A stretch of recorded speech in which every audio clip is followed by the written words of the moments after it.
Oh, what's it? No, don't tell me it's doing that. That's showing me the right way up, but I've got a lot of crap on the screen telling me I've got it wrong. Oh, YouTube, you are a piece of... RLRG, sorry mate, don't remember the name, I know you told me earlier. Am I the right way up now? And what happens if I do that? Am I now the wrong way? It tells me I'm the wrong way. Fucking thing. Am I going to have to do the whole live stream this way up? Oh, what a crock.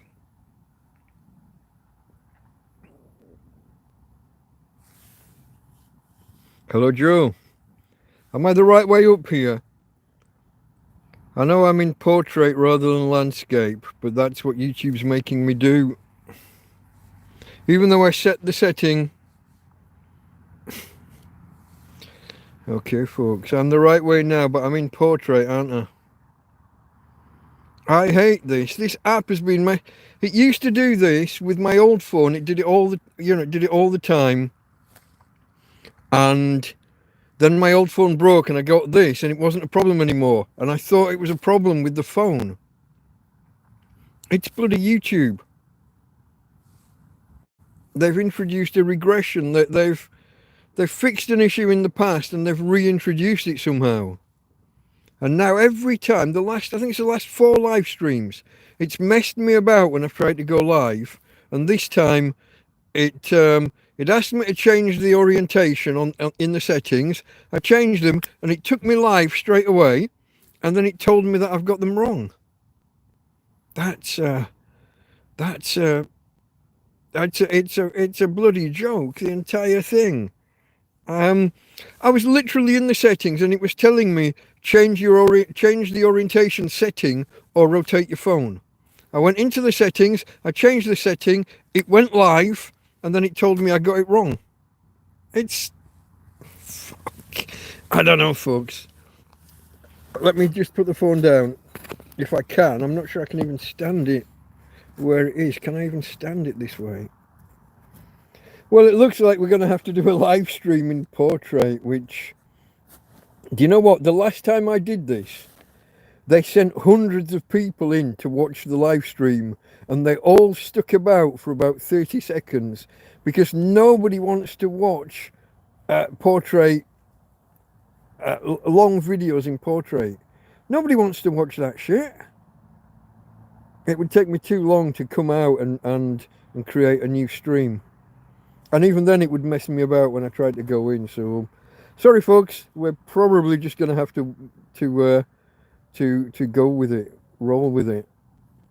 Look, you'll see. Look, it says there's 12 people here now.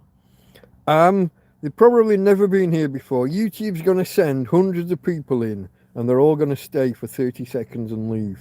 21. Look, I have never had this many people on concurrently.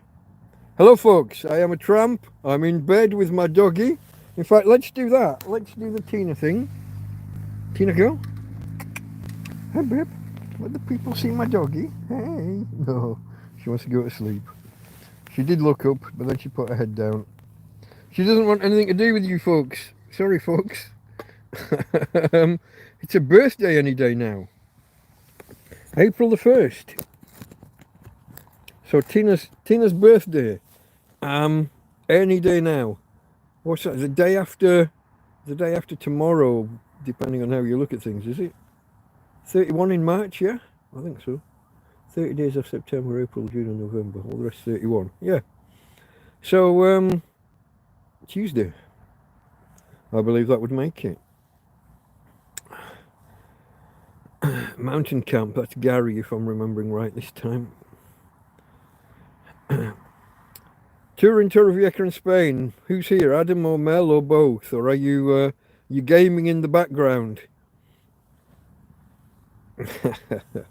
Like I said, guys, it's a couple of days away, but yeah, it's a made-up birthday. I mean, I got her.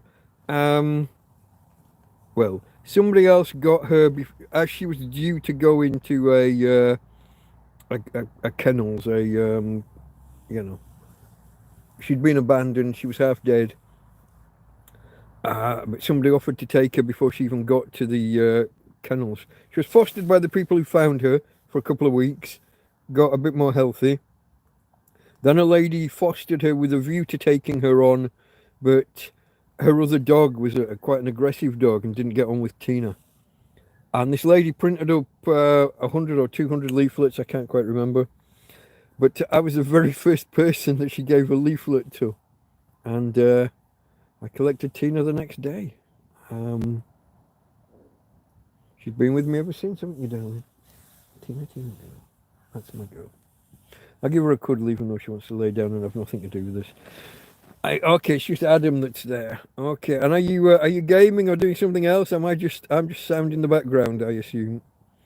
And that's all right. That'll be the same for a lot of people, especially with this portrait. Look at the numbers. Look, they've dropped from 20 odd down to 9. That's kind of what I expect. Nobody wants to watch portrait. How's the weather this evening? Yeah, it's still good. Obviously not sunny, but no winds, no rains, no nothing. Last I looked, it was a clear sky, but that was a few hours ago. But it's not cold. I had to put my I put my sweater on, put my jumper on as we finished the TrampCast earlier, and I needed it. I didn't realise that I'd got a little bit cool. But not cold, just cool. So I'm comfortable enough now. I'm in bed, 2 quilts and a blanket over the top, a dog to cuddle, and I'm clothed. I've got a t-shirt and jumper on. When we finished the TrampCast, I still had 1.5 coffees left. I think I drank more of my can of beer than I did of my coffee. Such is life. Okay, folks, what can we talk about? I've come ill prepared again. I did just grab Anthony. Hello. I did just grab a couple of Magdalenas, a couple of fairy cakes. I've just eaten one, shared it with Tina just before we came live, just before the phone started to mess me about. Whoa, the numbers are dropping. It was 11, now it's 8. That's thumbs up, folks, if you haven't already. Subscribe if you haven't. Solar eclipse, yeah, I heard about that. We didn't get that this far south. It was that was an up north thing, wasn't it? The UK caught parts of the UK caught it, but it wasn't in Spain. Banana has a question. Shoot, fire away. No, people doing the heart reaction thing. I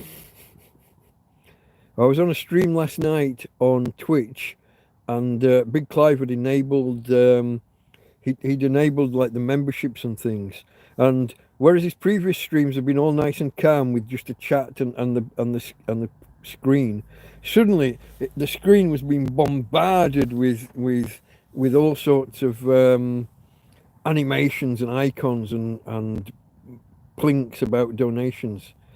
Banana asks, do I have God in my heart? I'm afraid not, my friend. No. I lean more science. So I'm kind of atheistic in nature. No offense to anyone who is religious. It's just not for me. Thank you for that. You're praying for me, Banana. That's nice. Have you got a real name there, Banana, or do I have to keep just calling you Banana? Thank you for praying for me. I appreciate the well wishes and the good sentiments. So I'm not so far gone that I would shun well wishes and helpful thoughts. So yeah, thank you for that.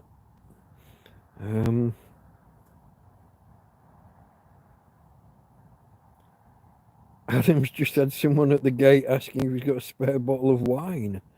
What kind of goal does that take to go up and just you don't even know them? Someone just like knocks at a random house or rings a doorbell at a random gate. Have you got a spare bottle of wine? Wow. Plans for this week, asks Gary. Nothing really. I'm in this situation where Tina can't get out and about. I'm starting to think in terms of the new tent, and that means filtering through what I've got here and throwing away some things. I'll have to be. I don't need to be ruthless, but I have got a lot of crap piled up in here. Not crap. I've got a lot of things piled in here. On a just in case basis, things I've got that I haven't got a use for now, but I've got in case, or that might be useful, contingency kind of items. I've also got quite a bit of like I've got boxes with food in, and some of them are buried under things, and I can't even get into them. So I need to start sorting through, not tidying, that's not the right word. Sorting is the word. I need to be sorting things out, getting things out, seeing if anything in these boxes has gone bad. For all I know, there could be like a banana in the bottom of one of these boxes, or onions or something. I need to sort those things out and then just start picking through things that maybe I've had them on a just in case basis, and I can reevaluate and assess that I can't imagine what the just in case is, just get rid of them.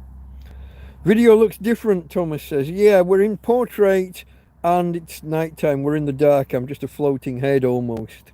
I'm almost Holly from Red Dwarf. Just a head with a black background. I had a battle with YouTube again, and YouTube told me to change a setting. The moment I changed it, it went live, and then it told me I'd got my phone the wrong way around. So yeah. Sorry, Banana was, I think said something. Banana is praying for me. Yeah, as I said, I appreciate that.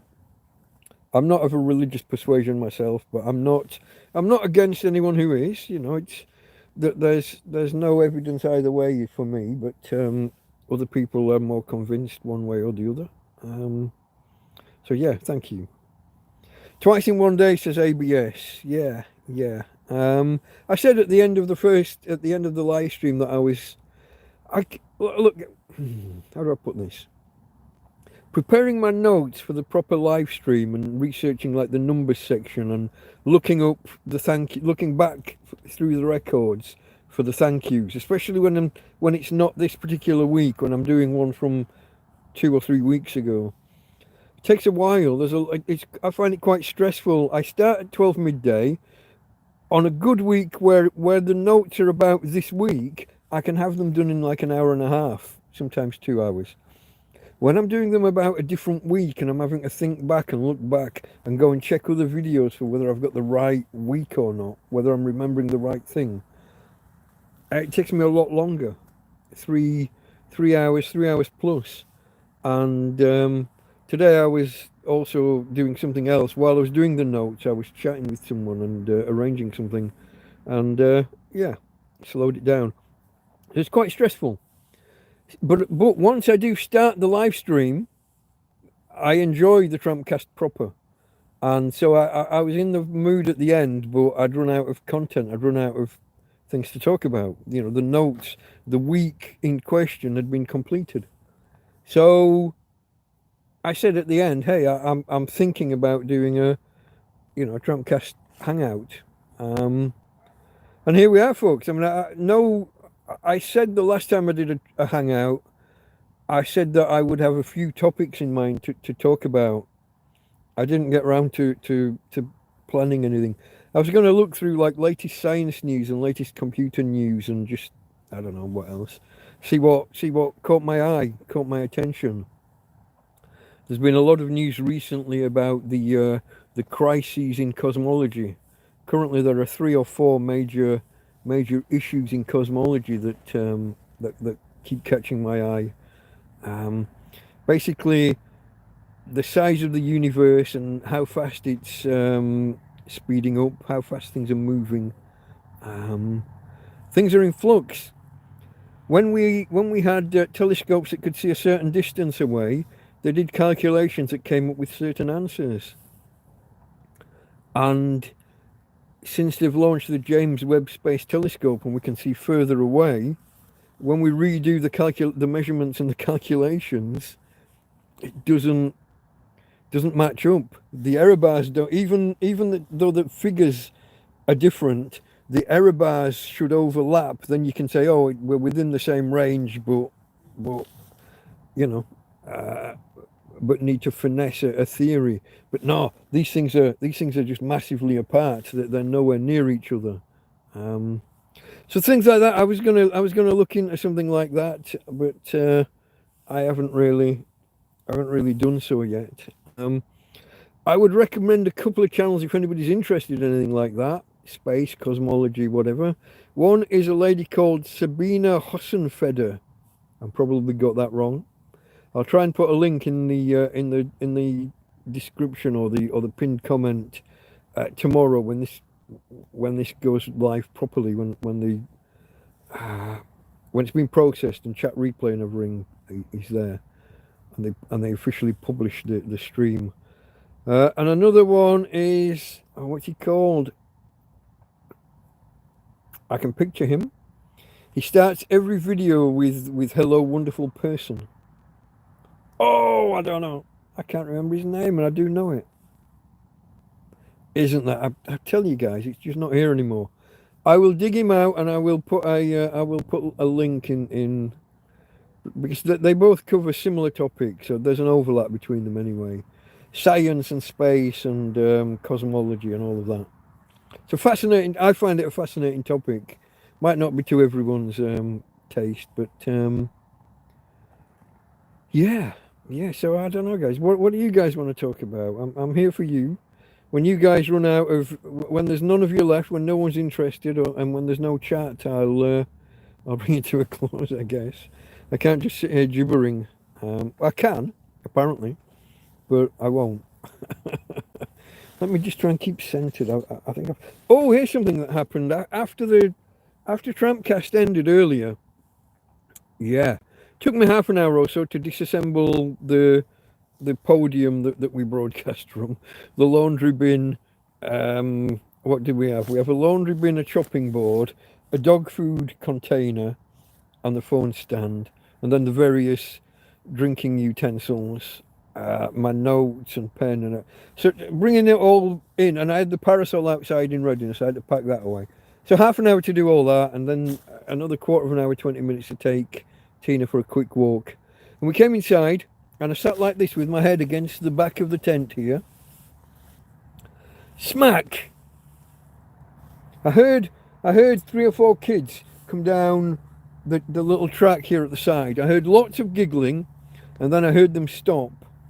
And I was too slow to react. And Tina started barking, and I was busy telling Tina to stop.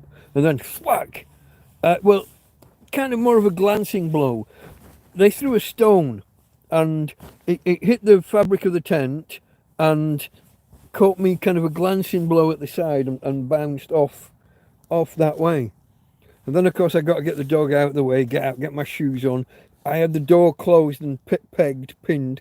I had to get those off, and by the time I got out, the kids were way off in the distance. But I saw the general direction they headed, so I fucking headed off, running. And I'm a fat old man who hasn't run for a long time. I used to run. I used to do marathons and half marathons and things once upon a time. But I took off after them, and I saw them get to the top of this road, and I saw them turn right. So I went off, and I went that way. But when I got like to the junctions and stuff, I couldn't see or hear anything. But I would have scared them pretty good. They saw that I was coming, and off they went. But I think it was the same group from last week. Last week there was 3 girls and 1 boy, and I think this might have been the same group. But last week the boy was further down. He was here, and he froze when I came out of the door last week. And I didn't think to check his hand whether he had a stone. Because the girls might have been daring him.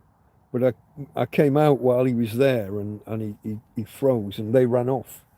But today, they were all away before I got out, and I chased the buggers. Came back here, puffing and panting and coughing my fucking lungs up. You know, when if you haven't run in like years. Well, I ran about was it a month ago or 2 months ago when some kids threw a stone, and that landed about here. That missed me entirely, but my head was against the same bloody piece of fabric though. That one could have hit me, but didn't. This one kind of sort of did hit me, but just a glancing blow, and I think the tent, maybe it missed slightly and then rolled down and hit me, you know, and hit me. It caught me a glancing blow. It hasn't even made a bump, but I was shocked at the idea of it, and then I came back here and I was almost being sick, throwing up like phlegm, coughing up, not just coughing up, but you know when it's like your lungs kind of they kind of squeeze, everything gets and up it comes. Pleasant conversation, eh? For a Sunday night. ABS asks, do you believe in the simulation hypothesis? I don't know whether I would say I believe it. I certainly can't rule out the possibility of it. It's an interesting one, isn't it? If you live in a simulation, could you ever find out? Could you ever tell? How would you tell? What would that look like? What would the experiment be to tell? There's proposals about, if it's a simulation, then it might be kind of photonic and fractilinear is the word. Might be a fractal, and if you can gauge the size of, it's not pixels, but you might be able to tell whether we are in a simulation. Don't know. I mean, I don't know whether you would ever be able to find out. It's an interesting hypothesis though, because what's called brain theory within physics, which basically is to do with membranes. The idea is that the Big Bang was caused when think superstrings, but they're actually membranes. Two membranes connect and everything is introduced and kick-started at that point. Well, that to me sounds like a switch. The two parts of a switch, and power is introduced and the machine is turned on. That's exactly what that sounds like to me, but again, how would you prove it? How would you ever, if you're within the simulation, can you prove you're in a simulation? Can the characters, when you play Doom or whatever kind of computer game, you know, can those non-playing characters, could they ever discover that they're in a simulation and that they're not really in a Nazi castle or no, that was Wolfenstein. But you know, you get the idea. Could they ever prove that they're inside a computer game, inside someone else's simulation? And if we're in a simulation, could we ever prove it? But there's a film called The 13th Floor, which investigates exactly that idea. Excellent film, one of my favourites. I've talked about it a couple of times recently. But it's exactly that. People build a simulation and come back out of the simulation and discover that their actual world is actually a simulation. Somebody travels and reaches the literal end of the road and sees like you know, like in Star Trek, the holodeck, when it glitches and you see the matrix, you see the squares on the wall. It's that kind of thing. So he discovers that his reality, even though he's built a simulation, he discovers that his reality is actually someone else's simulation. Interesting idea. Good idea for a film, at least.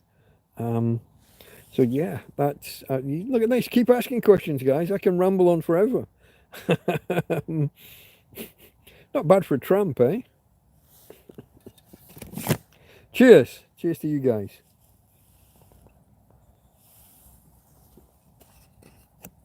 Thank you for being here. If we've got anybody new here, feel free to come and say hello in chat. You need to be a subscriber, but only for a minute or so. And feel free to unsubscribe, you know, later afterwards if you feel inclined, or tomorrow, whatever. But to To take part in chat, you do need to be a subscriber for a minute or so. But that's just me. That's just me being a YouTuber trying to build the numbers up a little bit. But I can waffle on about bits of science kind of forever. The occasional bit of maths and some other stuff. I guess business once upon a time would have been my specialist subject, or stats within business, operational research, statistical process control, and some other bits and pieces. That's what my kind of degree was in, business management with a high level of with a high content of mathematics and statistics. Back I started the degree in 93 and did it in 98, is that right? Yeah, 4-year degree and overlapped 5 years, 5 separate years. Has my chat froze, or are you guys not talking? Let's oh, look at this. I'm set to just top messages, not all messages. Look at this. Look. What an amateur am I? I was set to just top messages. Oh, look at this. Sorry, folks. I am a total fucking amateur. Let me scroll back and see if there's any others that I've missed, because there could have been lots of messages that were being filtered out by YouTube's algorithm. I'm scrolling. There's Banana and the religious questions. I hope me saying that I'm kind of more atheistic, I hope that doesn't offend anybody. Like I said, I don't go against religion at all. I respect other people's rights to believe. I'm not going to hound people and try and convince them that they're wrong or anything. So I hope that also means that people who are of a religious persuasion don't turn their back on me because of my belief or choice. Adam said back in the day it was a cup of sugar that people knocked at the door for, and not just some stranger knocking at the door at kind of 10 o'clock at night asking if you've got wine. You got a spare bottle of wine, mate? I can't believe that one. That's, whoops, what have I clicked? That's pretty remarkable. Gary asks, what phone do I use for vlogging? I use whatever phone I've got, mate. My previous phone was like one of the cheapest you could buy. Actually, not quite true. It cost, I think it was 150 euros, the previous one. A Zhao, what was it called? I'm sleeping on it. To keep it out of the rain, it's under my pillow here somewhere. So this was the one where the port broke. Redmi it was actually, which is a branch of that same Chinese company I was about to mention. So it was a Redmi, was it an A2? I don't see any actual branding beyond the Redmi. So I used that for the first 18 months or more. My friend Karen had an expensive phone that developed a fault, and because she's on a contract, they just replaced it, leaving her with a spare expensive phone. It's one of these folding ones, a Samsung Flip Z or Z, depending on your persuasion. But when it's perfectly straight, it's fine. As soon as you bend it ever so slightly, so it's supposed to bend entirely in half and go in your pocket. But as soon as you move it ever so slightly, it goes off. Not just screen off, it goes off. You got to reboot. In fact, I've had difficulty even making it reboot lately. I have to plug it into power to give it a kick so that it'll reboot. So yeah, at the minute it is this Samsung Flip Z or Z Flip, which, again folks, I'm a tramp with basically a 1,500 quid phone. It's what she had lying around. I got people saying happy birthday to Tina for Tuesday. Oh, John Aldwinkle there. Have I seen you already, John? I'm not sure if I said hello already. David Schofield, you know, your name is the same as a teacher I had way back, but I'm sure that you're not. Mr. Schofield at Darfield, Upperwood Junior Infant School. Upperwood in Darfield, South Yorkshire. Tell me if it's you. Married Miss Barrel. Bit of a scandal because, yeah, I'm not gonna say. Jack Attack's in the house. Hello, Jack Attack. Or should I say, cheers, Jack Attack.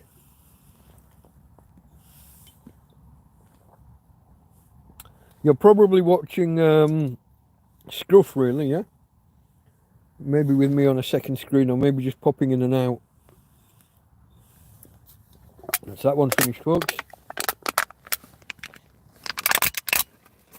There are beers in the tent because we had a beer sponsor, didn't we? We had a beer sponsor for TrampCast earlier. Ivan, wasn't it? Ivan from Good Music. Okay, hello there, Karen Graham. Saying happy birthday to Tina, everybody. Oh, sorry, I missed these folks. I had the wrong setting. I didn't remember to enable all messages.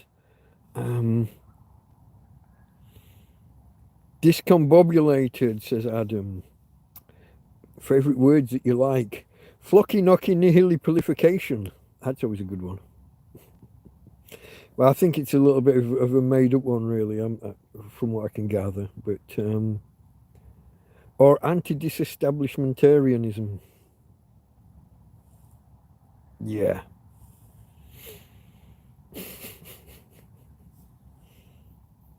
Get another, says David. It's already prepared, man. I'd already opened it at the start of the stream in readiness, so that I wasn't cracking open, tins on camera, making loud noise. But then I forgot, and I went and screwed up the previous can. And if you did see, I did just throw it on the floor after I'd finished. It's not that I'm a yob. My EcoFlow, my power bank here is sat on my bin bag, so I can't put things in the bin at the moment. My phone was I was on 15%, I think, at the end of the TrampCast earlier. No, I tell a lie. I was on about 25%. And I brought the phone in and carried on using it for a little while. I got it down to 15.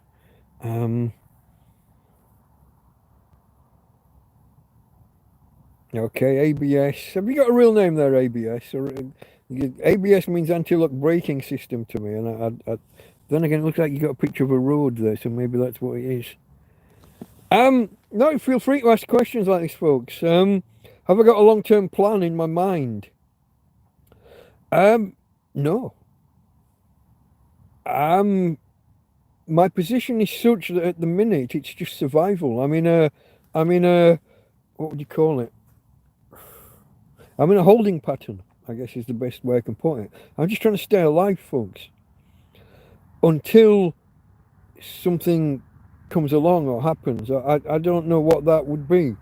Basically, I need to get access to my money from my UK bank. Once that happens, things will happen, because there's enough money in there to straighten things out. I will be able to get a lawyer here, clear the legal situation hanging over my head, also pay that lawyer to sort out my immigration or lack of immigration status, let me get out of the country unhindered, because eventually I want to leave and go back to the UK, and then I've got to find an apartment, rent an apartment, and do all that. But I've got to get me and the dog back to, I say back to England. She's never been. But everything's in a catch-22 at the minute. I can't get the lawyer and get things sorted till I've got money. I can't get the money without, a lawyer or something. I don't know. It's all... I got this legal situation hanging over from when the police were harassing and giving me grief. Yeah, it's... I don't know. I've literally got... I think I've said the number before. I don't really like talking about money, but I've got a few £1,000s in the bank in England, but they won't let me have my money. And without your money, you can't arrange your lawyers, you can't sort things, you can't pay for flights and get out of the country, you can't pay to get your dog out of the country, you can't buy the crate that you need to get your dog out of the country, you can't pay for the vet visits that your dog would need for the injections and inoculations and everything in order to get the paperwork signed and get out of the country. So all of that, and then of course I've got to arrange accommodation in the UK, maybe rent a flat for 3 months or so, put deposits and things down, and then hopefully have enough left over to start a little business. I don't need much, a couple of grand, and buy a couple of bits of equipment. I'm thinking something like a laser cutter or something, and start a small business, just doing ad hoc designs for businesses, engraving chopping boards or coasters or that kind of malarkey for bars and cafes and what have you. Name tags and dog name, dog collar name tag things, whatever. Just get the laser burner stroke cutter. Maybe one of those vinyl cutters. They're a little bit, when you watch YouTube videos on them, they tend to be a little bit feminine. Everything that side of that kind of business seems to go more to the ladies, but I'm not bothered about that. If I can cut out shapes and kind of stick them onto glasses in a semi-permanent way, and sell those and make a package. There's a thing as well where you can take a picture. Is it called? It is. It's a stupid name. I just remembered it. Rasterbaiter. With an R at the beginning, folks. Don't start telling your own jokes again. Rasterbaiter. Take an image, turn it into that set of dots. Rasterize, it's called, isn't it? You know, when you had black and white newspapers and the image was made of different sized dots, back when you used to do spot the ball, when you put your X's on the paper. But those pictures were made by whether you had bigger or smaller dots and whether the white gaps in between them. Well, there's a similar thing you can do with colour as well now. But basically, you take one image and print it onto 20 or 30 A3 sheets, let's say. So you get an A3 printer and the right software, and you take a picture, print it onto 20 sheets of paper, put them next to each other on a bigger sheet of paper and hang them on the wall. And anyone who's having like a party, anyone who's an 18th birthday party or 21st birthday party, retirement party, you decorate the room with big pictures of them. And that kind of thing. Customizing bits and pieces is what I think I could easily do for minimal setup cost and get a business going. I'm quite good with IT, as I've mentioned in the past. So that would be what I did once I got back, but freeing up my money, clearing my legal status here and getting the cops off my back and the courts off my back. Good night, David. Thank you for stopping by. Everybody say good night to David. Build the community, folks. Come on. Chat amongst yourselves. This chat doesn't have to only be to me. You can at each other. At and then type the handle as you see it, and it'll highlight it for them, and you can chat amongst yourselves as well. But to answer your question, ABS, that's the overarching idea, but how I managed to trigger the initial stages of it, how I get hold of my money and begin the process, I don't know. Interesting one, folks. When we're in this portrait mode, the chat stays visible all the time. It's almost like YouTube want you to use portrait mode.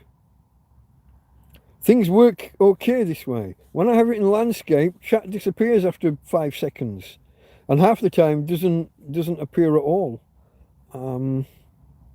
That's annoying. But yeah, there's Jack Attack doing his friendly moderator thing. Yeah, any more questions, folks? And it doesn't matter how personal. I'm here. You basically treat it like an ask me anything. If you go too far, I'll tell you, or anything I'm not prepared to answer, I won't. I'm not daft. Well, maybe.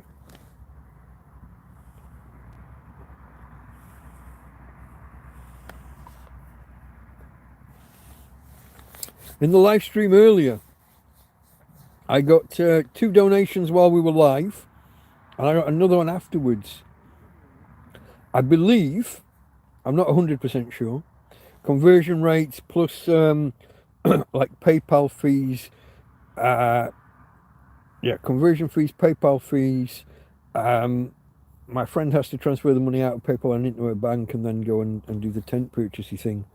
But I think I've now got enough to cover the chat covers half my face.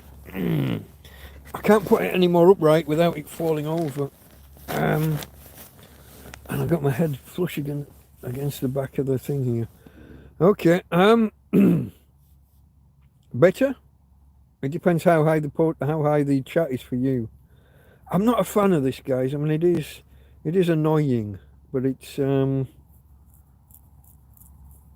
I've got new icons down the side that I don't understand. There's one with a picture of me and like a shaded area behind, like it's some kind of AI cutout, like a green screen option. What would that do if I click that? No, in my look, it would. Fucking hell. All I can do, folks, is put this more upright, and you risk one false move. Fuck, that is upright. It's almost leaning this way. One false move, and it's going to fall this way and be a bit calamitous. That's it, says Jack Attack. Okay, mate. Thanks for telling me. Nobody else did. Guys, if you see something wrong or you hear something wrong, there was one. We did this once with it in portrait. YouTube forced me into this, and I had the phone misaligned on the stand, and one of the arms, one of the clasps that the phone sits on, was blocking the microphone. You got to tell me if things are fucked up. You have to tell me. Hello, Matthew. Hi there. Yeah, folks. If my head is hidden by the chat, or if the sound's obscured by, if the microphone's obscured by the stand, you got to tell me. Otherwise, I won't know.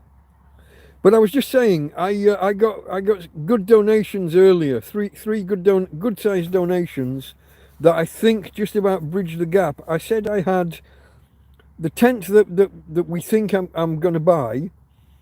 It's an amount in pounds, and I had that amount in euros, and obviously pounds are bigger than euros. You need more euros. You can't just do a this for that conversion. So I needed a little bit more, and I think I got that today. If I haven't quite, because of the conversion things, it'll be close. It'll be real close. So we're there or thereabouts on the tent. I did mention earlier that there were 2 that someone had emailed me about, pointed me at a couple of links on Facebook Marketplace. One of them had an open bottom. The door came down to the ground, but it didn't have that skirt along the bottom. The door came to the ground and just stopped, and was just a flappy bit of material. So my rodent friends would have just wandered in. So that ruled that one out. Even though that was particularly cheap, that would have been a bargain had it been perfect. Similar size and everything to this. A little bit more squat, not quite as high. I would have been bent down at all points in that, but that's I would have adjusted. The second one that they listed was a lot like this, a bit more similar to this, but quite expensive for second hand. And the pictures, it looked like they were showing 2 different tents. When you switched between, they list about 10 pictures of the product you're buying. They were showing 2 different tents. the ends of the tents were. They showed one where this end, the narrow end of the tent, had a door and windows either side, and then the next picture, it was really, really sloped and just had one window and no door, and it's like,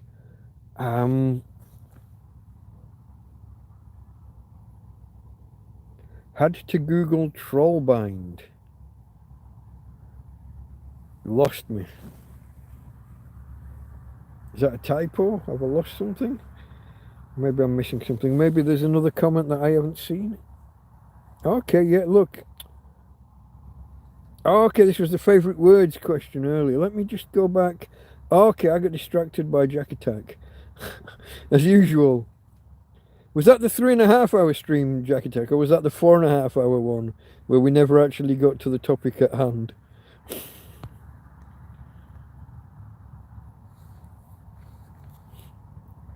Trollbind. Ah, you're Norwegian. You've got trolls running around in the countryside, haven't you? Like the Scots have got the haggis. The Finns have got the Moomins, haven't they? I think that was Finland. They've got the Moomins. You guys have got trolls. It's full face now, John. Yeah, Jack Attack made me move, I think, or maybe he's just got a different sized phone, or maybe his chat comes further up the screen. It might be is it adjustable? Can you drag the chat to cover more of the screen and less? I don't know. Had to Google Trollbind. Tell me the answer then. What does Trollbind mean, Adam? Come on, tell me. Or Thomas, one of you. Now I have to know, and I can't leave this screen and go look. Trollbind. Or Trollbind, depending on pronunciation. Entertain. Or like Spellbind. Spellbound, maybe. Is that the wind moving bits of plastic of the tent, or is that movement?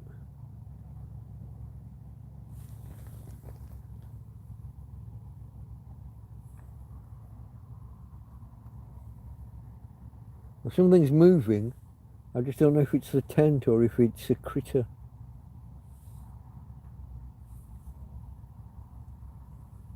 Ah. These last 2 days, when we did the TrampCast earlier, I explained how I'd lifted up that bottom flap of the tent, that bottom skirt. That's why you lurk, so that you don't distract. No, I enjoyed the distractions, mate. I enjoyed the distractions. But yesterday and today, the mice have been a lot later at getting started. I'm not sure whether they have just started.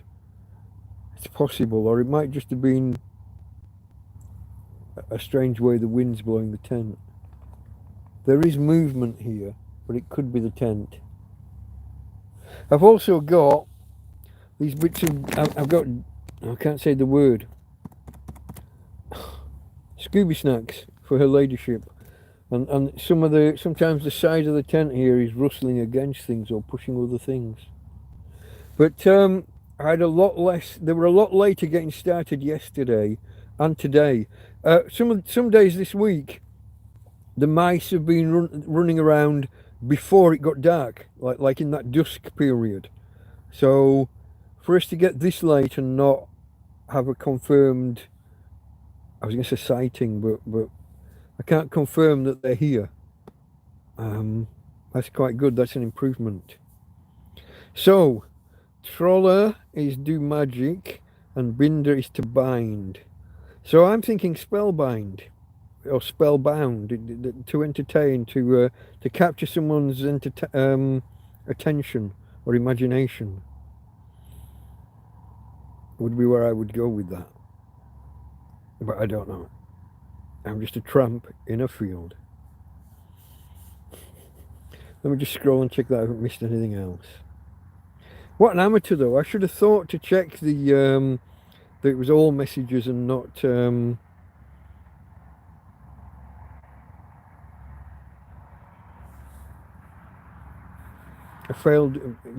van that's failed its test. So long as it had whatever the Spanish equivalent of an off-road notice is, statutory off-road notice, so that no policeman's going to come along and start asking me for driver's license and things. Am I still considering doing a video on EcoFlow? Yeah, I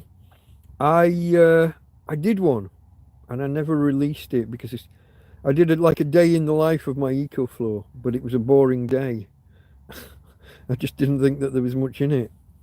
But now, if we get a good sunny day, and I decide to just throw some whole potato, line it with tin foil, put some potatoes in for 2 or 3 hours, see how that goes, and also maybe halfway through throw some onions in and just roast them in their skins, just bake them in a slow cooker. And that will use a lot of that gives you, you'll see the ups and downs, you'll see how quickly something like a slow cooker will drain the small EcoFlow that I've got. Yeah, the only problem, Jack Attack, with getting a van onto this land is from the track here, the little road, you come down, there's a drop from the road to the land, you kind of step down. So it might be difficult to navigate something like that. Also, the people at the top of the road that used to ring the police frequently, stick a van on here or whatever, I could imagine that you'd quickly they'd be getting the calls and they'd have to come out and at least investigate. Oh, I've got the hiccups. I don't know, mate, I don't know. Hopefully this next tent will be the last one, you know, but it's not just going to sort itself out by magic. We did investigate at one point, when the police tried to run me over, we investigated getting solicitors to, I got a friend who's got a solicitor and offered to pay for like an initial consultation. But they rang him and chatted to him and they wouldn't touch it.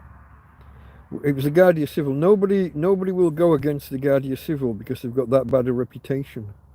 The lawyer basically said, you'll need to go out of town, you need to get a lawyer from somewhere else, and probably one that just specialises in chasing the authorities, that in doing them down. Yeah, that's quite something, isn't it? When you can't get a lawyer to kind of take a case against the police and the Guardia Civil. Let me just twist this because I'm off centre. I don't know how I end up off centre. I was on centre. I guess I've slouched. Am I still above the chart? I don't know, guys. Would I consider a second battery so as to not waste the sunshine? The EcoFlow I've got won't. There's no expansion options on it. I got the EcoFlow River 2, and I got the smallest model. There's no expansion option, so it would have to be like get another EcoFlow basically, or equivalent, Bluetti, Jackery, Anchor, whichever brand or whatever. It would literally be a case of buying a whole new device complete with, so internally it's what is it? It's a battery, an inverter, and it's also a DC to DC converter for the USB and cigarette lighter ports. They're fantastic devices, folks. Get one. Everybody, get yourself one of these solar power stations, whatever you want to call them. Some people just call them solar systems, which seems weird. There's no sun and planets circulating around it. It's not a solar system. Solar generator is kind of incorrect because it doesn't do any generating, just the storage. The solar panel does the generating. But yeah,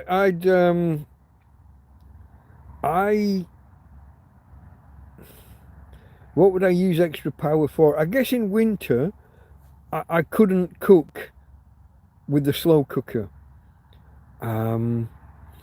because I didn't have enough power. I had to be watching power levels and things. In summer though, it'll be a runaway. I won't need to be using my gas to cook stews and soups and things. So yeah, I don't know. It's would I have another battery? I don't know. But yeah, wasting. I do feel that I'm wasting sunshine. If I'm fully topped up, like last week, it was 9 o'clock was the record. I was fully topped up by 9. This week that would be 10, wouldn't it? Because the time that was 9, we now call 10. We've rebadged the times. But everything after that, like today was sunny all day, and all that power just went to waste. It was squandered. Now I could connect a USB drive to the television and sit and watch TV all day. I got that TV almost as a joke. It was by the bin, and I brought it back, and it was functional, and it was a laugh.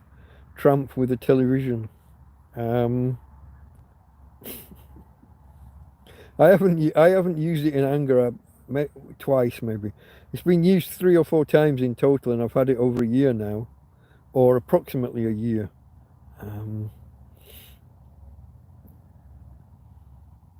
I've got a cool box. I haven't used it over winter, but come summer I'll clean it out, and it's not fantastic though. It's the wrong kind. I should have had a proper fridge that ran with a compressor, and I think it was Donegal over Landing.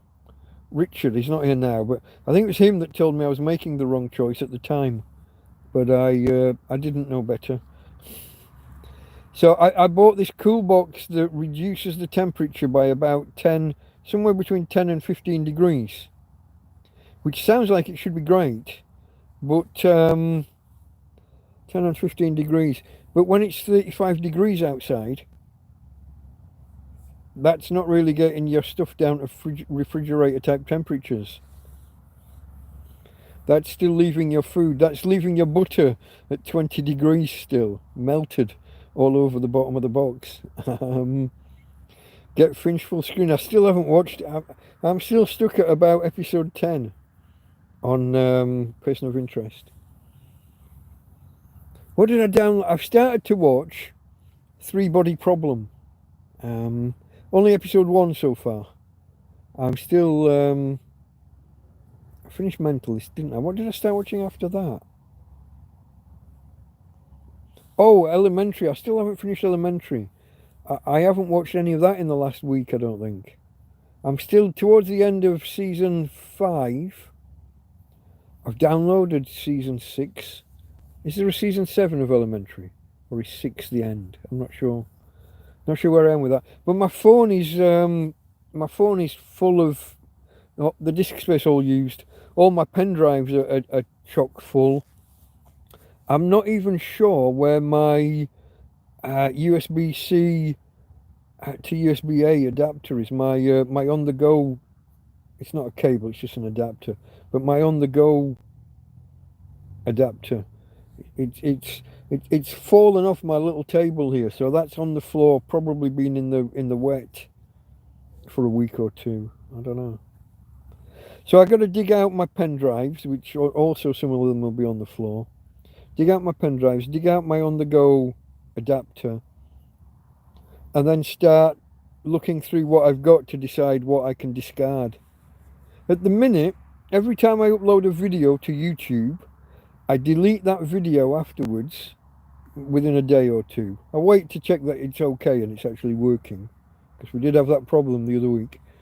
But I delete the final rendered video, and then I go in and I delete all of the clips that we used to make that video, just to keep 3 or 4 gigabytes free on the phone. So yeah, I'm having to cull them. Jack Attack wrote file size even. Is that? Did I say something wrong? I probably did. Lucifer. I enjoyed Lucifer. I watched Lucifer way back when it first came out. Yeah, back when I was in an apartment with a friend. We loved that. That was a great program. But Helen, hello. Lucifer. It was a good series. What happened to it? Why did it end? Um, it got dropped by the channel that was making it originally, didn't it? And he was running around trying to get other people to take it up. And I thought he had done. I thought he'd found another home for Lucifer. But I don't know what happened after that. I don't know. So yeah. Have I missed get fridge full screen? Beer fridge, yeah. A fridge would be... See guys, if I could get not one of those silly beer fridges that only holds like 6 cans. If I could get a proper, like a small fridge. If any of you guys are in Torrevieja, I don't think any of you are. If you're driving past a bin and you see one of those small kind of cubic fridges, you know the ones, the little box fridge that's, what are they, like 2 feet cubic, 60 centimetres cubed, whatever they are. Whatever size that comes out at in litres, I can't work it out. Every 10 centimetres cubed is a litre, isn't it? 6 by 6 by 6. 36. That can't be right. That comes out at 200 litres. That must be wrong. What?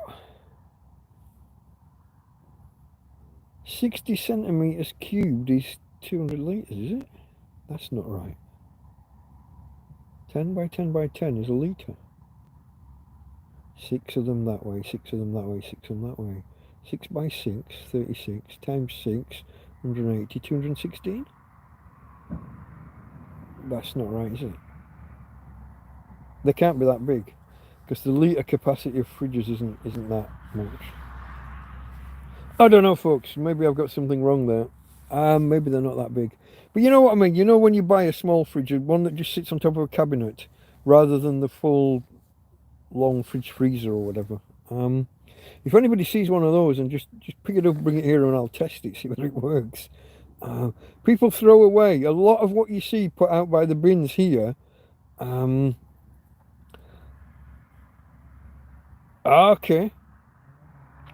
Okay, Lucifer went back. He went back down below to do his job. He had to help punish those souls that needed punishing. Okay. But Matey Girl was in that, wasn't she? 6 out of Battlestar Galactica. Can't remember her name right now. Very bonny lady. I thought it would come to me, but it didn't. Very pretty. But wasn't she his mum? Oh, that's awkward.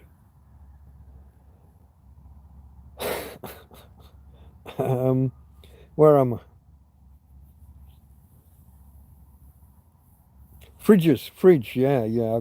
So I've got this cool box and it just doesn't... I don't know. I had it initially inside the tent, but the tent gets to like 50 degrees. And if you get... it is under... Okay, I was in the... Oh no, I got to 200, didn't I? 6 by 6 by 6. It's only 100, so I must have been off by quite a bit. They must only be like 40 by 40 by 40 or something. 4 by 4, I don't know. I can't do my cube roots. Where was I? Yeah, when your tent is 40 or 50 degrees and your cool box reduces the temperature by 15, you're not really looking after your food at that point. I think that's the kind of size we're talking about, Jack Attack. Is it a small kind of cubic kind of size? Not the full, not just the full fridge. I'd look it up if I could use my phone, but I can't. The YouTube app doesn't work that way, or Android doesn't work that way. I would lose the connection as soon as I switch to another app. But yeah, cool. But I do have a cool box. A fridge would have been a better choice with hindsight, or if I'd listened to Richard Donegal over landing.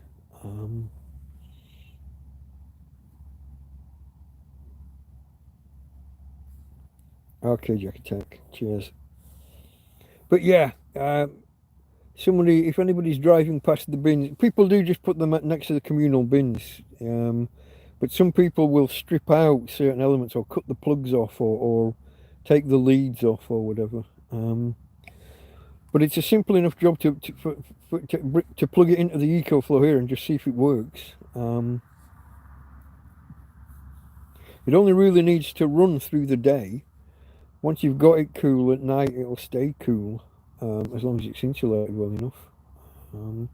But then look at me, guys. I would be a tramp in a field with a high back chair, a rug, a TV, multiple fans. I mentioned the TV, and then I've got all these other gadgets, like my lantern here, and I've got 2 sets of beard and hair clippers. One of which charges on USB, which is handy. Don't have to turn the inverter on to charge it. Anytime you can avoid the inverter.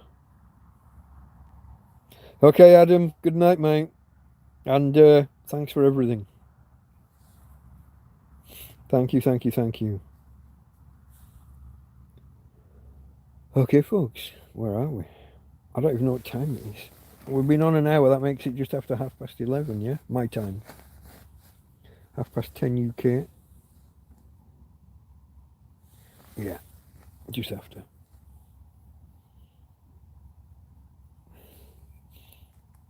How many people are still... Okay, it says 11. You got 65 litres, according to Cookology website. Yeah, it depends on the dimensions, doesn't it? But they must be smaller inside than I thought.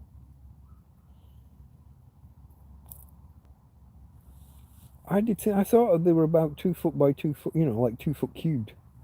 But that came out massive. That came out all wrong.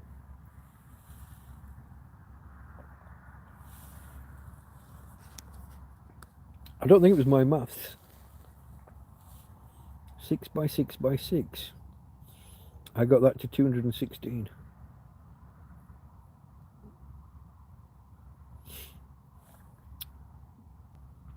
But I'm drinking, so who knows? Maybe my numbers are wrong. And I am just a tramp in a field, doing maths in his head at half 11 at night.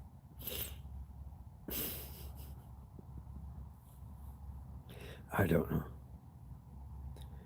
How does a man of my capabilities end up in this situation? That's one to ponder, folks. That's one for the ages. Let me sit up again because I'm slouching down. Sorry, Tina. All right there, babe. Tina's okay. Let's get you tucked in again. She has a tendency of pushing herself out of the covers. She likes to have her backside against the wall of the tent, which I'm not too keen on. But yeah, folks, yeah. From management degree to living in a broken tent in a field in a foreign country where you don't speak the language. There's got to be a book in that, doesn't there? There's got to be a book in that once I get out of this fucking mess.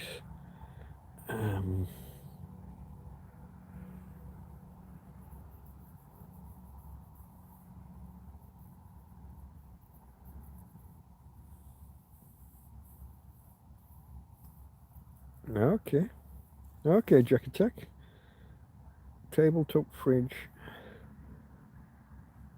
Oh, what are those numbers? Why don't they do round numbers?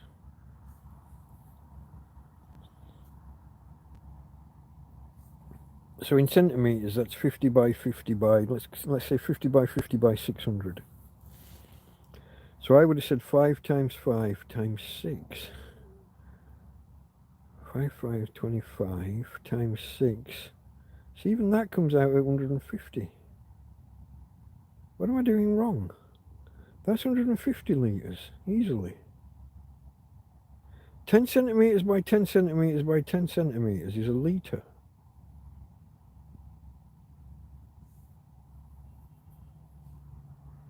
What am I doing wrong? 50 by 50 by 62, or 50 by 50 by 60. 50 by 50. So divide those by 10. So you're getting 5 by 5. 5 by 5 is 25. Times 6. 150. How does that come out at 75? That's bullshit. That doesn't work, mate. That doesn't work. Yeah, well...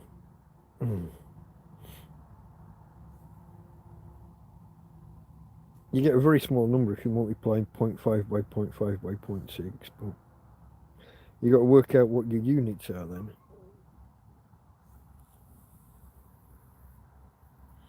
I go 5 by 5 by 6. It's 5 lots of the 10 centimetre cubes. 5 by 5, 25 by 6, 150. No ifs or buts. Oh, unless, okay, they're giving the dimensions of the full device. Okay, and then the 75 is the internal, so you lose half because of the walls and the whatever. That's what they're doing. That's not the internal dimensions, that's the dimensions of the whole device. That's a hell of a lot of lost capacity. Why divided by 2? Yeah, it's divided by 2 because it's external dimensions and internal capacity. Has to be. That's the only thing that works there. The dimensions, Jack Attack, those aren't the internal, are they? That's the size of the machine. That's the size. That's the size of the fridge in total. That's the space you need in your cabinet or whatever to put it in. It's the only thing that makes sense. Otherwise, why are you dividing by 2?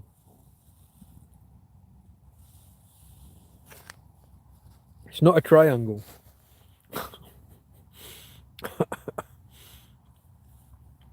Triangles we divide by 2.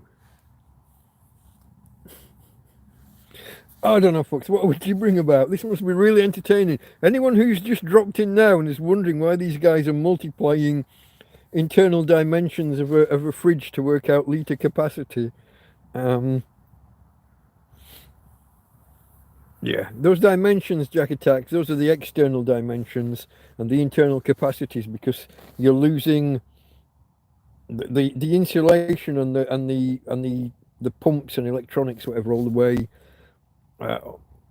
you know, the mechanisms that make it all work, compressors and cooling surfaces and all of that.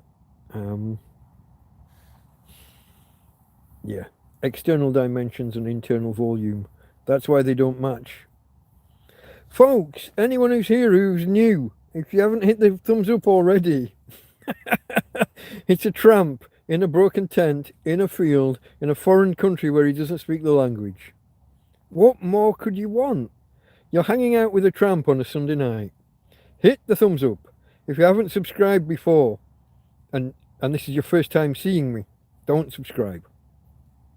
Wait until you've seen 2 or 3 of my videos, then make a decision as to whether this is something you want to carry on seeing. Not this. Not, I mean, this is just a hangout.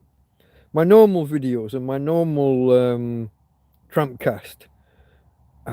So basically this channel documents my life as a homeless Englishman living in Spain through a fuck ton of circumstances that you probably wouldn't believe if you haven't seen it before. If you want the entire backstory, there's a video called TrampCast 001. That has the entire 2.5 hour backstory. Who I am, what I am, how I got here, why I got here, what went wrong. Yeah. And how I don't really see a way forward and out of it without some kind of miracle. But best late night conversation ever. I don't know about that, mate. Any questions? We can talk about anything, folks. I'm open to science, mathematics. We'll stay away from politics, and I'm happy to touch on religion because we covered a little bit earlier, but I'm not getting into any specifics. I'm not picking sides. Happy to chat about anything, more or less, with the restrictions on religion and politics-ish. I'll touch on them at surface levels if necessary, but I'm not getting deep and I'm not picking sides. That's the way to lose half your audience, and I don't have much. Last week we went through 1,250 subscribers. This week we're on the cusp of 1,275. To me, gaining 25 subs in a week is incredible. Those aren't the kind of numbers I normally get. The long-term average is something like one a day. For a long time, I got less than 1 subscriber per video.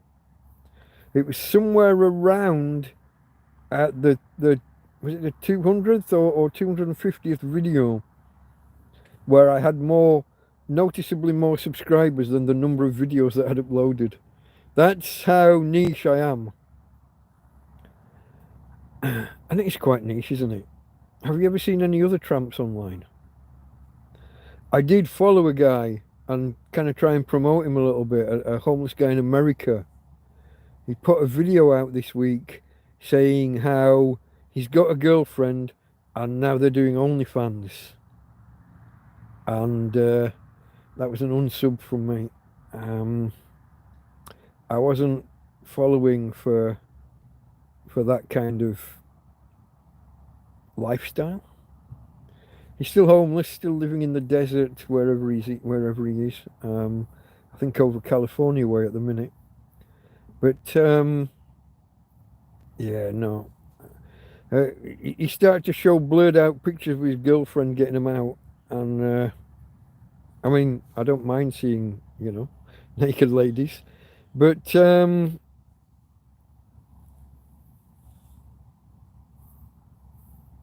have a look.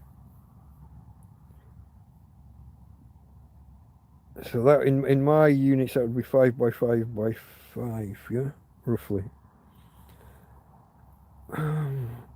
Again, yeah, 5 by 5, 25 by 5, 125. And you're saying 43 litres. So again, that's external dimensions versus internal capacity. No, Adam, sorry, mate. Oh, sorry.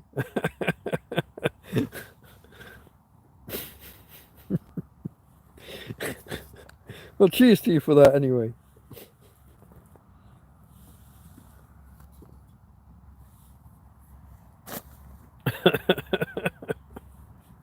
That's incredible. Devotion to a cause. Thanks for that, Mel. Wow. Okay, folks. Have I missed any questions? Okay, could you grow veg? That's a good question. No. I'll tell you 2 reasons why. I'll give you 3 now that I think of it. The soil here is really shallow, so not an option. I do actually have a pickaxe. Long story.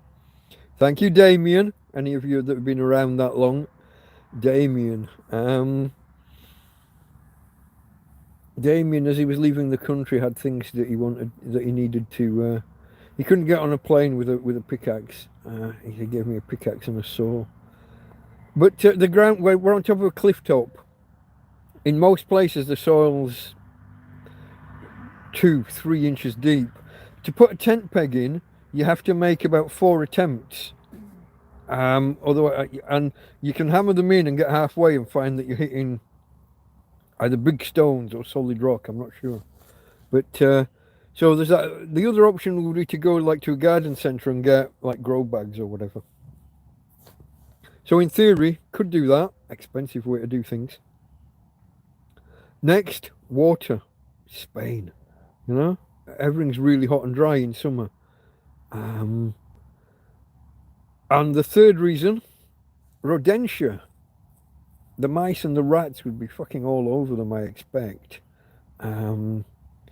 So and this field used to have a lot of snails and slugs. When I first moved into it, I've told this before, I think. I don't know how many of you have heard this. Tell me if you've heard the slug tales. I'll give it a minute to see who's heard me wax poetic about the slugs in this field the first 3 or 4 months I was here.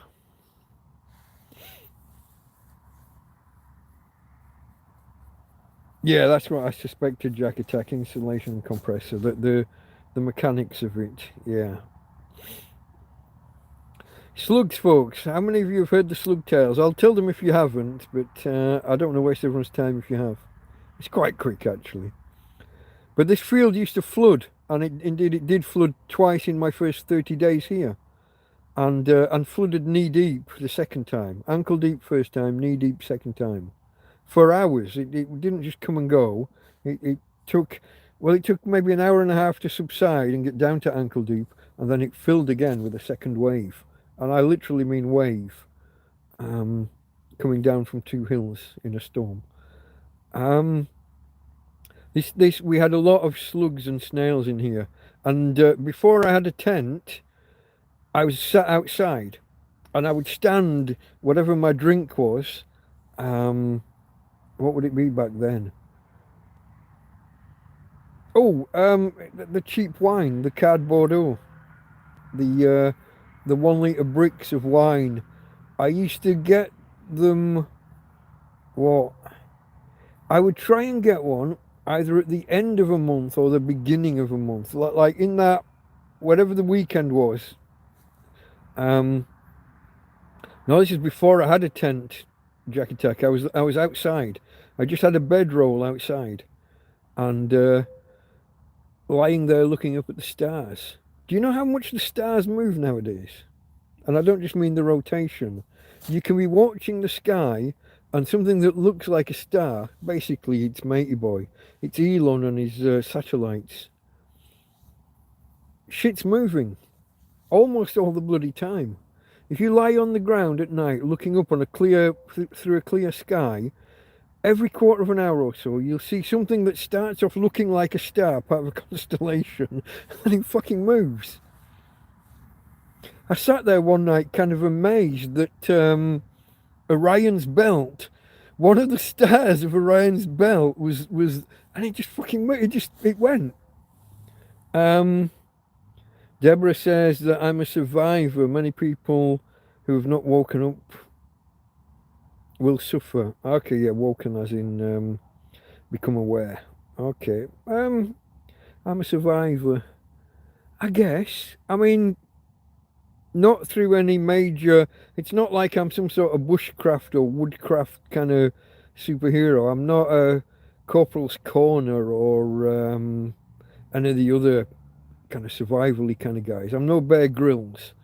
I put myself in a part of this field next to a road where people walk past, basically making myself available for help without asking. Let people see that I need help and wait and see who helps. Shooting stars sometimes, Jack Attack, but more often it's satellites. Occasionally it'll be like a really high plane, and if they get high enough, you don't see the red and green lights flashing. But sometimes, literally, I would be watching a constellation, and you don't see it move in. So you're looking at a bunch of stars, and then one of the stars just starts to fucking move away. This is 2 years ago, and I think since then Elon started they do something to the underside of the satellites to reduce the glare and what have you. But no, if you lay on the ground overnight looking up in a clear sky, you will be amazed at how much movement there is. I'm not talking about the rotation. Well, it's actually the Earth that's moving, isn't it? But the sky appears to move. I'm not talking about that. I'm talking about stars that move relative to each other. They just take off and start moving. It felt like every 15 minutes, but bear in mind I didn't have any kind of timepiece. I had nothing electronic. This is after I'd been flooded twice. Deborah's a new subscriber. Wow. Okay. Have you seen any of my other videos before, or is you've just dropped in on this? Because this is not like a usual.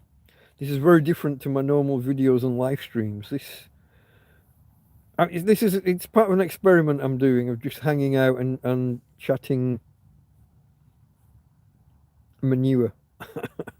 I want to kind of try and keep it not too sweary, but I am a kind of sweary person. Burger Grills, Jack Attack, where I live in Morecambe. The next village along is called Bear, Bare. This was where Noel Edmonds had one of his crinkly bottoms. There were two crinkly bottoms, and one of them was in a place called Bear Crinkly Bottom. Do you see the pun? Do you see what he did? Do you see why he chose Bear to have his crinkly bottom? But another guy opened basically a burger type place. This was when pulled pork was suddenly, nobody had ever heard of pulled pork, and then it was a big fad for a while. But he opened a grill shop called Bear, Bare, because that's the name of the place. Bear Grills. Quite clever, but yeah.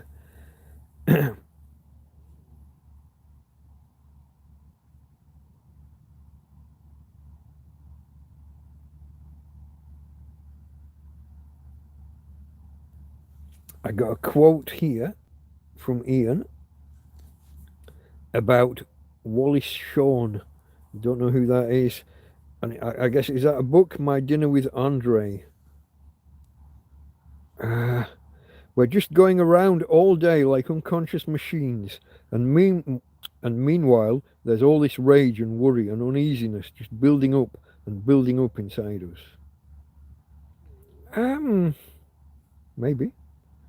What do I think? We're unconscious machines. I don't know about unconscious. We are kind of, I guess we are biological machines. Takes you back to Battlestar Galactica, doesn't it? If you could build a machine that closely enough resembled a human, how would you tell it apart? We are just kind of a biological machine. Meanwhile, there's all this rage and worry and uneasiness building. Certainly worry and uneasiness. Rage is a little bit periodic, and does it build? You do vent it if you let go. That would be an interesting kind of long form discussion I would like to have one day, maybe. Rage, I guess it builds up and then you vent it, don't you? In some kind of catharsis. If you can actually let it all out and get it out of your system. But if you're not allowed to get it out of your system for some reason, sometimes legal or political or whatever, societal constraints maybe sometimes. Well, I guess those other things, legal and political, are societal to some degree. Unless you think that us masses are being controlled by some overlords. Interesting. I shall look up Wallace Shawn and My Dinner with Andre. Thank you.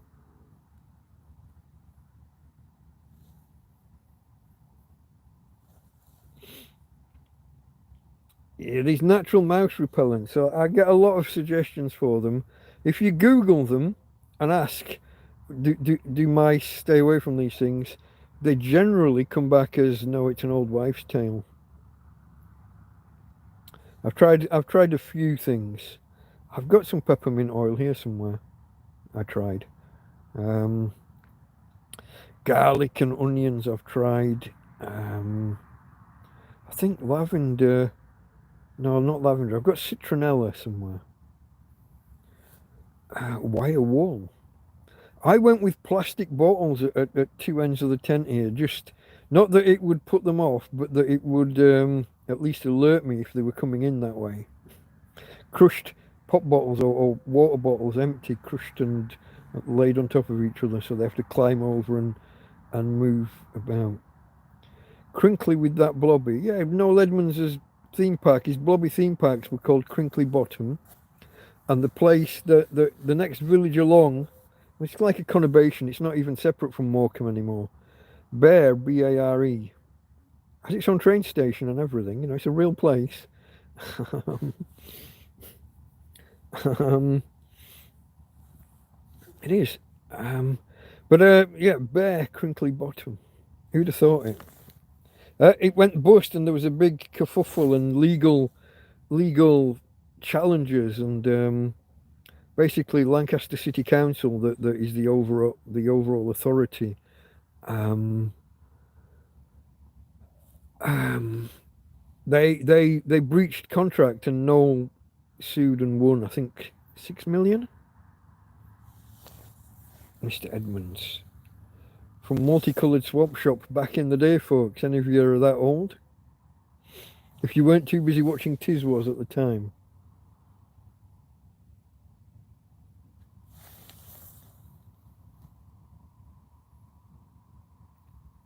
Ian, oh, it's a movie.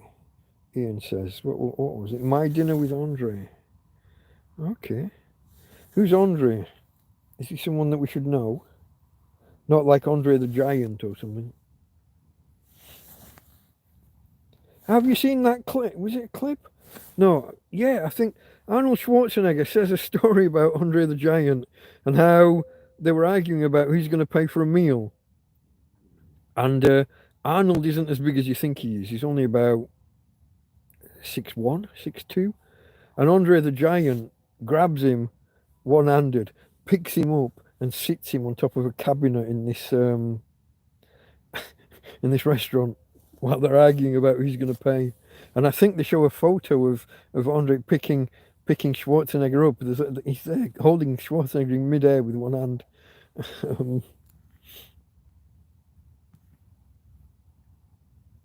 More real than most of us. I don't know about that. Ex Machina. Okay. Deus Ex Machina. Deus, if I pronounce it properly. God in the machine. Or there's ghosts in the machine as well, isn't there?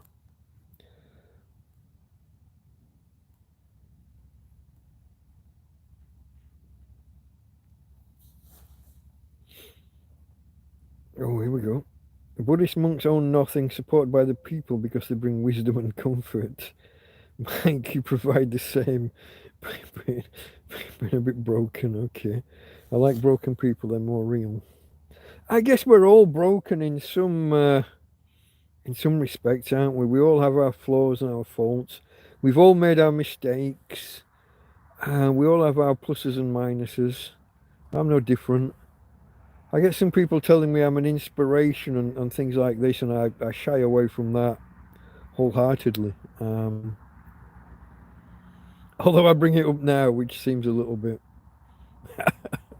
I don't know.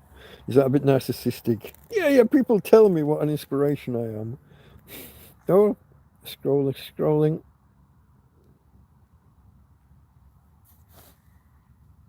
Okay, between a playwright and a theatre director, Andre Gregory, exploring life, art and meaning.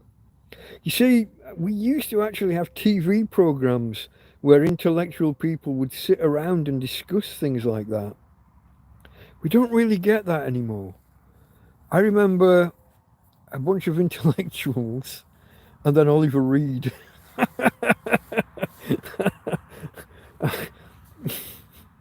Good old Ollie. Now there was a man. There was a man's man.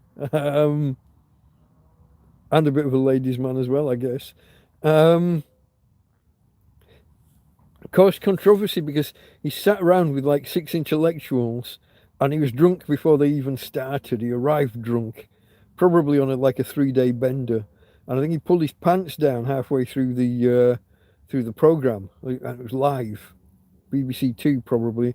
One of those ones late night on a Friday, probably after Newsnight. But maybe Ollie Reed is the reason that we don't have those programs anymore. I remember them, you'd have philosophers and scientists and mathematicians and logicians sat around discussing whatever topics of the week had cropped up. You'd have sometimes it'd be like a bishop or a maybe an archbishop or something, and they'd be discussing whether the life of Brian was sacrilegious or not. Um, I don't remember the last time I saw a TV program that was anything like that with, with proper recognizable intellectuals. I guess the closest was when they interviewed Peterson. What's he called? Dr. Peterson, the Canadian. And that woman on Channel 4 tried to, she's doing that. So what you're saying is, and she was building a straw man and trying to pin him down for having said something that he'd not actually said, and then she was going to bust the argument. Okay, Adam, bye for now, mate. How far behind am I? The Broken Girl After Dark. That sounds like the kind of name a program like that would have had. Yeah. Was it Friday night after news night? I think Thursday they started doing like a culture type program. I'm not sure if that's the same type of thing. But it's some of those people on culture type programs and art type programs. Can't remember the guy's name. That guy who speaks really posh and he's got his white. Oh, yeah, a bit buffoony, but really intelligent, but comes across a bit buffoony. But those kind of people. Oh, scratching my nose. Oliver Reed was he really was a top actor, and in his younger days, he was a really good-looking bloke. If you see some of those werewolf type films, the Hammer House films that he was in, Channel 4 After Dark. Okay, so that's a different one to the one I'm thinking of probably, but it's that kind of thing though. Okay, yeah. So are you saying Ian that that there are still programs like that? Because that'd be good. I don't, obviously in my current position I don't get to see them. Singing the Wild One on Aspel, yeah. I think he didn't he drop his pants on Wogan as well, back when Wogan was a program, or at least he was offering to Anthony H. Wilson. Isn't he dead? He presented the news on Granada, as well as being a nightclub owner and a record producer. Anthony H. Wilson. Sure he's dead. They did a docudrama of his life. Aspel was a good program. Wogan was a good program. This was back when you used to see, like on Parkinson and stuff, you'd see people being interviewed, and they weren't necessarily there because they were just promoting their latest book or film or TV series. They would just be on these programs just like, I'm in town, do you want to interview me? I'm available. They weren't just, or maybe we were just naive and they just dropped it in more subtly.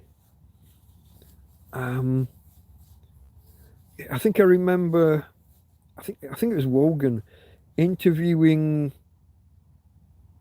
what was she called? The woman who wrote all of the love novels, Barbara Cartland. Cartland sounds right.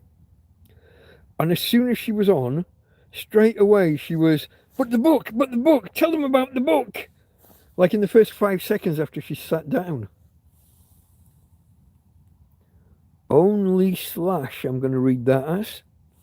Only Slash asks, how old are you? The white beard must give somewhat of a hint. How old would you say? Take a guess.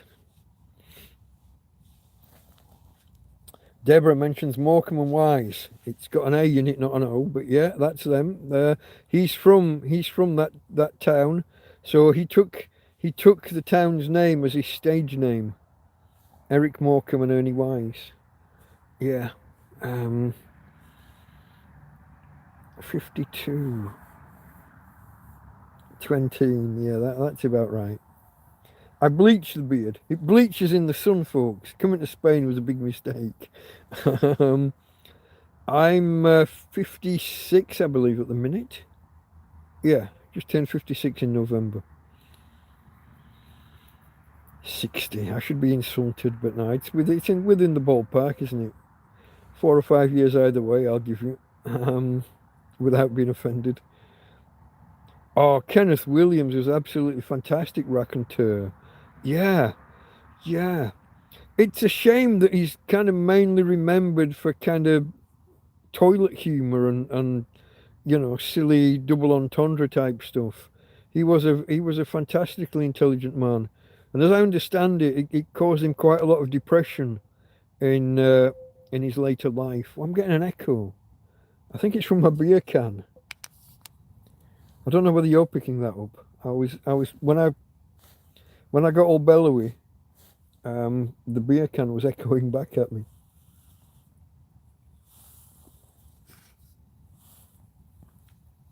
It's medicinal, folks, for the dry throat. Kenneth Williams was fantastic. Who am I thinking of? Howard. Up Pompeii. Frankie Howard. Frankie Howard. There was another one. Far more intelligent than they would be given credit for. Who was the other one? It might only be a pint to you, but to me it's an armful. Who was that?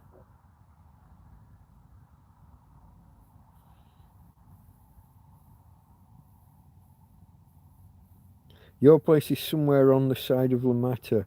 Not too far from La Mata. I'm the Torrevieja side of the tower, Torre del Moro. So I'm this side. From Torre del Moro, keep following the coast road down the hill, past the little German bar, and I'm on your left, opposite what's it called? Repsol, the garage. Repsol gas station. Did anybody... Hancock, that's right. Hancock's half hour. The blood donor. It might only be a pint. To you, it's only a pint. To me, it's an armful. These guys were all...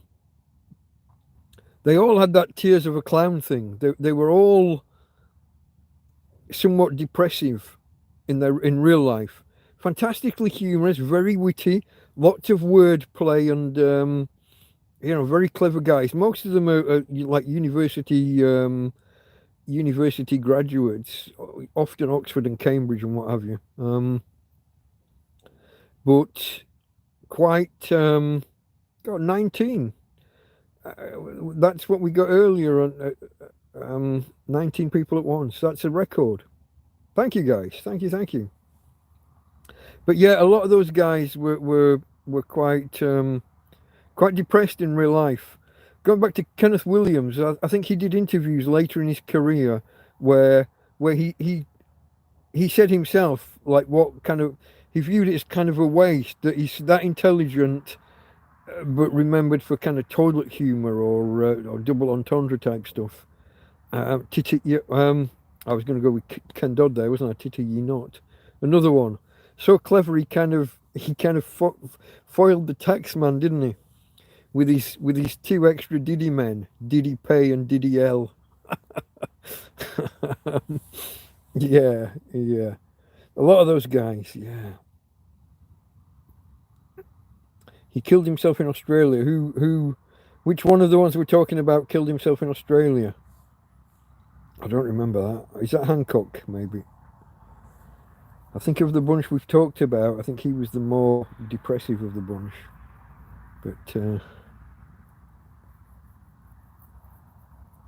gave up smoking at 50. Good for you, mate. Good for you. Was it easy or was that a struggle? I think we had this conversation a few weeks ago. I read somewhere that one of the greatest cons played on humanity is convincing people that giving up smoking is difficult. I think, did Jack Attack say he just gave up? I think, was it Jack Attack? Somebody in chat said they just gave up like that. They made the decision and just stopped.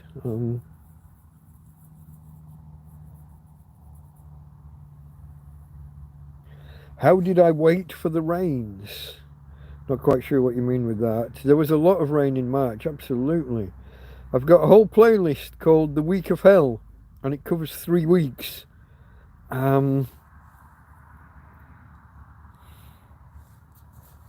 Yeah, I've got a whole playlist of videos through the whole, I guess, through those 3 weeks, through the month really. Um, from start to finish, anticipation for a week before it all kicked off, then through all of the rains, trying to make the tent weatherproof, fighting a losing fucking battle on that one, and the travails, the struggle to keep the water out or to mop the water up and get it away when it did come in, or laying in bed here with a bowl on the bed. The bowl's still here on the bed. I could probably. Oh no, I can't quite reach it. Hold on. Just like that. Oh, sorry, Tina girl. Sorry, it's just me. Sorry, babe. Back to sleep. Let's show you Tina again. She's the real star of the show after all. Let me move the bowl back out of the way. I did get the bowl, but I think I caught my Tina as well while I was doing it. Yeah, here, bit. Oh, you're going to shuffle away so the people can't see you. Can you see her? You just about see her collar there. But you can't. Tina girl, look, say hello to the people. Come on.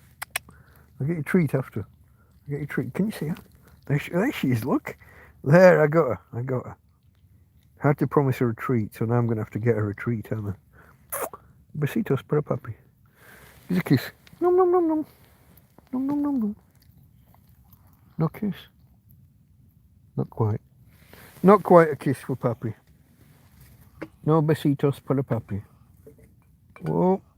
Balance that there. Give us a second, folks. I've got to put the phone down and get the doggy a treat. As promised. Stay there. You don't have to go anywhere. I'll come to you. I'll come to you. You're okay. Can we get her on screen? She's there, but almost. Almost. I can go higher, maybe. Go higher. Make her work for it. Hey, babe. The peoples. The real star of the show. This is why you're here, folks. Nobody's bothered about me, really. There we go. Last two. After we finish here, I've got to take her back out for a bloody walkies. We haven't been out since 7 o'clock. When we finished the TrampCast, we had a quick walk. What I was going to show you, though, folks, was that the bowl is still here on the bed. It was just in the bottom corner out of reach. Just in case. But normally there's a cardboard box over there with some snacks for me. Oh, can I seal the bag back up? I can. What a superstar. For once, I can seal the bag back up. Okay, babe, you're all done. Get back under. Here we go, lay down. I'll tuck you back in. Here we go. There's my girl. Can people see you? Almost. They can almost see you. No, lay down. That's okay. See whether I can twist it a little bit that way. Can you see her? There she is. Tucked in the quilt. Tucked in nicely. Now do I get a kiss? Besitos for a puppy. No. No, still no kiss. Wow, rejected by my girl. Rejected, folks. Rejected live on the internet by my girl. Okay, where am I? People are throwing out the names of comedians and comedic actors. Kenny Everett, says Jack Attack. Kenny Everett was fantastic. Revolutionary. I mean, for a radio DJ to then go onto TV and start using all those visual effects where the picture bends and becomes a wine glass and spins away and off. And then the characters that he did. Sid Snot and what was the woman called? All done in the best possible taste. Probably Cupid Stunt, wasn't it? A classic spoonerism, if I'm not mistaken. Cupid Stunt, that would be her. And he did a Marcel Marceau kind of impression as well. Very funny guy. Died far too young. He was that was a HIV, wasn't it? That was AIDS. If I remember correctly, the suspicion's not the right word. The rumour at the time was that he was one of Freddie Mercury's lovers. And yeah, Dick Emery. Ooh, you are awful, but I like you. Yeah, we like Dick Emery. Oh, I've scrolled too far in one go.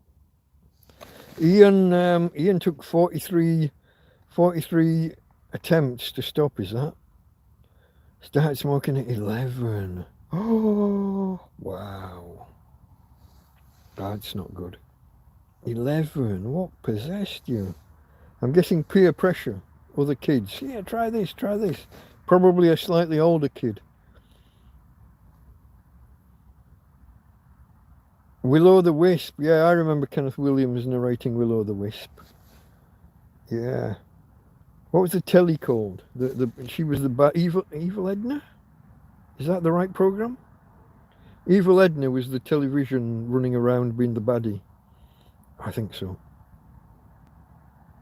Jack Attack stopped 3 years ago in May. Well done you, sir.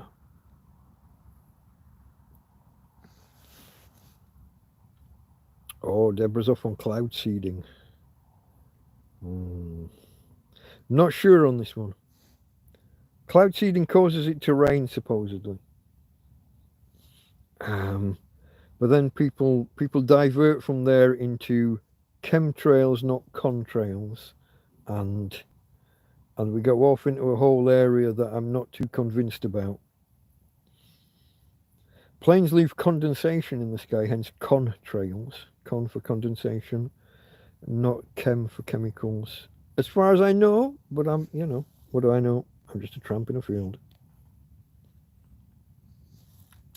We're all in the gutter, but some of us are looking up at the stars. Oscar Wilde. Very similar to Casey Kasem, though, in America when he did the, whatever his top 10 show was called. I think what was his variation was keep your feet on the ground and keep looking at the stars, I think. Same idea. What a lovely dog. She is. She's a star of the show. My girl is the star of all the videos. She has her own playlist from back in the days when she could actually walk and move around.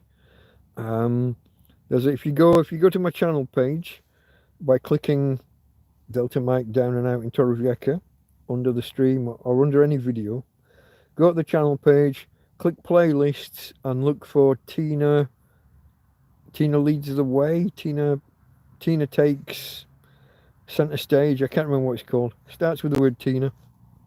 There's a whole playlist of us going places and basically Tina being in charge. If she looked that way and wanted to go that way, we went that way. There's also the Tina Tummy Tickle videos as well. There's 2 or 3 of those that I put a theme tune to and a bit of music to, and the one that did the best is the one that I play backwards, animate, and then have some love hearts sweep up at one point. Dog is loyal for life. I hope so. Ian loves and takes care of foxes, but you don't get the same kind of affection from them, no. Foxes are technically not dogs, are they? I don't think they're. It's like hyenas, and neither dog nor cat. They're like something in between. They're a separate branch, from what I remember. Oh wow, Deborah's got a 15-year-old Cocker Spaniel. Losing its sight. Tina's losing her back legs. Well, they've gone. I put an elasticated belt around her back end and I hold her up. It was the only way to get her out of the camp. She got to the point where we couldn't even go 20 meters down the road for her to do her ablutions. But yeah, sorry to hear that your dog's suffering. 15 years is a good knock though. That's not a bad stint, is it?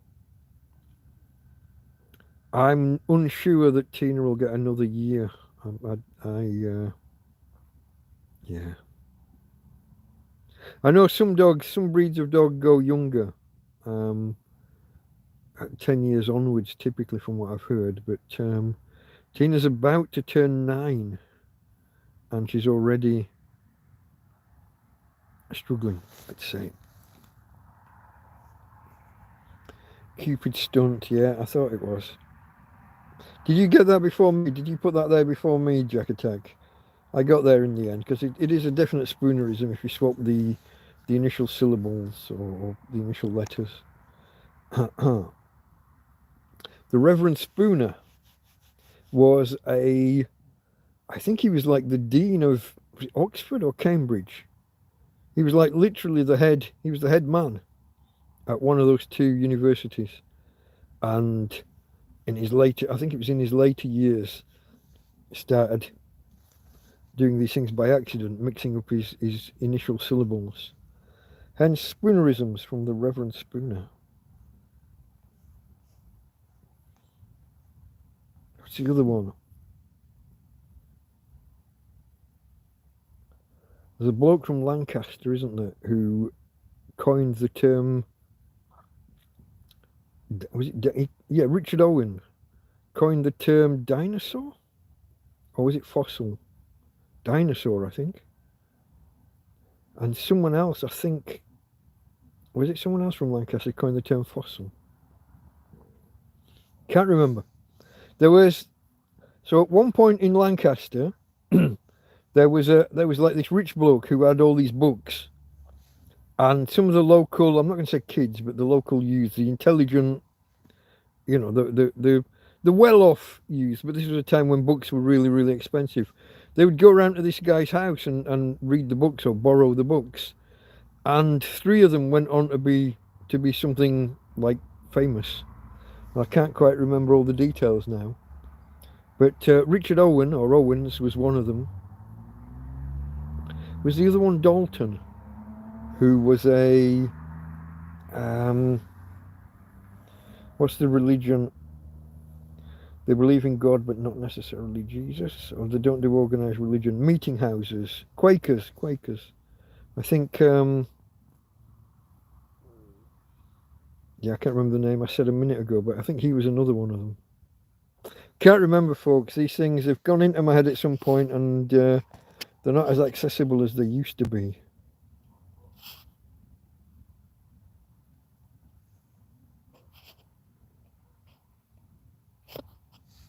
Ian Bunker, this is the smoking started in the Scouts. Okay.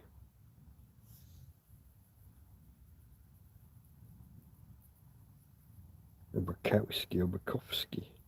Don't know the name. Or do I? I know the name, I just can't place it.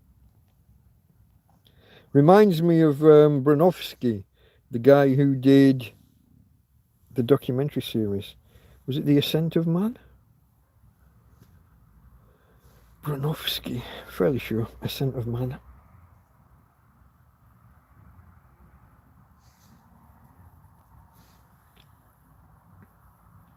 Foxes are dog hardware with cat software. Cleverer than both, but live. Paranoid lies in the shadows. Yeah, I guess. They do make those horrible noises when they're lovemaking as well, a lot like cats. There's a lot of that screaming and what have you goes on.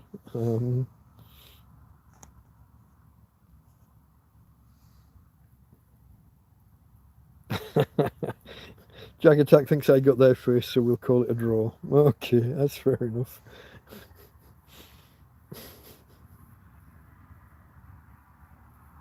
I think I'm up to date with the chat, folks, unless I'm missing something. I do like the fact that the chat stays there. I don't know why I can't have this when we do landscape rather than portrait. And again, to anyone who's arriving late, I apologise for the portraitiness. I set it to landscape. Well, I had it set wrong, and it told me to change it, and I went from portrait to landscape.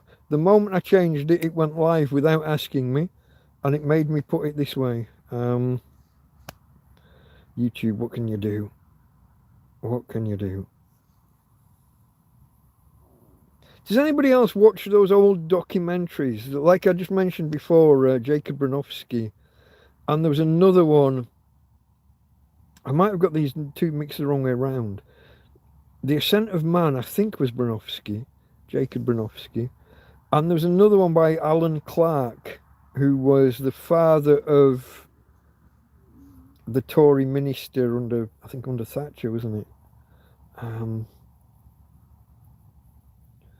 I've got this. I downloaded all these old documentaries, the classic ones, like the Carl Sagan, whatever that was called. What was it called? The one where he's in a pretend spaceship going around explaining all about the universe. They redid it with what's he called? The guy that demoted Pluto, except not really. Civilization. There you go. Which was which?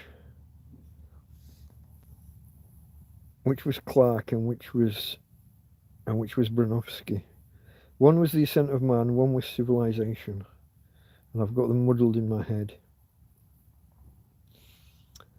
I'm trying to remember now. Neil deGrasse Tyson demoted Pluto, or gets the blame for it, mainly because of the Big Bang Theory, I think, the TV series.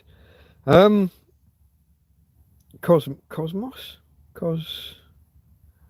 He redid it, didn't he? Or added to it.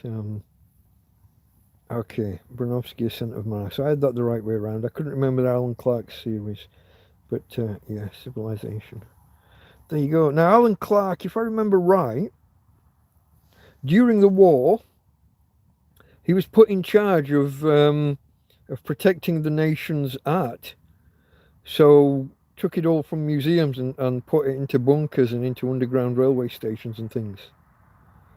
So that was his kind of big claim to fame, would you say? Before he did the TV series. I think I've got that right. Where this stuff comes from, folks, I've got no idea. Working class lad from a mining village in, near Barnsley.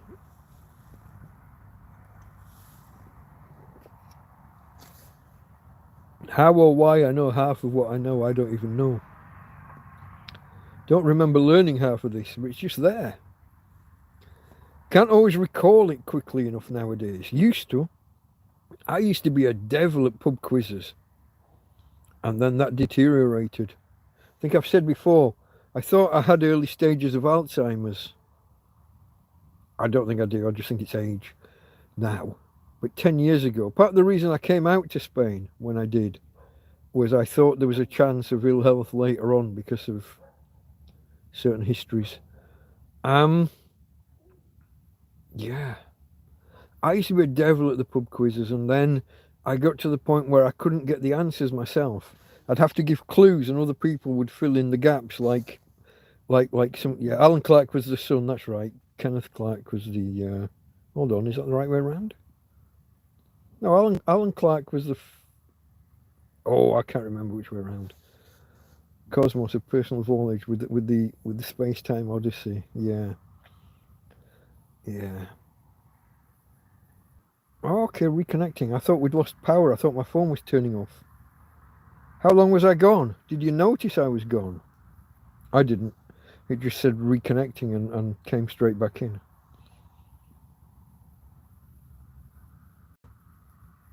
Jack Attack's named 2 different cosmoses. Is one of these the original with Sagan and one the deGrasse Tyson? Not sure. Not sure I even watched the deGrasse Tyson ones. I might have seen the odd episode on YouTube or Pirate Bay or whatever. Personal Voyage is the original. Interesting. All these, I do love a good document. Also, hold on. Let's see if I can. I just had half a thought and I can't quite get there.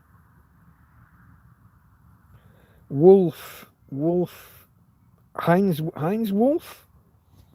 Was it called like the Great Egg Race or something? They had to drop an egg off the top of a building and have it survive. Bunch of kids, but it was like a kids engineering program, science and engineering. I'm going to say Heinz Wolf. He was good. It wasn't all the egg thing was one. I think that was one round at the end of the program, and they'd had to do other challenges through the program. If I'm remembering correctly, probably mid to late 80s, early 90s at a push. Yeah. And of course the other one we talked about the other week, or I talked about the other week, with Magnus Pike, the scientist who couldn't talk without moving his hands. People literally joked that if he tied his hands up, he couldn't speak. Magnus Pike. The Great Egg Race, yeah. Yeah, that was good. Is that what I said? I think I said Great Egg Race, yeah.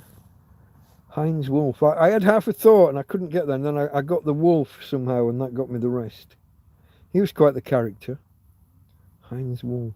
It would have been good to see a programme with Heinz Wolf and Magnus Pike at the same time, but I don't think that ever happened. The last time we discussed Magnus Pike and the programme called Don't Ask Me, and I had a book from the series, but the book is called Tell Me Why, or Tell Me How, Tell Me Why. The last time we talked about it, I got Magnus Pike and I got Miriam Stoppard, and I couldn't get the bloke's name, and I think it just came to me.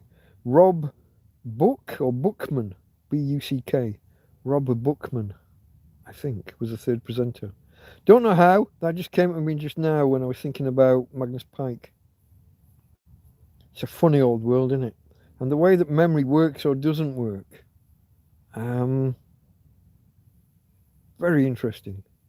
And interesting watching it degrade in yourself over the years. Do you believe in life on other planets? It's an almost certainty when you look at the when you do the maths, the Drake equation, by a bloke called Frank Drake, who, if you took the proper name of Frank as Francis, you've got a Francis Drake, and he's not playing balls. Joke for the Brits there.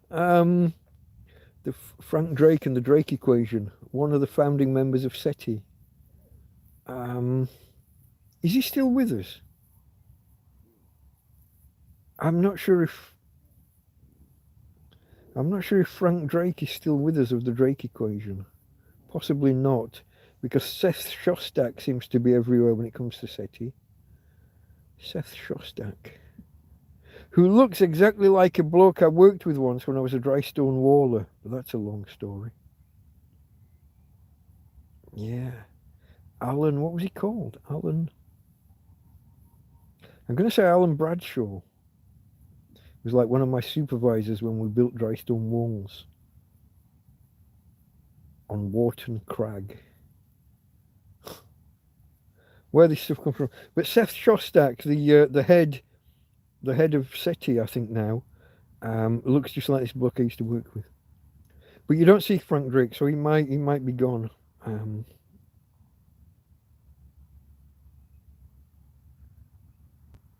Was Johnny Ball on that as well? I had no idea.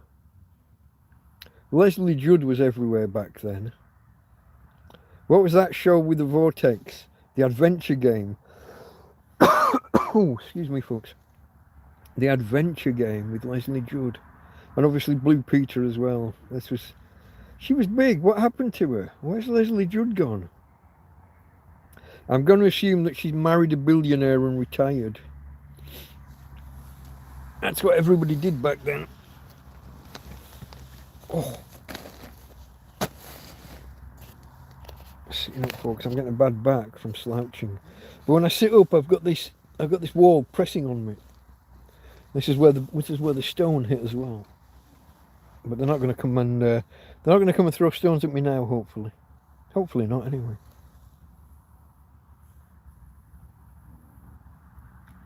Yeah, I think, did the program only end because Heinz Wolf died not long after? So he might have died while the program was still running. Maybe that might be why it ended.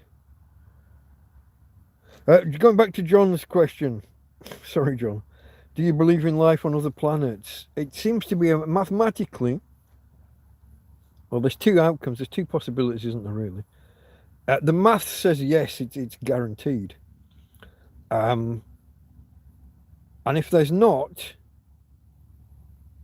then that would point back to God, to there being some reason, some initiator of life here. If there's, out of all of the, I can't remember the numbers, there's like 100 trillion galaxies, and there's 100 billion is it 100 billion solar systems, and then however many planets and whatever that you get within them. And when you multiply all that out to get the total number of not just planets, because life might be possible on moons and larger asteroids, depending on circumstances. You multiply it all out, and it's just it has to be, there has to be life out there. If not, then we're such a weird anomaly that you would start to think that a designer was behind it, maybe. But the corollary or the add-on to your question of is there life on other planets is with the vastness of space, can they get here or can we get there?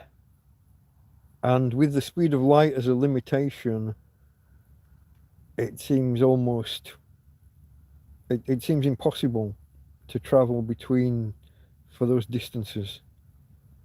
Unless we're wrong about the speed of light being a limit. See, we do know of something that travelled faster than the speed of light. This is absolutely certain. And the thing that travelled faster than the speed of light was the universe itself. Certainly in the early days, in the early, in the first billion years or whatever. So the Big Bang happens, and the speed of light is this constant that you can't travel faster than, yeah? So it's been 13 billion years, so it could have gone 13 billion light years that way, and 13 billion that way. The observable universe, therefore, should have a diameter of 26 billion years. 26 billion light years. And it's way, way, way bigger than that. Well, how is that possible if the speed of light is a limit? And the answer is, the speed of light is a limit for travelling within the universe, but the universe itself can travel outwards faster. Or did in the early days. And that's like a provable, observable fact. Just the fact that the universe is greater than 26 billion light years across. Unless we've got the age of the universe really, really, really wrong. I've got movement through there now. Oh, bastards. You just hear the little crinkle crinkle when they cross. What about UFOs, asks John as a follow-up. Well, they're unidentified objects in the sky, or it's just because you're unidentified doesn't mean it's aliens. It's aliens. It seems hellishly unlikely. People get mistaken about things. Have you ever seen that clip? A guy rings the police twice, I think, in one night, dials 999, emergency call to say there's something strange in the sky. It's the fucking moon. But it was like behind clouds and glowing eerily or funny. And it had hovered. He said it's hovered. It's been there for about an hour. And he's not the only one. I sat here one night, out here, looking at a lit up kind of object, but it was a clear sky. There were no clouds, but it looked like a cloud in the sky. And it took me 30 seconds. I was looking at it, just trying to focus, trying to work out what the fuck I was looking at. The Milky Way. We just had a night where some of the street lights were off, and the lighting and everything else, clear sky, and just a certain, and there it was, just the Milky Way was just hovering there. Obviously it doesn't really move except as we rotate, but I was just caught out for however many seconds trying to puzzle it out and work it out. People get caught out all the time by phenomena. What was the one the other day, the swirl in the sky, the spiral in the sky? Was it, it's like the after effect of a rocket taking off or something. So we're being told. Now, maybe it was the Gower Ould and the cover story is Elon's rockets. I don't know. Didn't they just discover something under the pyramids? Let's go all Stargate.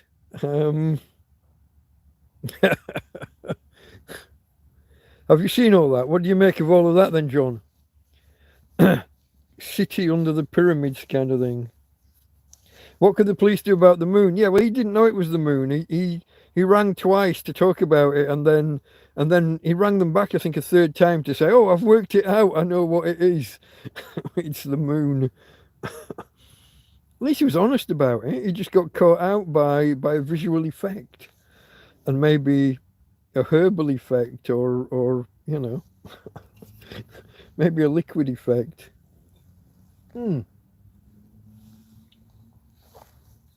I'm at the bottom of a can, and I wanted to just put my head back, and I can't.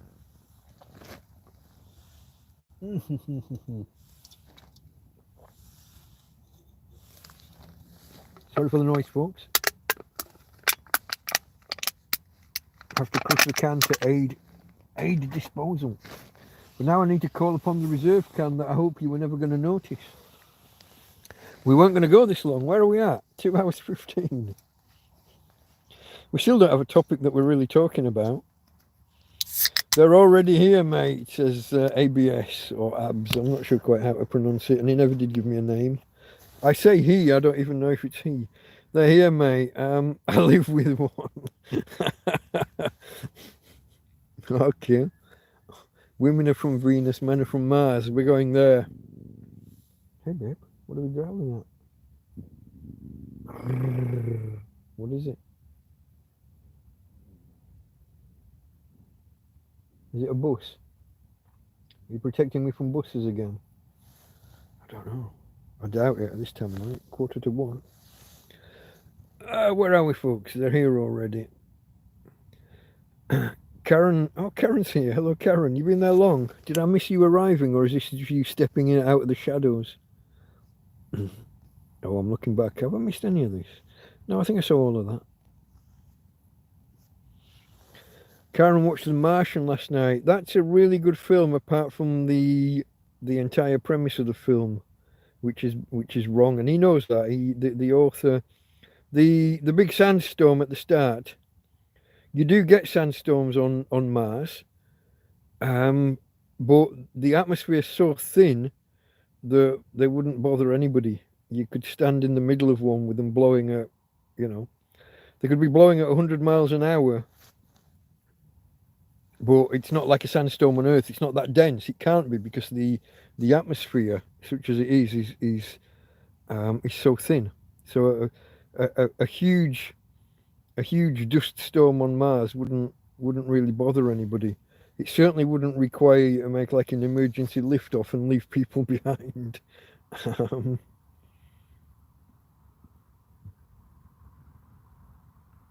field in Flamborough Head, Bridlington-ish. Oh wow. That's we used to Ford Escort van, 1974 or 5. Mum and Dad would throw a mattress in the back of the Ford Escort van. Mum, Dad, 2 kids, not a water boat, but a big water container, and blankets, etc., and off we'd go.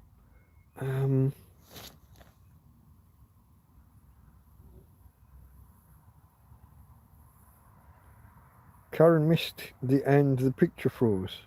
The end of what? Oh, The Martian. Okay. It ends happily. Don't they? Oh no, spoilers, I guess. No, I won't do that. I could do that, but I won't. A good film. It's just like the premise, the initial setup is weak. But all of that surviving on potatoes and burning gas to get the moisture to form water and have it condense and drip down. That's all there. Interstellar. That's the one with the 5-dimensional beings at the end that love is a force within the universe. That one. I can't go there. That's a bit too woo-woo for me. That's a bit too far for me, if I've got the right film.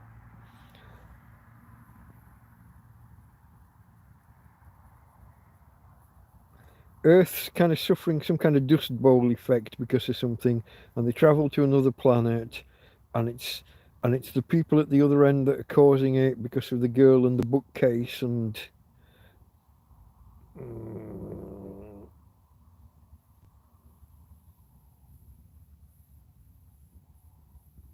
the foghorn. I don't remember there being a foghorn. I remember the lighthouse and the beam coming across every 3 or 4 seconds, whatever it was. I don't remember foghorns.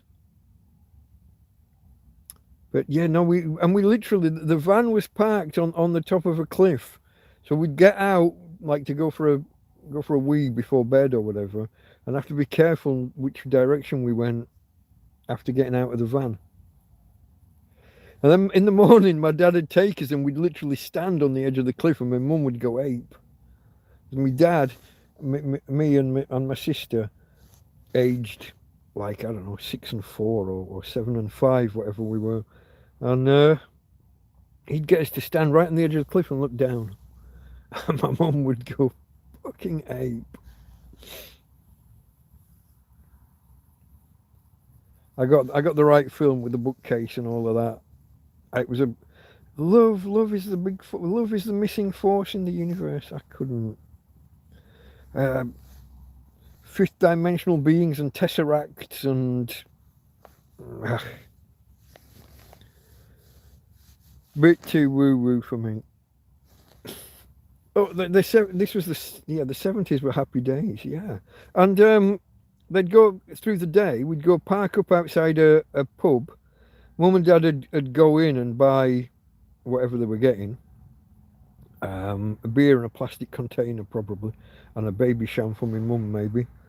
And we'd get a bottle of Coke with a straw, you know, the Coke shaped bottle, the proper bottle, and then a canny bag of Tudor crisps.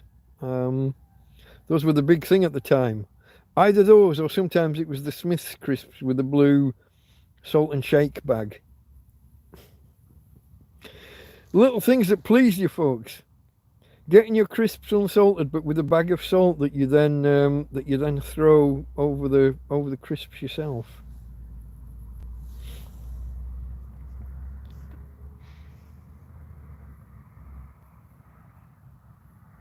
Now I'm lost. People are saying things that have I missed something? Or soap as in the TV series with Benson and Billy Crystal got kidnapped by aliens. Is that where we're going? Happy Days. Oh, we're naming TV programs, are we? Or was Karen saying that those were Happy Days, or was she saying, did you watch Happy Days? The Fonz, Henry Winkler. Is that where you were going? They jumped to the shark in the end, didn't they? If that's where we were going. Happy Days, soap. Jack Attack says gammon, and I don't know what that's at. I think ABS might have typed something, ABS might have typed something and deleted it. I'm lost. I'm up to date with chat though, and there's still people here listening to me prattle on. I don't know why. Karen, I loved soap. Like, what was the name of the bloke? The father of the family. He looked a bit like Kirk Douglas. He was like a low rent Kirk Douglas kind of lookalike. And then you had Catherine Helmond, the ginger-haired lady. You had Benson, and then Benson got his own series, didn't he? He got a spin-off. Hold on. Now Karen says no, and I don't know what we're saying no to. She loved soap, but then she said no. Is that a Happy Days thing? I don't know. I'm lost. Explain, please. Canny bag of Tudor. For Happy Days, great memories of your family. Okay, not the TV series, the memories with family. Yeah, I got both. I enjoyed the TV series as well, but so that took us on a little aside, didn't it? But yeah, Happy Days. Sitting in cars and vans and having we would sit on the wheel arch in the back of the van, the escort van, because it only had the front seats. Yeah.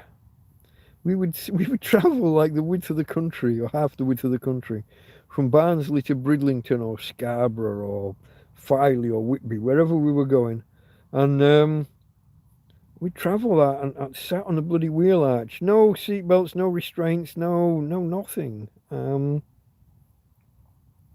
Fortunately, when you're going across the country, there are no real motorways. Motorways only seem to run up and down the country mainly.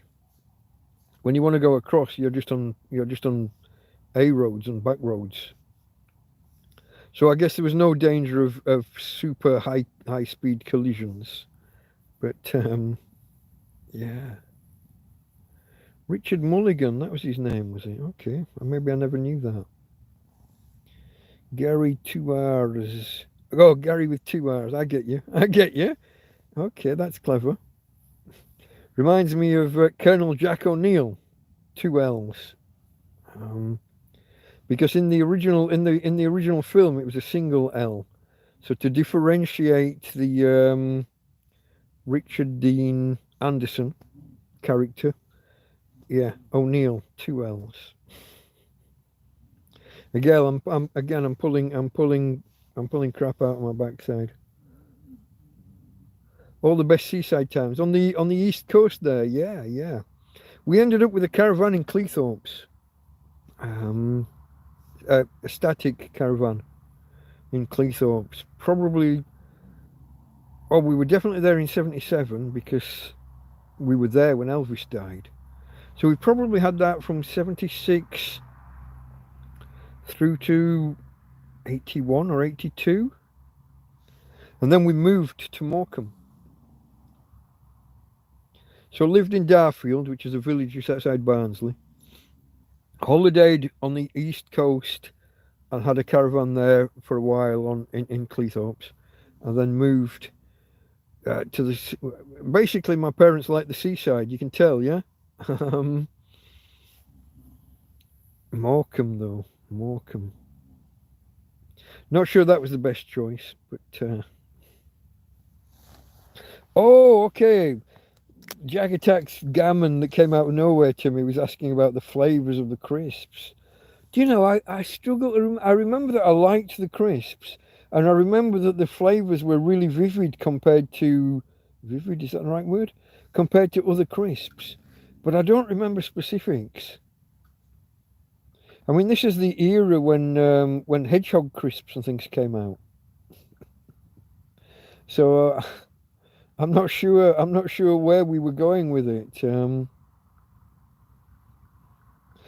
I mainly remember the adverts with the Geordies going, "Aye lad, it's a canny bag of Tudor."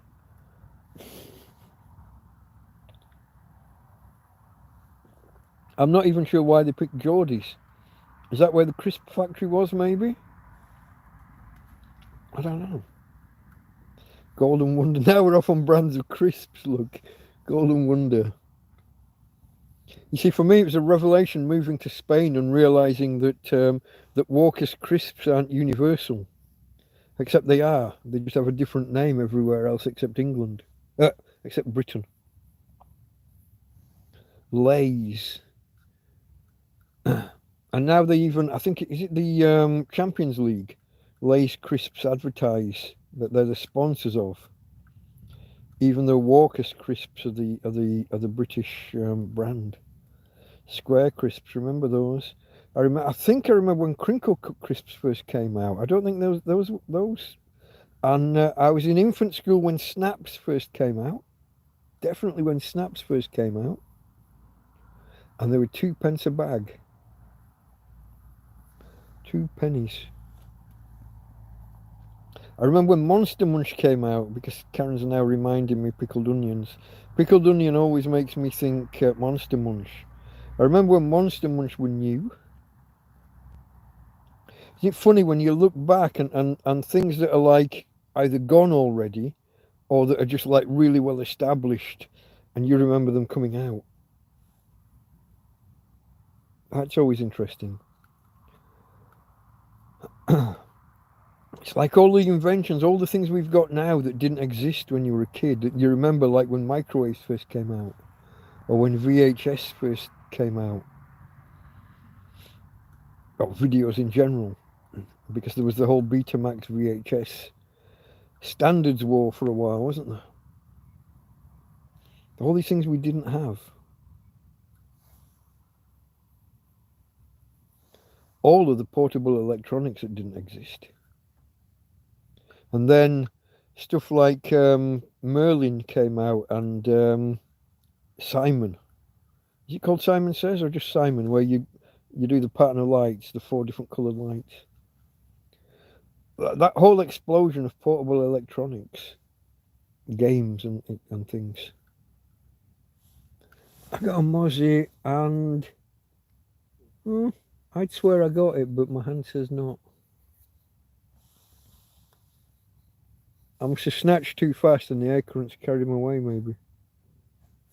I grabbed right at him.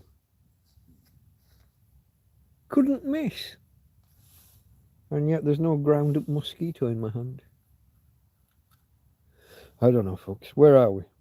Where are we? 20 thumbs up. That's good. We're on par for a record. If there's anybody here who hasn't hit the thumbs up, if we do that, I think we can declare a record. We may. Did we hit 21 the other day, maybe? We might have hit 21 the last time I asked for thumbs up on as a big deal during a maybe we did hit. Oh, okay. Now we're definitely on a record. 22 during a live stream. I think that's a record. Earlier we had 19 people here at once. I think that was a record. Walkmans, yeah. And Cliff Richard with his song Wired for Sound, wasn't it? With a video where he's roller skating. Yeah. Lancashire crisps, says John. Lancashire. Don't know about that. Beef and onion. Pickled onion monster munch. That's definitely it. That was definitely one. See, let me just work back, see whether I missed anything. Karen had pickled onion Tudor crisps. Okay. Seabrooks is from Bradford. Didn't know that. They're still going, Seabrooks, yeah? Do they? Hold on. Seabrooks only do crinkle cut, don't they? Do they do any normal crisps like that aren't crinkle cut? I only know them for crinkle cut. Fish and chip flavoured crisps. I remember the little fish and chip, they were like biscuity things, little tiny, not so much crisps, but they were more like a biscuity thing. Karen's favourite crisps are Piper's Chorizo. Piper's, is that the brand? Never heard of. Is this Spanish? I mean, chorizo, obviously. Oh, there's definitely something moving out there.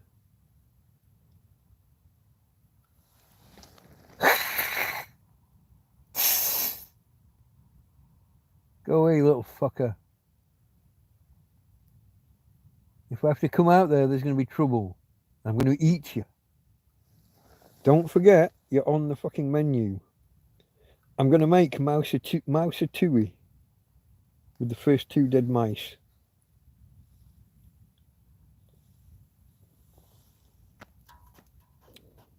Won't be Ratatouille because they're the little ones, not the big ones.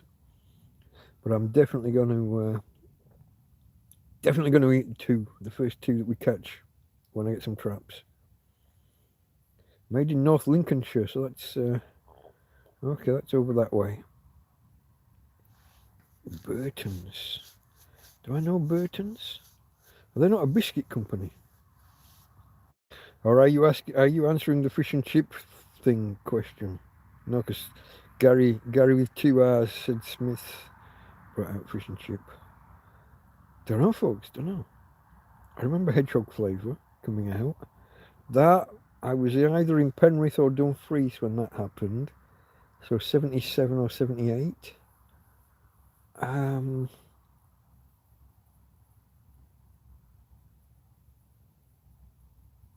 know. My favourite's always been salt and vinegar. We used to buy the 12-pack multi-pack thing, the family pack thing, with, was it 4 packs each of 3 different flavours, or was it 3 packs each of 4 different flavours? There was ready salted, salt and vinegar, and cheese and onion. Maybe it's 4 packs each of those 3 flavours. And the cheese and onion were always the last to go. Salt and vinegar first, ready salted next, and then when you had to, when there was no other choice, then you'd have the cheese and onion, and then you'd realise just how much you liked them.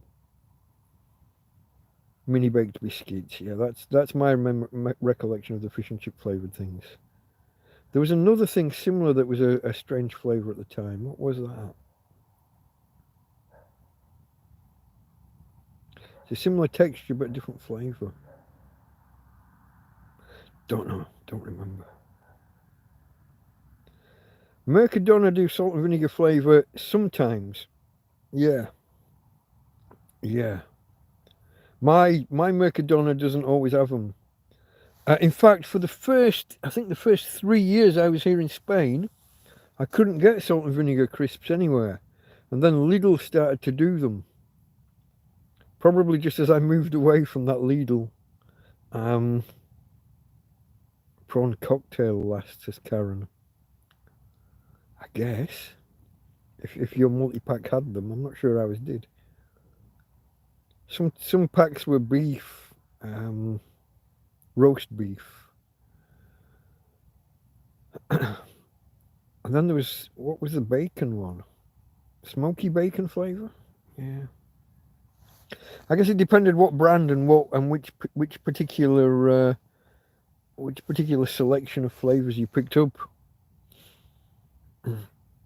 Yeah, the minute I mean, firstly I can't get to Mercadona, and secondly, can't afford luxuries like crisps most of the time. Occasionally, someone who's leaving the country will drop off crisps. The bloody Chino Bazaar here, he sells the triangular Mexican things, Tex-Mex, like is it Doritos or is it the other one? What are the two? There are two brands, Doritos and he sells one of them here, and they're literally 3 times as much as they are in Mercadona. Mercadona sell them for 90 cents, and they're 270 something or 280 something here. And yeah, I don't buy them often. I'll be honest, I have on occasion, maybe twice, bought a pack. But I'd have to be particularly flush. It's usually if someone gives me an in-hand cash donation, like the day after somebody else has, and I've suddenly got money burning a hole in my pocket, you might say, and then I might lash out and treat myself to a pack of crisps. Historically, that would have been from Mercadona at the normal price. Now I'm more limited in where I can go. Yeah. Bovril crisps. I don't think I've ever seen that phenomena. Doritos extra flaming hot. Yeah, I like them spicy. Even better if you can get the jar of dipping sauce that's even more spicy. Spicy squared, isn't it? Spicy. You get a spicy crisp, with an even more spicy dipping sauce. Yeah. So, guys, what is the theme of this chat? What?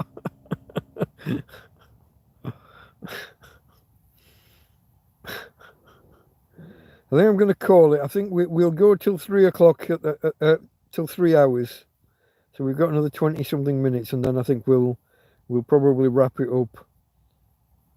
Unless YouTube see fit to suddenly bombard us with 20 new viewers. The numbers are dropping. We're down to the core. I just scrolled back and see, did I mention, I'm not sure if I mentioned John's Frazzles. I remember Frazzles coming out. Smith with the blue salt packet, yeah. Coca-Cola in the glass bottle with the proper Coke shape. And kids disco at caravan parks, absolutely. Absolutely. Kids disco. Or a fancy dress party, and with a contest, with a judging at the end. And all the boys all just go as pirates with their little plastic swords, start whacking shit out of each other with the swords.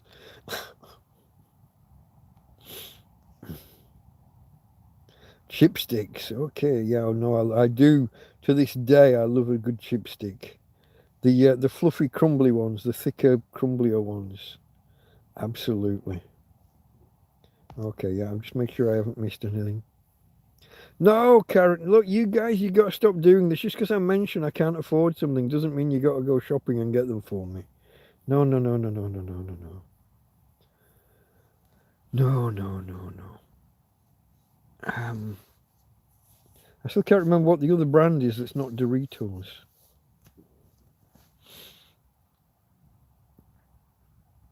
But it's the same kind of thing. I mean, if you get those less flavoured ones, they are just cardboard. Once you've licked the flavour off, you're eating a triangular piece of cardboard. But the flavour makes it. My coins. I'm trying to remember the brand of like kettle chip things that I got. When I was at Customs and Excise and the trolley used to come round 3 times a day. Fuck, that was evil. I put weight on. Started with once a day I would get a Twix from off the trolley. Then it became Twix and a big pack of these crisps. And then it became like twice a day I would get from the trolley and try not. And in the end I was just like, fuck it, trolley's here 3 times a day. Why don't I have my usual 3 times a day? So it was like, it was a Twix, can of Coke, and a pack of crisps. Could even have been McCoy's. Could have been. I'm not sure. But yeah. And we'd go out for lunch, and we were like 20 yards from a bar called from a pub called the Mark Addy, next to the River Irwell, and we'd come out of the office, go around over a bridge, and there's the door into the bar, and you would get like a lump of bread, like half a baguette, and you would get a lump of cheese about that big, and that's your lunch. Half a baguette, 100 weight of cheese, and all the butter that you needed. Plus 3 snacks a day while you're there. Very unhealthy, folks, very unhealthy. Office jobs when there's the trolley. And we also had a canteen. So if we didn't go around the corner to the Mark Addy, who, for anyone who doesn't know, he was an early mayor of Manchester. I'm not sure how early. I didn't look into the full story, because there was also at the time there was a comedian of the same name, or a comedy actor of the same name. Black curly hair, if I remember right. Him and his comedy partner used to advertise. They advertised a beer, some kind of bitter. Might have been Boddington. No, it wouldn't have been Boddington's, because that was Mel. What's she called? They did a spoof of a Cornetto advert, didn't they? Guy on a gondolier and he's got his beer and she comes past and just takes it out of his hand. Mel. She did a TV program with Des O'Connor, a daytime TV program, and she also did the Big Breakfast or Late Breakfast? Big Breakfast for a while. She's another one, I think, retired from TV because she married a billionaire or some kind of super rich banker. Made the headlines recently because after 30 years she accused somebody, that's her, Melanie Sykes. After 30 years, didn't she come out of the woodwork and accuse some bloke of something naughty? I'm not going to go there. But you got to wonder why wait 30 years.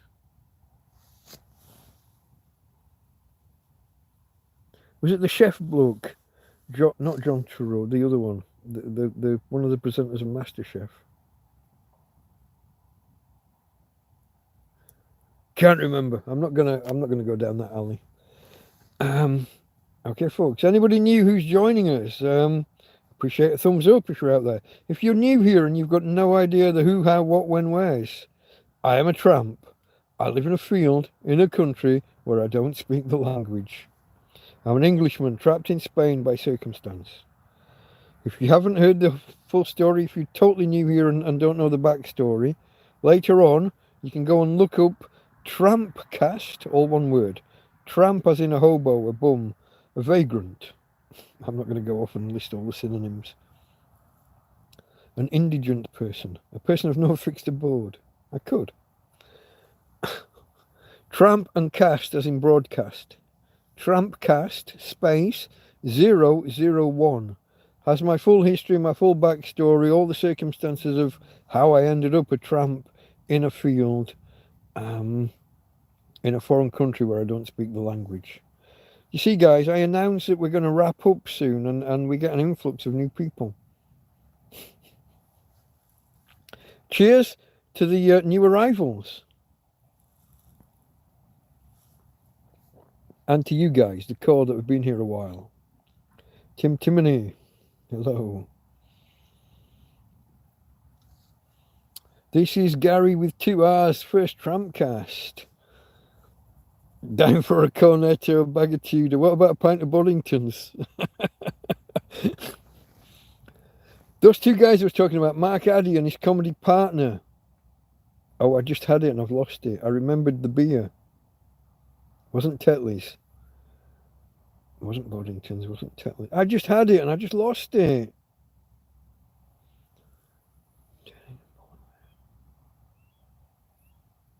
It was one of the Yorkshire ones, but it wasn't Tetley's. Or was it? Oh, now I'm annoyed. I definitely had a flash and I suddenly knew something, and as soon as I started to say it, it went. Yeah, Cornetto. But Melanie Sykes was a very, very pretty young lady back then. I mean, I'm sure she's still bonny now, but John Smith, that's where I was going. That's where I was going. Have you checked that, John? Or is it a memory, or are we just guessing? I think I was going John Smith. They were sponsoring rugby at the time, and those 2 comedians, Mark Addy and whatever his grey-haired, taller partner was called, they were doing the beer. Memory. Later on, Jack. Oh fuck. I think he did the. Did he do the same company? I think he advertised the same beer. Comedian Jack, short, dark hair. I think he's the presenter of Just a Minute on Radio 4 nowadays. Fuck. See what I mean about having to do... It's like doing charades to give other people the clues. I know the answer, but I can't get there. And then when someone writes it or says it, Jack D, correct. He advertised beers for a while, didn't he? And they were very funny and very good. And I think I'm right in saying that after Nicholas Parsons died, he took over presenting Just a Minute. Which, for anyone who doesn't know, is like a parlour show, a parlour game that they turned into a radio show, where you have to talk for so many minutes, no repetition, no hesitation. Some other rule that I can't remember. There's 3 or 4 little rules. But yeah, well done. I can throw out the clues, but the synapses, they just don't trigger. They just don't connect. It's a bizarre phenomena. I'm transfixed watching the viewer numbers coming up and down. We were down to 5 and about to call it a day, and now we're up to 10. I don't know what to do. I mean, there's no topic, folks. So anyone new who's joining, there's no real topic. It is just me and the guys in chat, the guys and gals in chat, just prattling on about things we remember, mainly from our youth by the looks of things. But what have we covered so far, folks? We've covered crisps, TV and radio shows. We're just about to start on your Nicholas Parsons and Sale of the Century. It's the show of the week from Norwich, Sale of the Century, where the top prize was about 100 quid.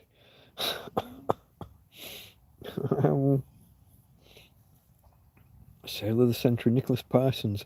What a lot of people don't know is, apart from the fact that he was a raving woofter, no offence to anyone who is, but, you know, it's a description. Rocky Horror Picture Show. He was in stage shows and things of that quite often. Running around in stockings and suzies and basques and things. Each to their own, I guess. I do like that. I do like that film. I do, but that scene's not really. I'm not going to like a midnight screening of it, dressed in the outfits and screaming the words out like they do. People they go to midnight viewings of it, and know all the callbacks and all the shout outs. It's pretty much pantomime, but watching a film. But they're all in the stockings and suzies and basques and other bits of female clothing that I don't know the names of. Yeah. Vic and Bob, they were good. What's on the end of the stick, man with the stick? If anybody remembers that far back.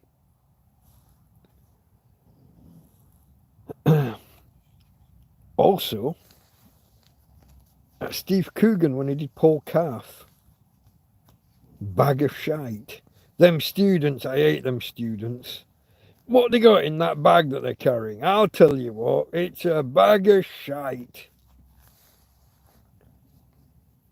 And I think his first TV performance, Steve Coogan, was on a Jonathan Ross Friday night. Jonathan Ross had a Friday night program on Channel 4, I think it was.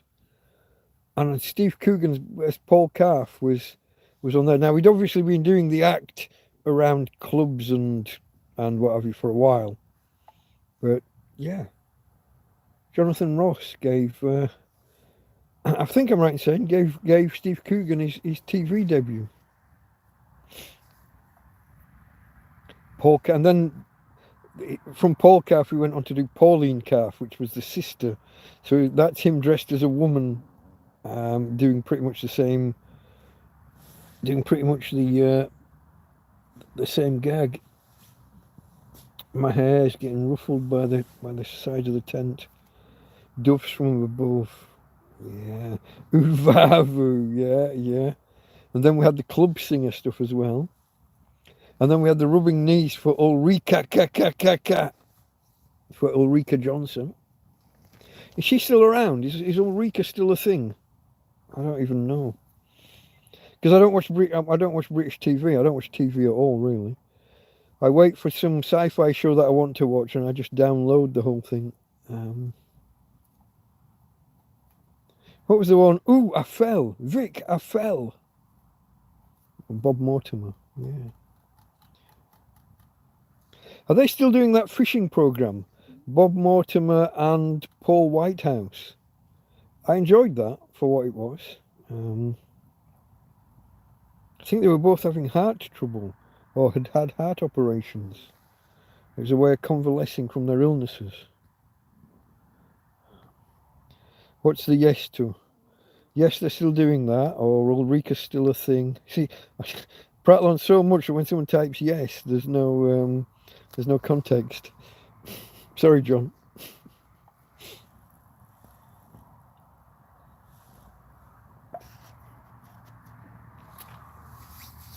What do you think, folks? We're on 2:53. Are we calling it a day on the 3 hours, or are we carrying on? Still doing it. Okay. Still doing the fishing show thing. I can't remember what it was called, but it was good. Fast show. Anybody remember the fast show? That was revolutionary in its day. It's like a sketch show, but they cut out most of the sketch and just went straight to the punchline. Powell the Fish. El Scotchio. What's her name? She died, didn't she? She's dead. Died young. What was she called? And she did that Mrs. Merton kind of spoof chat show. So, Debbie McGee, what first attracted you to multimillionaire Paul Daniels? Carolina Hearn, thank you. Thank you. Yeah, Carolina Hearn. She died terribly young. Was it... I don't know if you're allowed to say these words on YouTube. Did she self-delete? Or was it illness? I can't remember. Money, yeah. That's the obvious answer, yeah. What first attracted you to multi-millionaire Paul Daniels? Incredible. And to say it straight to her face, for real, in a, in an interview situation. I'm assuming it wasn't rehearsed and, multiple takes or whatever. Assuming it was just a straight up interview situation, but in character. Mrs. Merton. Yeah. Not a lot, not a lot. You're going to like this. Not a lot. Is he still with us? Paul Daniels, a magician. Got a suspicion that he's passed, but I'm not sure. And we're going to get into it. Let's not go. Let's not sit here trying to remember who's alive and who's dead out of everything. You do get them sometimes, don't you? There'll be an obituary. They'll announce that someone's died, and you'll be thinking, I had no idea he was still alive. Someone dies age 94, and you're like, oh, I've not heard of him for 20 years. I thought he'd gone already. Paul Daniels died years ago, did he? Okay, fair enough. Hold on. Jackie Tech says no. No, he's not with us still. Yeah, okay, I guess that's where you're going. Oh, dry throat again, folks. The rate of drinking is increasing. I will claim it's purely medicinal. 2016, that is a while back. Oh, okay, 2016 is when everybody died. Yeah, I said that. 2016 is the year I moved out here. And I moved out in the February. And all the celebs died in 2016. Everybody died. We might all have died. When did they turn the Large Hadron Collider on? Maybe it was that. Don't tell me that was 2016. Maybe we're all in a pocket universe and none of this is real. Going back to the simulation question from earlier, maybe it's not a simulation. Maybe we're in some kind of spin-off pocket universe created by switching on the Large Hadron Collider. Could be. Could be, folks. Unlikely. But I can't rule out the possibility. What would the experiment be to rule that out? I don't know that you could do one. No. You would have to make another Large Hadron Collider within this pocket universe, if that's what we're in. Yeah, no, I don't know. Could you make an inverse Hadron Collider, an anti-Hadron Collider, to collapse the pocket universe and hope that that doesn't end us and it splits us all out, as if nothing happens, like a Star Trek episode? I've gone off on one, haven't I? Pocket universes. They exist in theory. I'm slouching again, folks. I'm slouching, sorry. Let me try and sit up, but without hurting my back too much. You alright then, Tina? I'm not pressing on you when I do that, am I? No, babe. I think you're hearing there's some kind of bang going on, like a firework in the distance, and Tina's just sat up. It's okay, babe. I'm here. I got you. Daddy's got you. Tina's okay. Daddy's okay. Do you know, it could be thunder. It's rolling, it's going on. Could it be thunder? Stop now. No, it's started again.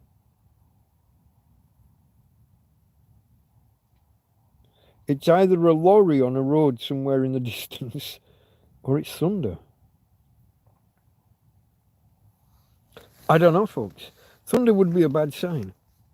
Could do with a headboard. I could do with a wall that isn't leaning in at like 30 degrees to the ground. It didn't used to. It used to be a lot more upright, but as these poles are sagging, things are becoming a bit more...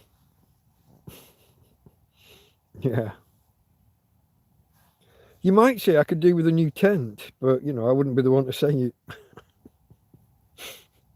Except I have said it a few times recently, haven't I?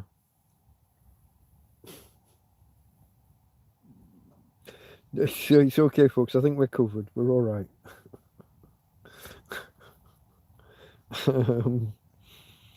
Get an old car seat. Now you're going back to Jack Attack's thing about getting a car or a van, an RV, camper van, whatever you want to call them.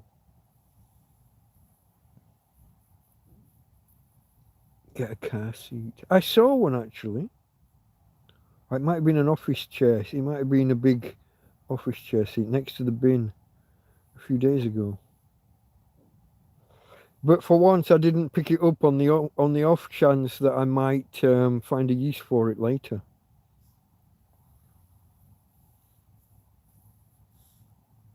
I didn't pick it up in case. I've got too much of that already. And then things that I could do with I don't have, like paracord or bankline or cordage. I did have. I had a huge bag of it, and it's part of what the police took away when they... Can you guys hear that?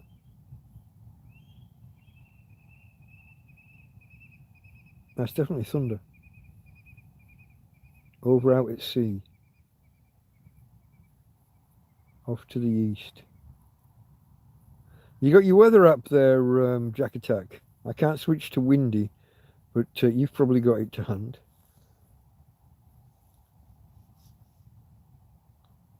I'm fairly sure that's thunder because it rumbles on too long for it to be something else.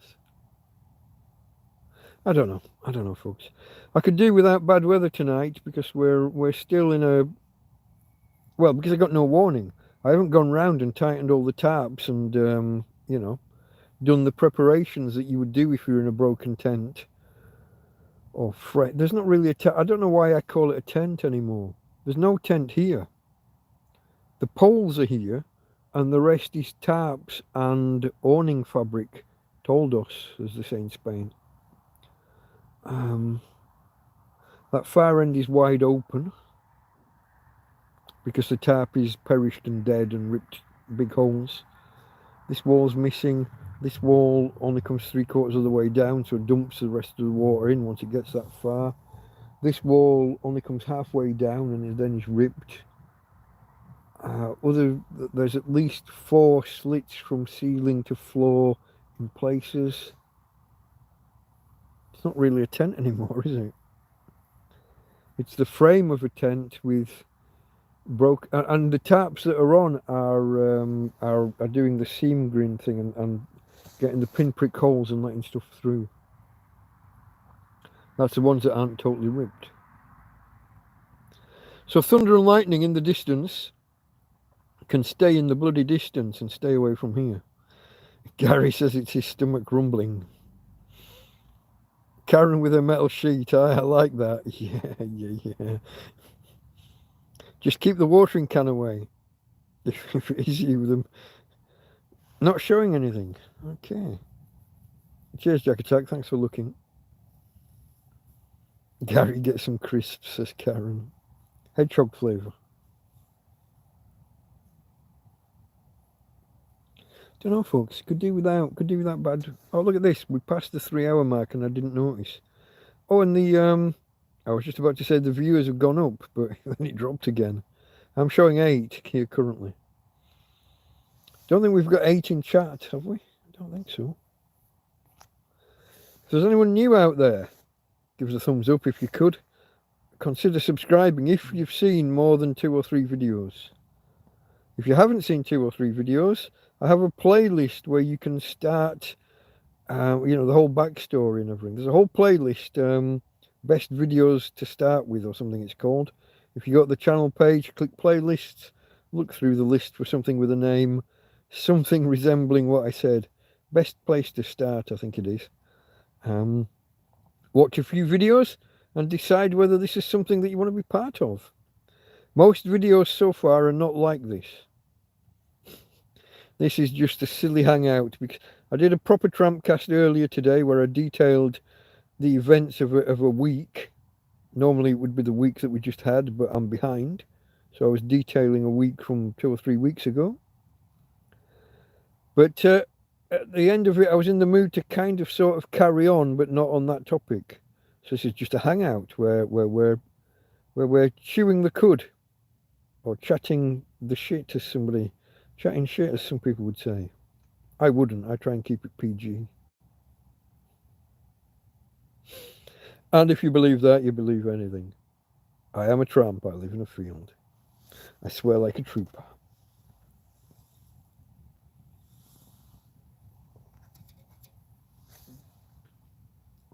Oh, lip smacking good. Okay, folks. What do we want to talk about? Kids TV? Have we done that yet? We haven't done the Williams Wish Wellingtons and Sam and his magic ball and who had Jamie and his magic torch? Charlton and the Wheelies? Cheers, Jack Attack. Mary Mungo and Midge. That's for Jack Attack, because that's Scotland, if I remember correctly. Not sure whether it was Glasgow or Edinburgh, but it was one of the two. In the tower block. Do you remember that one, Jack Attack? Are you old enough for that one? Mary Mungo and Midge. There was a girl, a dog, and a mouse that rode on the dog's nose. And every episode you get to watch the elevator going up and down the building. Mr. Ben. Parliament Street, I'm going to guess. I don't guess. I think Karen mentioned it a while ago. We had this conversation. Mr. Ben. Through the door that leads to adventure. I'll always remember the one where he's in the Indian costume. He's, fuck off, you little shit. I think he just tried to get in the bedroom. Normally I would be chasing it around the tent now and shining torches and... where's my head? I've lost my head torch. There we go. I found it. It's on the bed waiting in readiness. But, I always remember the one where he was an Indian. I was going to say Red Indian, but you can't say that anymore. Native American. The Indians actually prefer to be called Indians, but let's not go there. And the way that he tricked his way, was he hiding from a cowboy? He walked backwards to leave footprints looking like they were going away from a tree, and then he climbed the tree kind of thing. Something like that. Stig of the Dump, that was, I remember Stig of the Dump. In fact, we had just read the book at school, and then the TV program came on. Basically a caveman running around a quarry or a dump, yeah. What I didn't know at the time was Stig is an actual name in Scandinavia. Not sure if it's more a Norwegian or a Swedish thing, but Stig is a real name. Oh, have I ever told you this one? Gormless. Maybe I have told you this one. You know, people will say, oh, he's gormless, and then other people will say, well, what the fuck is gorm? What does it mean to be gormless? If he's gormless, who's gormful, or what is gorm? I've met him. I've met Gorm. It is originally a Scandinavian name. Can't remember which flavour. Norwegian, Swedish, Finnish, not sure. But Viking times, I think one of the kings of one of the tribes of Vikings in Britain would have been called Gorm, and he was a knowledgeable, a wise leader, a wise king. And then when he dies and that tribe start doing stupid things, they get called Gormless. You've lost your wisdom, you've lost your wise man. But I was sat in a bar here one day, and I got talking to this couple, and they asked my name, I asked theirs, and yeah, the bloke, he was called Gorm. And he'd never heard the word gormless. I had to kind of educate him of this whole story. But yeah, I met Gorm. Interesting little aside. together. Rhubarb and custard. Yeah, we where were we? We had that conversation maybe on Scruff Dogs last night. Rhubarb and custard with, what was he called? The guy doing the voices was the guy from The Good Life and Ever Decreasing Circles. Richard Bryars did the voices for Rhubarb and Custard. Da da da da da da da da da da da da. That was the theme tune. For anyone who didn't know. Only 13 episodes of Mr. Ben, and that was voiced by, was he called Raymond Briggs? Did a lot of voice acting, but then he did a TV series about a guy who gambled. Him and an actress called Sharon Deuce. I'm not sure which way around the E and the U are in that name, but D-U-E-C-E or E-U-C-E. Sharon Deuce and Raymond Briggs or Biggs. Starting to sound more like the Great Train Robber. Let's not get too confused. Raymond Briggs. Briggs. Fuck knows. It's a long time ago. He did the he did the voiceover, if I remember correctly, of Mr. Ben. The Shaking cartoon. What's that? Don't know where John is. Is that the name of a different cartoon, or are you commenting about a cartoon? Only 13 episodes. Seems to be really common, doesn't it, in British TV to only have 13 episodes? Isn't that Fawlty Towers as well, between the two seasons? I think there was a 14th, but it never got made because of a strike or something.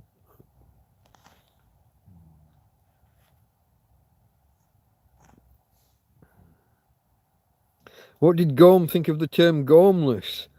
He was kind of taken aback that it was a word and that it was a concept, and that we had gormless but didn't know what gorm was. It's one of those, isn't it? You get these terms and you ask what's the opposite or what's the, and nobody knows. But yeah, to be gormless, and everyone's like, well, what's gorm? Why is gormless a thing? But yeah, they lost their wise leader and made stupid decisions and were therefore called gormless. Jack Attack's got his Shaft remix of Rhubarb and Custard. I don't know that I know it.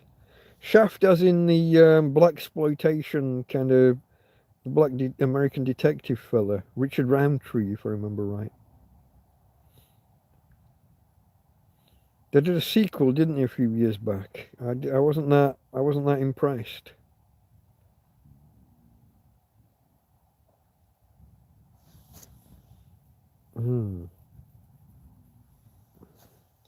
What about the Wombles? Remember you're a Womble. Remember you're a Womble. Remember you're a Womble. And also underground, overground Wombles we are. The Wombles of Wimble. No, I've gone wrong. Underground, overground. Something. Wombles we are. How'd it go? Making good use of the things that we find, the things the everyday folk leave behind.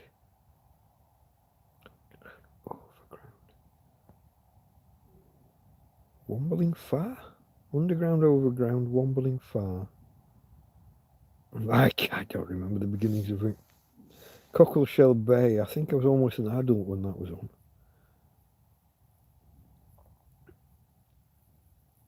Do the Wombles remind me of anyone? Is this a comment about me collecting stuff in case I need it later? Is that where we're going? Just in case. I'll pick that up and take that away from the bins. I can maybe make use of that later. Like when I built my bed out of piles of bricks and 4 planks and 2 cross beams. Yeah, I think that's another bloke with the same name, Tim. Yeah, either that or I've confused a similar name. If I could remember the name of the gambling program, it was on the BBC. If you look up an actress called Sharon Deuce and look back through her and look for a TV program, probably in the 80s, that has something to do with gambling. Not give us a break. Give us no something gambling. It was definitely gambling related. And the bloke who was the main star, she was like the wife. She was the side character. Don't. It's entirely possible that I've got a similar name but not the right name. You are right. There is a Raymond Briggs who wrote The Snowman. I figured that he was an actor with the same name or a similar name, but who knows? Oh, Rhubarb and Custard Shook. Yeah, yeah. The opening titles and all the animations. It was hand drawn, and it was roughly hand drawn as a deliberate style. So each frame would be a little bit off from the other, and it did. Yeah, it was. Yeah, it was a stylistic choice, though, I think, rather than just a fuck up. Hold on. Now I'm so far behind that there are comments that I don't even. No, you will have heard it on the radio. Where are we going? Madame Cholet, the French cook. Was she a cook or cleaner? I think she was a cook. Wombling free. The Wombles of Wimbledon coming our way. Big deal. Absolutely. Absolutely. So what was the guy called? Big deal. Yeah, look at the two of you got there, but Jack Attack ninja'd it. Jack Attack got there first as far as I can see. Big deal. So what was the guy called? I'm sure he was Raymond Briggs or something very bloody similar. Don't tell me that he wasn't actually the voice of Mr. Ben, because he sounds so much like it. It must have been him. Must have been. Ray Brooks. So Ray, not Raymond. Is that? I was only off by a mond, yeah? Or am I misremembering my own? Briggs Brooks. Okay. So I was off by loads. Briggs Brooks. Okay. Was he the voice of Mr. Ben, though? That's the next question, isn't it? Watch it not be, and I've taken us off on a huge tangent and I'm wrong all along. Sounds just like him. It has to be him.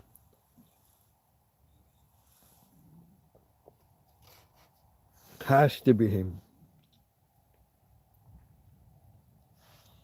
I think I'll call it quick when we get to the end of this can, folks.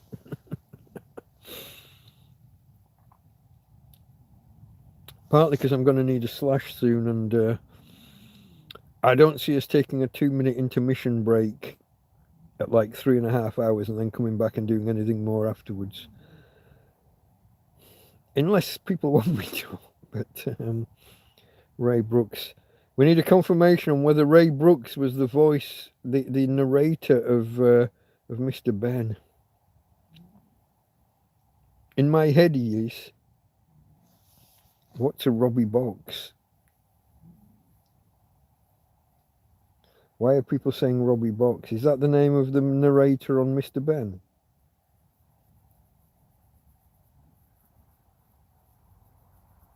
I'm going to say that that's a suit. If that's the voice actor, I'm going to say that's a pseudonym. That's a pseudonym. That's the same bloke. That's a made-up name. Nobody's called Robbie Box. What are you talking about? You get a clip of Ray Brooks talking, and then you get a clip from Mr. Ben. They're the same voice. My childhood says so. I haven't watched either. I did watch some Mr. Ben actually, but I'm sure it's the same. I'm sure it's the same guy. Ray Brooks. Okay, right. Oh, so Robbie Box, was that the name of the character in? Okay. I stand vindicated. I think that's what you're saying. I think that's what you're saying. You're saying I was right after all along. I knew it. I never doubted it. Robbie Box was the character on Big Deal or whatever you said it was called. Fuck off! Go! Let me get my... Where did I put that head torch? Fuck, I had it here in my hand a minute ago. Here it is. Go away, you little fuckers. You see, I would have been out of bed about 3 times now chasing shit around, and maybe I'd catch a glimpse of one at one point. But they're out there, and they're crawling over plastic, maybe into bags that I don't want them in. Oh, buggers.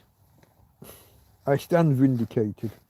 My childhood memories are, they're complete. Great series is what? Mr. Ben or the gambling one that I can never remember the name of. In Big Deal. Big Deal. Why does that remind me of Noel Edmonds? It's like we've come full circle. What was his thing called? Opening the 22 boxes and...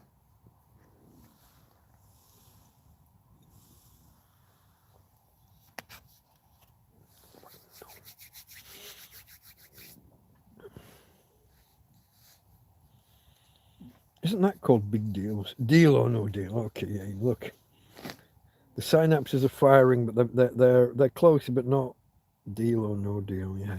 Okay. Now I'm going to throw you one. Robert Lindsay as a snooker player when he was young, so we're back in like late 70s, early 80s, around the time we did Wolfie Smith. And again, it was gambling, but it was snooker hustling. It wasn't Give Us a Break, because that was late. That was the game show thing with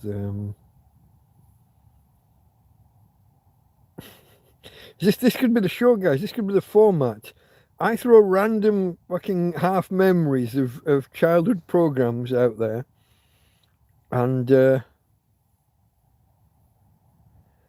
you guys have to try and track down whatever film or TV program I'm half remembering. It was a drama. It was on BBC, I'm fairly sure. And Robert Lindsay was... I think Robert Lindsay was the young snooker player. Or he might have been the manager trying to hustle for some other player. But I think he was a player. I've lost you all now, haven't I? Nobody's... Well, Give Us a Break was a game show, wasn't it? With Jim Davidson and... No, I'm sure. Wasn't Give Us a Break the game show? Snooker Loopy and all that.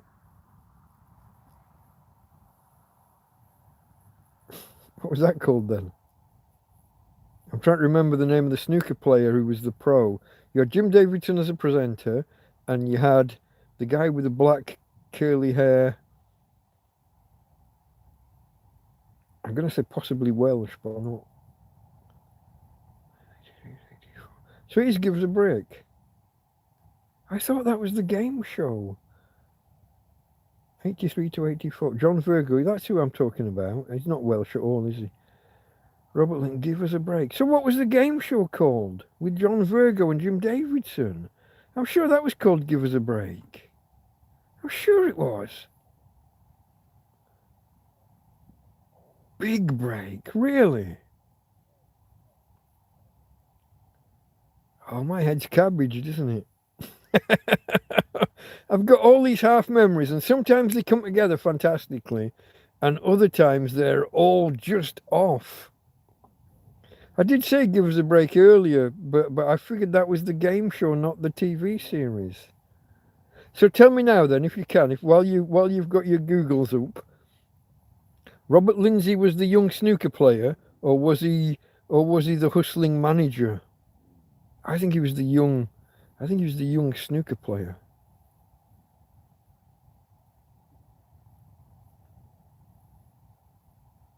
I think he was the young snooker, because he would have been young at that point. He'd only just done Wolfie Smith, hadn't he?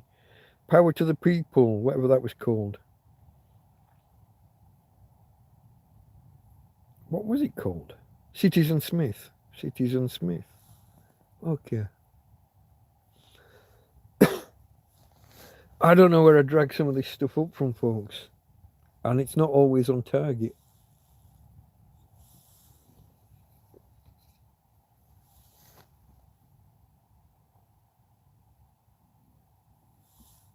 Can you hear the snoring?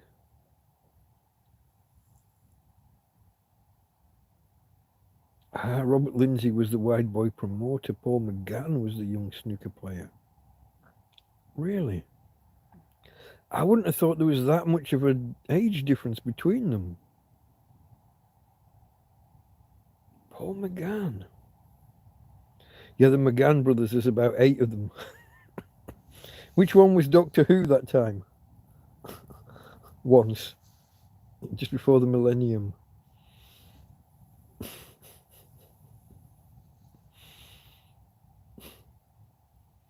And which one joined, which one does the Scouts with the wig?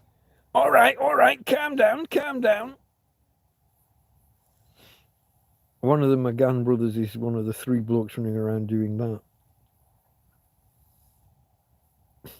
How many tangents can I drag you off on, guys? This is... yeah, the McGowan, one of the McGowan brothers was the snooker player, yeah.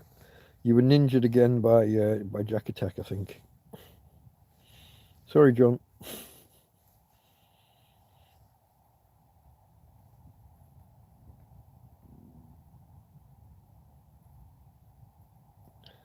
It was Paul, it was 1996 for Doctor Who.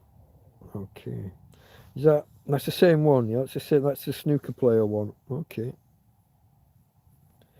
How many, I don't even know all the rest of them. What was Who's the Boss? The British version of Who's the Boss. That was another McGann brother, wasn't it? Or the same one, who knows? Can anybody tell them apart? And then you've got, I'm trying to remember Harry, no, not Harry Hill.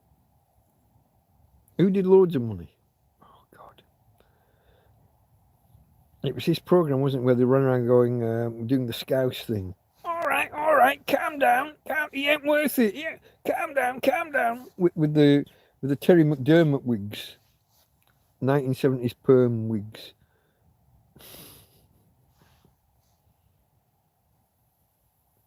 Hey, Dada Chosky. Hello there, my friend.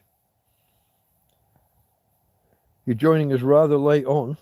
I'm not sure how much longer we've got, but then I've just noticed the numbers have gone back up again, so I don't know, maybe. Harry Enfield. See, I got Harry Hill, didn't I? And I knew it was wrong, but we got Harry's. Gary with 2 R's has got his caps lock the wrong way around. Caps lock on and he hits shift for the H and the E. Joe McGann. This is Who's the Boss, yeah? Joe McGann. Okay. How many? Oh, was he? Or are you doing the Scouts? Hold on. You see, I ask 2 questions, don't I? And I get an answer. And I don't know which question we've been. Just moving back from your lads. What, you've been away? What, for a weekend or something? Staying over with family? Or you've been staying somewhere more longer term? I shouldn't pry. Sorry. You don't have to answer any of that. Prying in public, sorry.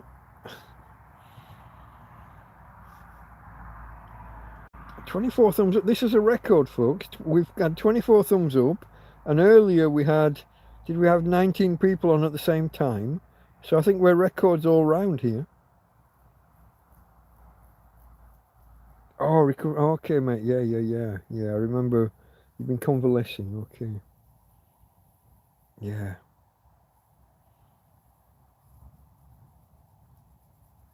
Jack Attack saying 25 thumbs up. Okay. The wonders that are YouTube. You wouldn't think that oh God, I was going to say jQuery request, but that's not the right one. That's a JavaScript library. Ajax request. You wouldn't think an Ajax request from a website or an app would be that difficult, would you? Ajax. Let me remember. Asynchronous JavaScript execution. I can't remember. Hey, I think that's right. A long time ago, guys, since I was doing web development and app development and stuff. Definitely Ajax though. Asynchronous JavaScript something request. 25. Okay, everyone's got 25 except me. Are you seeing 9 people here currently, or are you seeing different numbers to that as well? Did anybody see over 19 as the number of people here at the same time? 9 currently. Okay, so that part's right. And we're on 3.5 hours now. Hopefully. Okay. So I've dragged us off on tangents from tangents, haven't I? Ever since I said about what's it called, Big Deal, and Mr. Ben. That was where I took us off the tracks a bit. But I was right on that one. It was him. It was his voice. Then we had the whole give us a break versus big break. Then we had the John Virgo. I couldn't remember his name. And somehow I thought Welsh, but he's not. He's English, isn't he? How many of those old snooker stars do you remember? Like Ray Reardon, who looked like Count Dracula, didn't he? And who was the one? Hold on. We had a snooker star living in Torrevieja, died a few years ago, kind of penniless.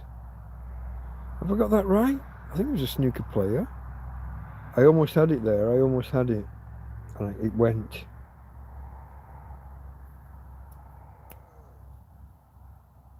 Not sure. Died penniless in Torrevieja. Alcohol, I think. Think back to those 80s. Oh, I got it. Was it Willie Thorne? Was it Willie Thorne? Is Willie Thorne dead? And did he live in Torrevieja?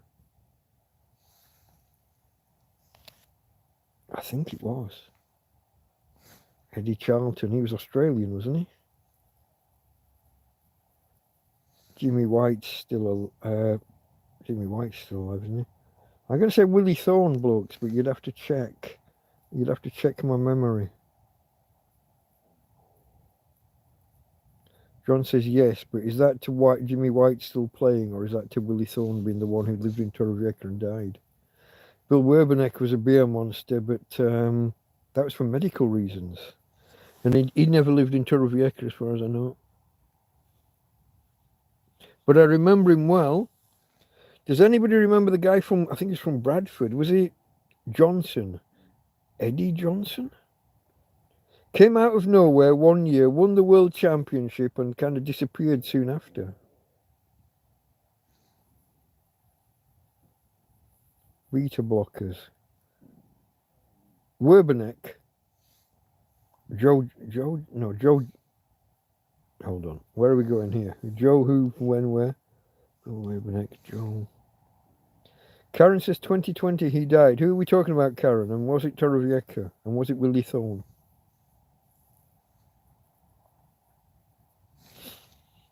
I end up, guys, I prattle on so quick about so many different things that when an answer comes through with yes or whatever, I don't know who we're talking about.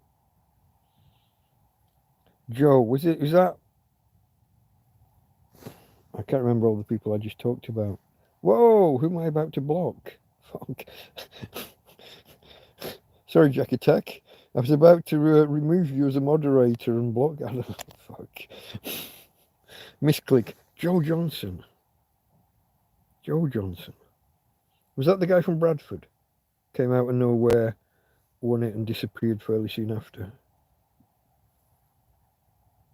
Joe Johnson.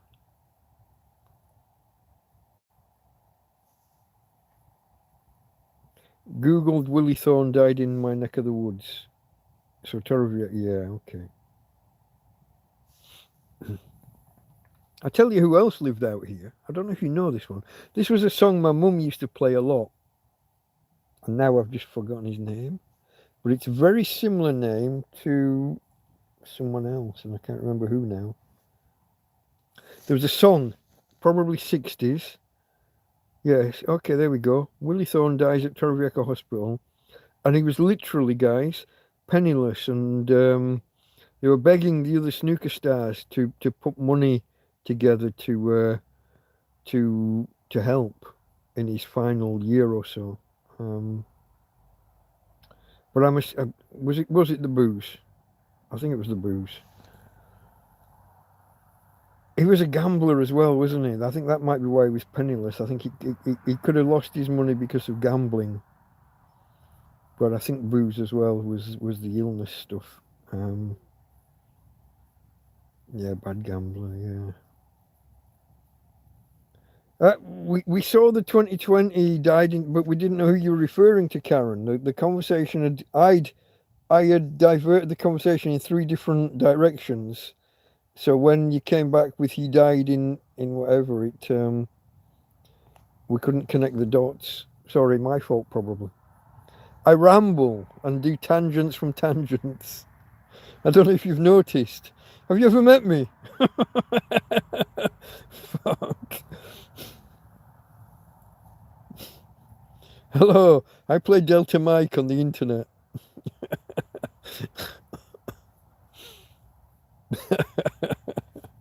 Yeah.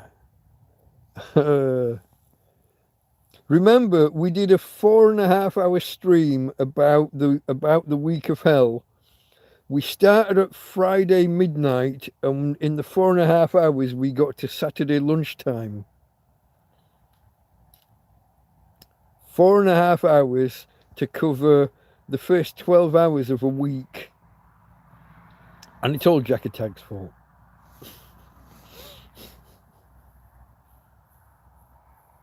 Yeah. Listen, if we're going to carry on, folks, I am going to need to take that break. I'm going to switch the microphone off for 2 minutes. If you need a toilet break, now's your chance. Back soon.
Back.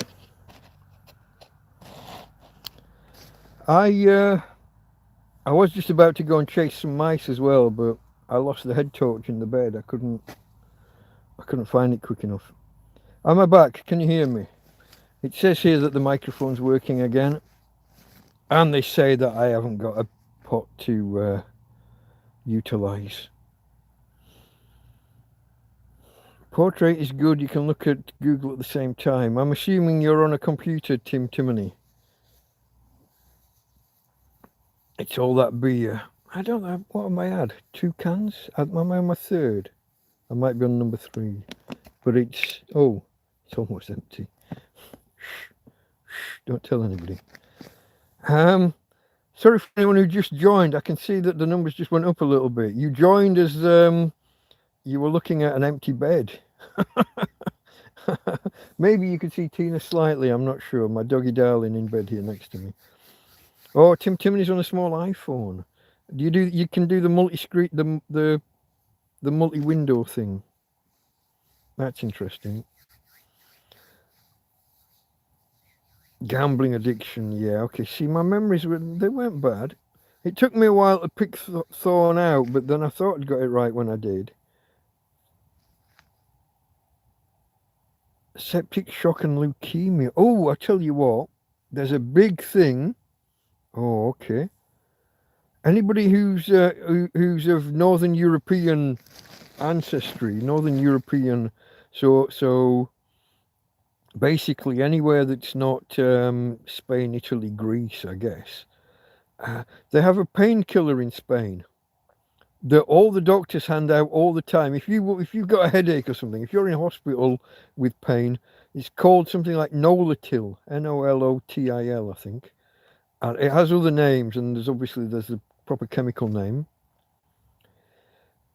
In a high proportion of people of Northern European ancestry, British, Irish, Scandinavian, possibly also French, German, whatever else,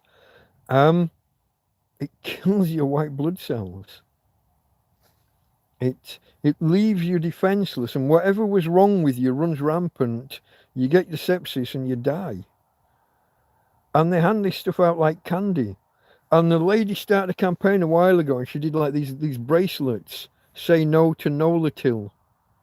And the Spanish government forbade the use of this painkiller for anybody of Northern European descent, ancestry, and they still hand it out all the time.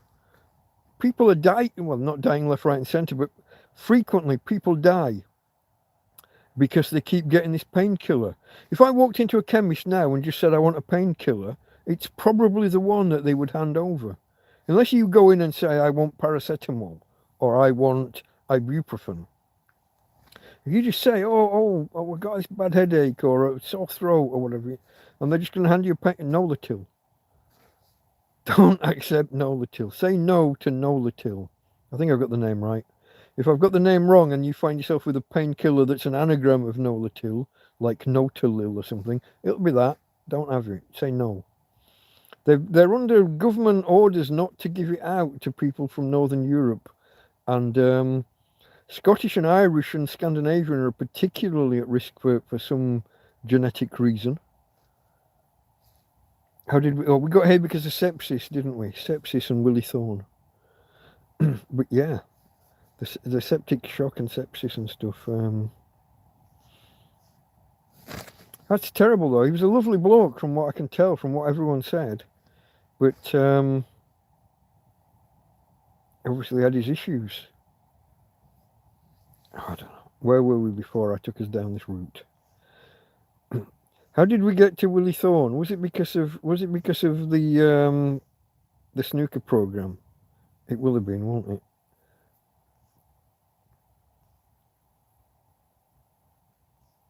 Yeah, we started off with, was it called Give Us a Break? Then we ended up with Big Break, and then we went off on the McGanns, but then we went with Bill Werbeneck and Joe Johnson. Sounds right.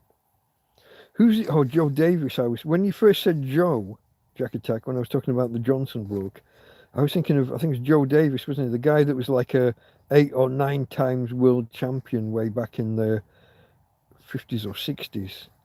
Snooker and billiards world champion.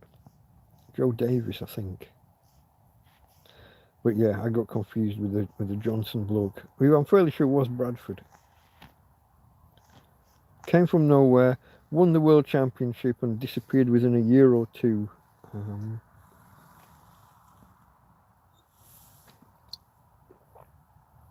What do I do, guys? I'm still talking. Beer can's empty. Put it down there. Can't put it in the bin bag because the EcoFlow sat on the bin bag. Nolotil, yeah, okay, painkiller, that's the one. And its proper name, metamizole, or metamizole. Who knew? Jackie Tack's like my personal researcher. Oh. Cheers, mate. I would, if I had a laptop and I was doing this through Streamlabs, StreamYard, Stream whoever, whatever, I'd better do this myself. But I'm going to reach back for the reserve beer. Hold on. There is a reserve beer back here. Oh, dig deep. I shouldn't really. What is it? 2:15 in the morning.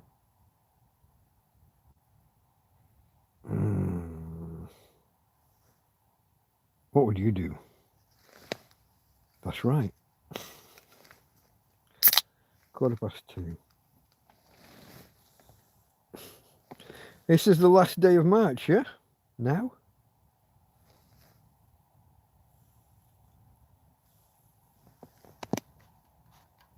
Because we're after midnight. I think that's right. Which means... So this is the beginning of Monday. Yeah, Tuesday. Tina's birthday. Hey, babe. Oh, you're cold. Stay under the quilt. Well, this is the quilt, this top one. This is the one that gets wet. Just draws it out the air. Fortunately, it's not the one that we're in contact with. It's a top quilt. I keep saying I'll throw it away. The secret stash. I put, I think I had 2 here at the start, and I put 2 down there, you know, in case this happened, because we had the 4.5-hour stream, didn't we? Yeah, I put 2 down there, still in the plastic. We'll declare this to still be sponsored by Ivan. Ivan is still the beer sponsor of this one because he sent money labelled specifically for beer that time. The secret stash, yeah, okay, I know. I did this once. Oh God, I'd have to look back whether it was the 200th subscriber or the 300th, and I lost about 6 subscribers because they were offended that I was drinking at, I think 3 in the morning was when we got the, I'd been waiting all day, and I woke up in the night and saw that we'd hit whatever the threshold was that I was waiting for, and so I cracked open a beer and went live to kind of celebrate. And we'd hit 300, and by the time we were finished with the stream, we were back down to like 296 or 290, fucking whatever, I don't know. What internet regime are you on, Chief? Says Tim Timoney. Define internet regime. Yeah, internet provider. Company called the Barra in Spain, if that's what you're asking. Internet, right? I don't know what else you might mean by regime. Handy reachable distance, it had to be done, you know, just in case. I wasn't going to leave them through in the other room where they might be normally. So yeah, I brought them through. When did I get them? Was it Friday?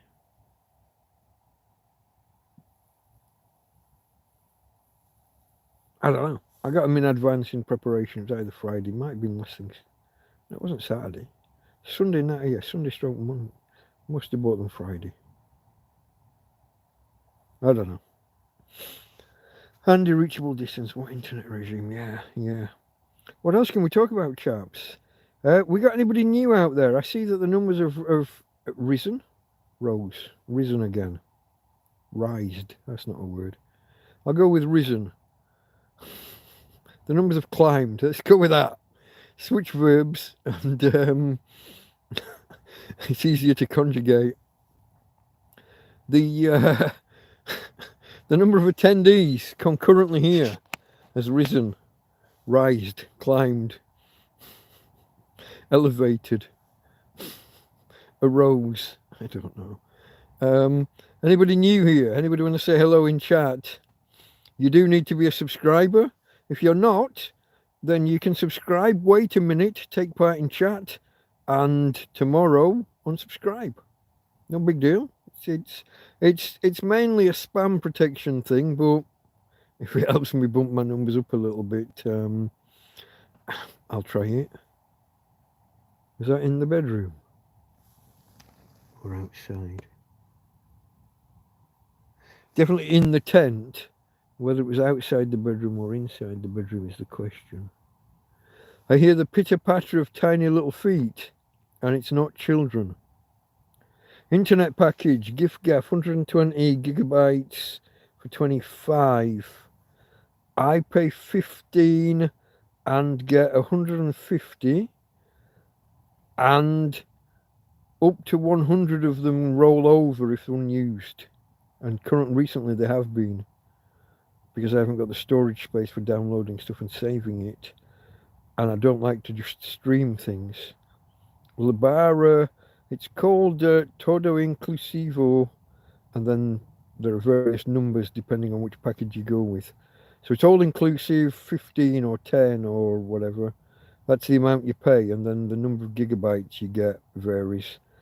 I never use the phone calls. I might have used 2 real-life text messages in a year.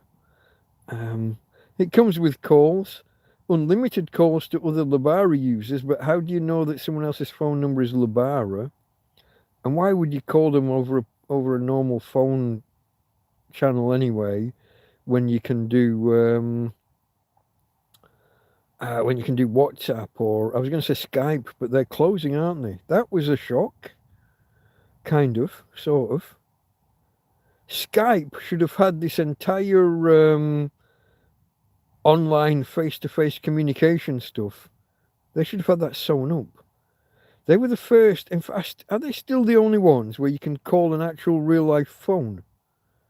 So you're doing your internet cally thing, but you can reach out to real-life, what we used to call POTS, the plain old telephone system? Question mark. You could call out to real life. I think Google did it a bit with theirs for a while. Google have had about 6 of these different messaging apps. Skype had this market sewn up way back in I'm going to say 2003, 2005, whenever the hell it was. They had this stitched up, and Microsoft bought them and fucked it right up. Lost. They had the market cornered for text communication, voice and video chat, multiple people. It was all there. They had the market stitched up, and somehow they messed it up. Yeah, Timothy. Labara's all inclusive, or todo inclusivo, and then whatever value you want to pay. I pay 15.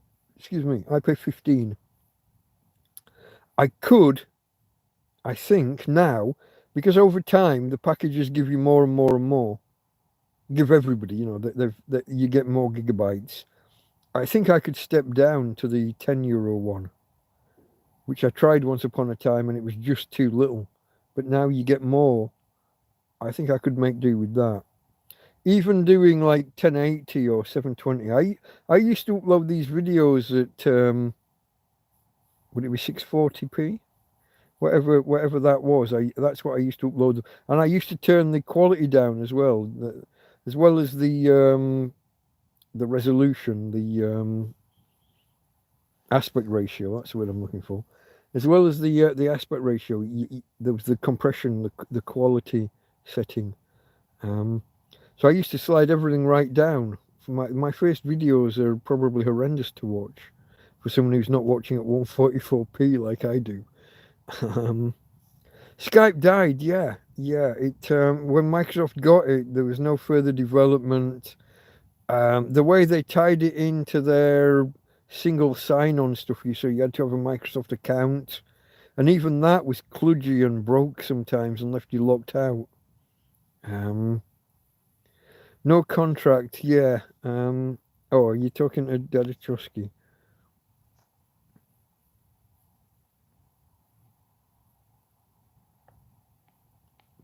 Unlimited's only ever unlimited until you push the threshold, and then they'll find a way to say, yeah, well, it was unlimited, but there's an acceptable usage policy. You got to be cautious of unlimiteds, but yeah, it's worth shopping about. I think was it Donegal Overlanding was telling me about one the other week that looked cheaper and better than what I've got. Wasn't lobster, was it? I think that was lobster the English language one. It was another seafood named company, I think. Who knows? Who can remember? But I'm on mine's a pay as you go, but you pay your money into like an account with them, and then they take it out as and when the renewal's due. And they did try one on me this a week ago.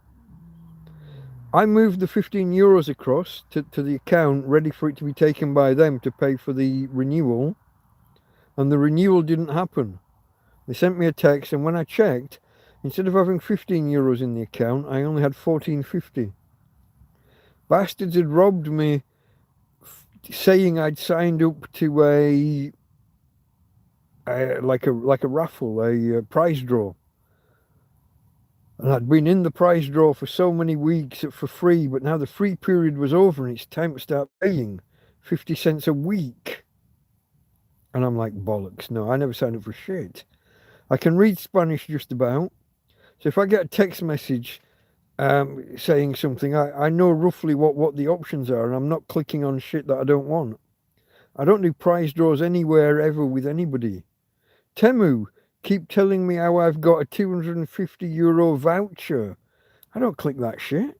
There's no way someone's just giving me €250 without saying, but first you've got to spend 500 or something, or the voucher's been for shit that you'll never want.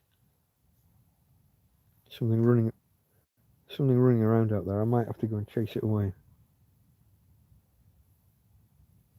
I've lost it again, haven't I? What did I do with it? It was here, I lost it, then I found it. There. Sorry, Tina. The noise woke her up. Nope, went too far. That one. Shine a light around, see if they run away. Normally, I'd have been running out there each time, guys. I would have been out, we're on 4 or 5 times now. I would have been running out. And running around the entire tent, shouting and clapping and banging boxes and chairs and shit. And then one will run across. One ran almost over my foot, not long ago. A few days.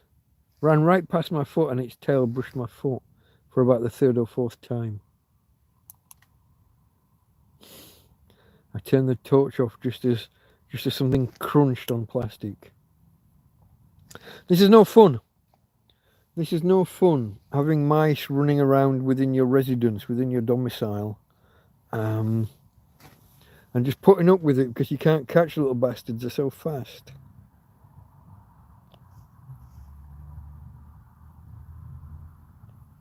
Well, you guys are discussing your brain loves numbers. Skype was 2003. I had the approximate, I've been on, you got to remember, I've been online since 1994. Yeah, when I started university. That's right. And I clicked every icon that was on the desktop in the computer lab. And one of them was this thing called Netscape. Can't remember what, possibly Navigator. Maybe Communicator, whichever came first. Or whichever was current in 94. And up popped a page offering me links to the Washington Post, the Sydney Morning Herald. Not sure if the Times was there. New York Times would have been on the list, but the so-called Times of London, or just the Times as we call it. Don't know if that was there. But yeah, I suddenly had this world of that day's newspaper. There was no way, it would literally be physically impossible to have a copy of the Sydney Morning Herald in an English university the same day it came out. Just not even a thing. Doesn't matter how much you paid, you would be reading a newspaper from anywhere from 3 days to 2 weeks earlier if you wanted an actual copy. And I know because I went into the library at the university and the newspapers were, you know, 3 days out of date or 5 days or 7 days if they were international. Hell, sometimes they were a day late with the British ones. Yeah, that was the world back then.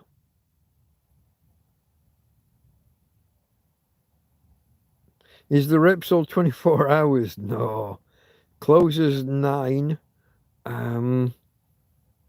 Opens, is it 7 at the minute?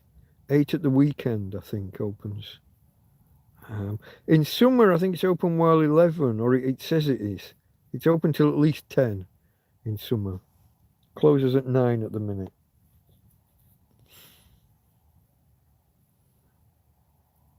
New tent equals no mice. That is indeed the theory. That is indeed. And it held true this last time, didn't it? It held true. From March the 5th last year, if I remember correctly, Karen. From March the 5th until when did the mice appear this time? 2 months ago? Maybe 3. So in winter. So from March until, let's say, December. No mice. Because the tent was a solid unit. It was a full unit. It didn't have breaks and gaps and holes. It was a total plastic envelope. Can you hear that? The scuttling about. Remember Gopher? I remember all of the old protocols. Gopher.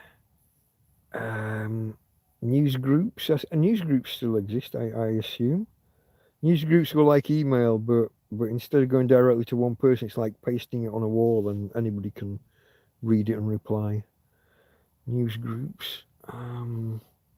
FTP still exists, obviously, because that's how we got our files where we needed them when we were doing the web design and web management. ICQ, I remember ICQ, as in I seek you. That was an early one, ICQ. Before Skype, I would have said. ICQ. What was there? There was one called Pigeon. That might be later. I think that you then, because all of these different systems like Skype and ICQ and whatever, they were all independent and separate with their own protocols. People, particularly on the Linux system, tried to merge them all together and put them all within one interface and make it so that somebody on one platform could talk to somebody on a different platform. And I've got Pidgin, as in Pidgin, stuck in my head for some reason. Probably from my Ubuntu days. Don't know. ICQ. ICQ, Microsoft Messenger. Is that still a thing? No, that was probably subsumed by Skype, wasn't it? MSN Messenger. All of these things. Like I said, Google have had about 6 of these different chat and communication systems that they rebadge and rebrand and eventually discontinue. It's rumoured, I think it's a rumour, they had like a voice communication system and they only started it so that they could sample billions of voices. The whole thing was just a data gathering exercise to collect snippets of audio of people's voices. So they made like a telephone system, like a Skype, but not really so that it was functional for you. It was just for them.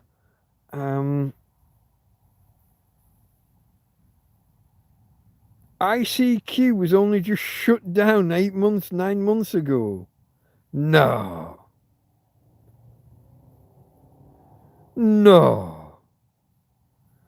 Unbelievable. Karen mentions the Friends Reunited website. That was supposed to be going to be a big thing, isn't that? Who was behind that?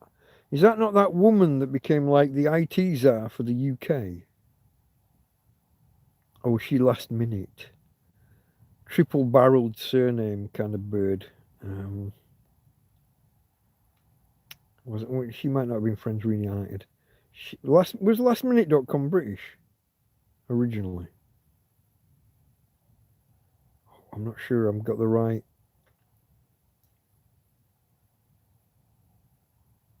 And I got absolutely no idea what her name was. I don't know. Sit up, Dean. Oh, doxed myself again. It's alright, there's nobody here.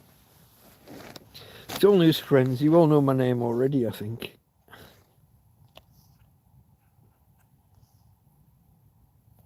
Or maybe there's a couple that don't. Oh, if you've watched TrampCast 001, you know my name, if you pay attention. I only doxed myself 3 times in that one.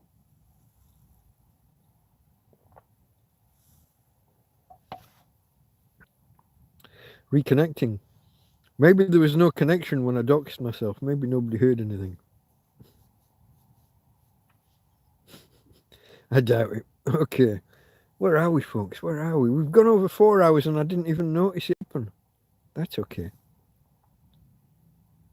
Julie and Stephen Pankhurst. That's not who I'm thinking of. Were they Friends Reunited? Or lastminute.com? Who am I thinking of? There was a UK website that was doing really well, and the woman, she became like the face of it. Her partner, not partner, but business partner, he was the programmer and the genius. She was like the pretty face and supposedly great businesswoman. So not that. Tell me this on Jack Attack. Lastminute.com, British or not? Maybe it's that. Probably started by 2 people, one of whom's a woman. Pigeon, yeah, okay. Is Pigeon still around then? That's unbelievable. Friends Reunited shut. That's gone, yeah? It was a nice idea at the time for putting people back in touch with old friends or whatever, but when you think about it, there's a reason that they're old friends and not current friends. There was a novelty factor in getting back in touch with people from school and chatting shit about how bad your teachers were back in the day. But once you've done that, where does it go from there? Yeah, once you've said, oh, hello, what are you doing now? Oh, okay, you rule the world. Martha Lane Fox, that's the one. Martha Lane. He was the actual genius. She put herself forward as this great businesswoman, and then she became the head of she was appointed like the UK IT czar or whatever. You know, America appoints itself like a chief information officer for the whole country. She was like that, but for Britain, but didn't actually know anything about IT. He was the programmer that did it all. He was the expert that knew what was what. She was the pretty face that did the interviews with the newspapers. Friends Reunited started loads of affairs. I can see how that would happen. I can see how that would happen. Probably not a net positive for society overall.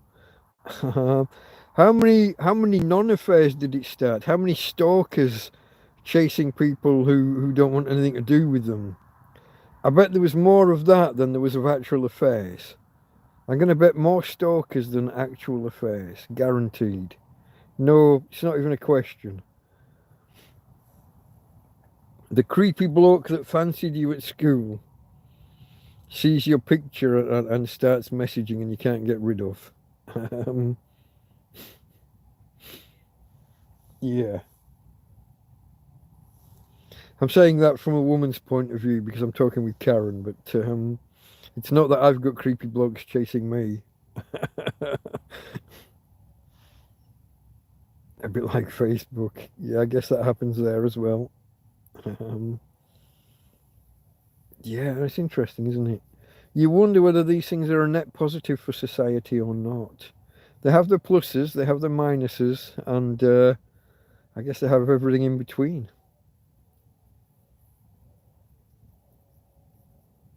I assume lastminute.com is still going. Are they still the owners, or have they sold out to some mega corporation? I've lost track of all this stuff. I was wrong about her name being triple barreled. It's only her surname that's double barreled, but yeah.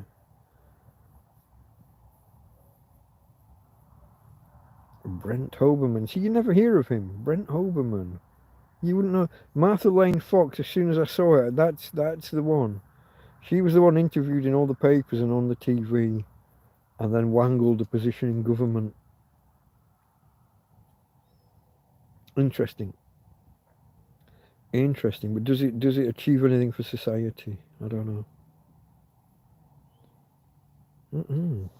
Okay, let me go back and see whether there are any tangents that we can backtrack to that I've dragged us away from. Okay, there's the conversation about the oh yeah, counts as my brain loves numbers. I was in the ballpark with my Skype guess, I think, yeah.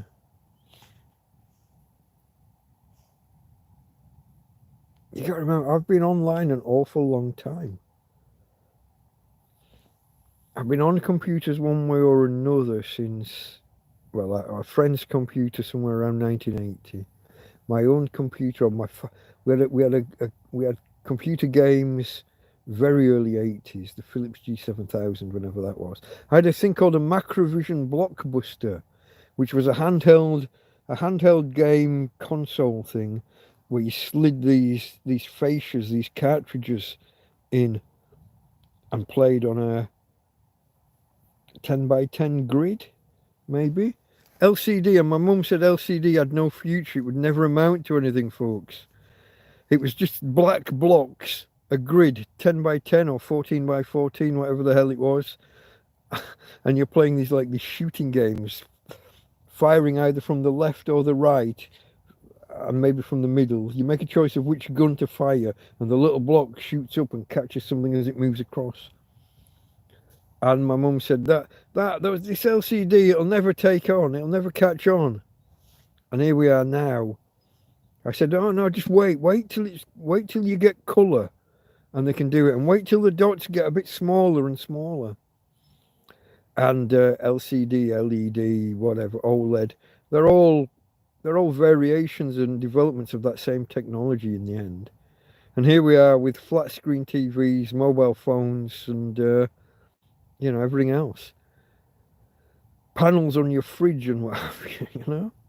It's all LCD one way or another. Or offshoots thereof. It'll never amount to anything, she said.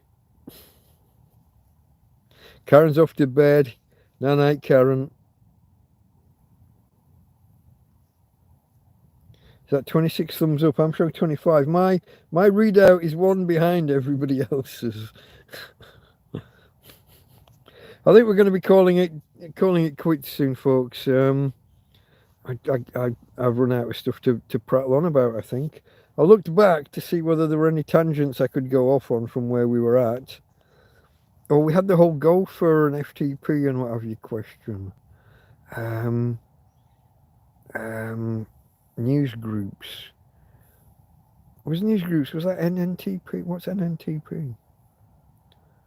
HTTP, HTTPS, NNTP, I think is news groups. Email, it all sits on top of the internet, doesn't it? Oh, yeah. That whole distinction between internet and web that people confuse. And I have to educate them on every now and again. But yeah, you got all those. Finger, that was another one. Did anyone mention Finger? That was another one.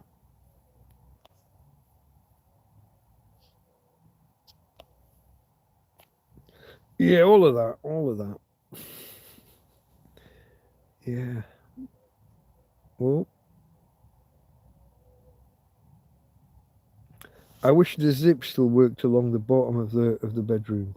It doesn't so much matter about the stuff up top, but if the zip along the bottom went all the way across, but because of the top of the tent sagging downwards, and that pushes the poles outwards, the bedroom door doesn't fit. And while the zip still technically works, it's under so much strain it can't reach the end. It can't get there. Yeah. So the little buggers could come in and they stick to the, let's call them walls. They stick to the edges and find ways through, climb over and under and around. And I end up with, I've got Tupperware over here with food inside, with mouse droppings on the top of the Tupperware. Not great. But it's, it's not in and on the food at least. But to think I can reach that from here, I can reach over it. It is a metre away, and there's mouse droppings on it. So when I'm asleep at night, the little buggers are less than a metre from my head. Not great, folks. Not great. So a new tent will lifesaver's going to overstate it, isn't it? But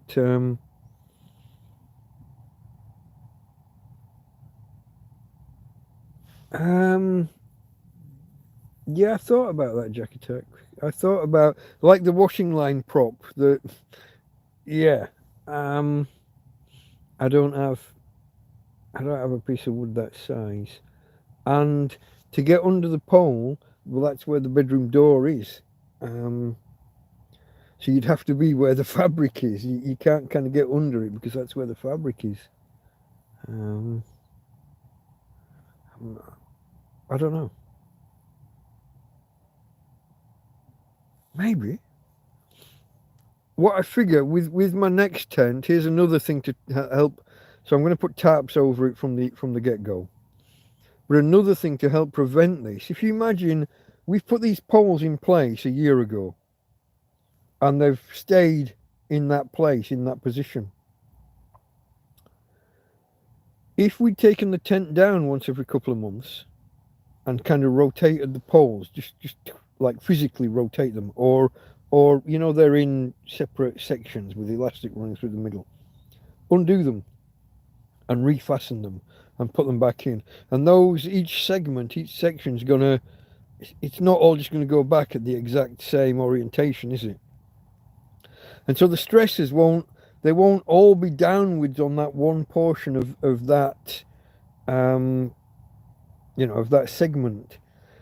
You might have it like pulling downwards here, but if you put that segment in the other way around, when you next reconnect it, it's going to even out and even out the stresses and strains, and not continuously have that stress in that one direction.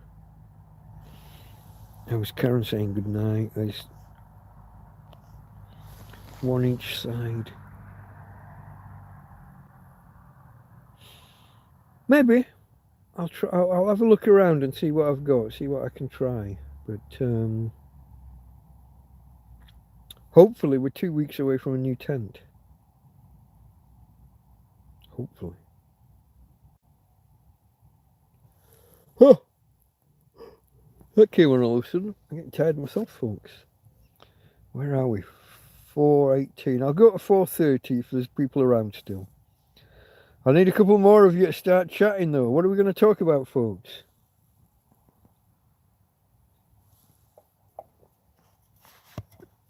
As you can see, I can prattle on about a wide range of subjects.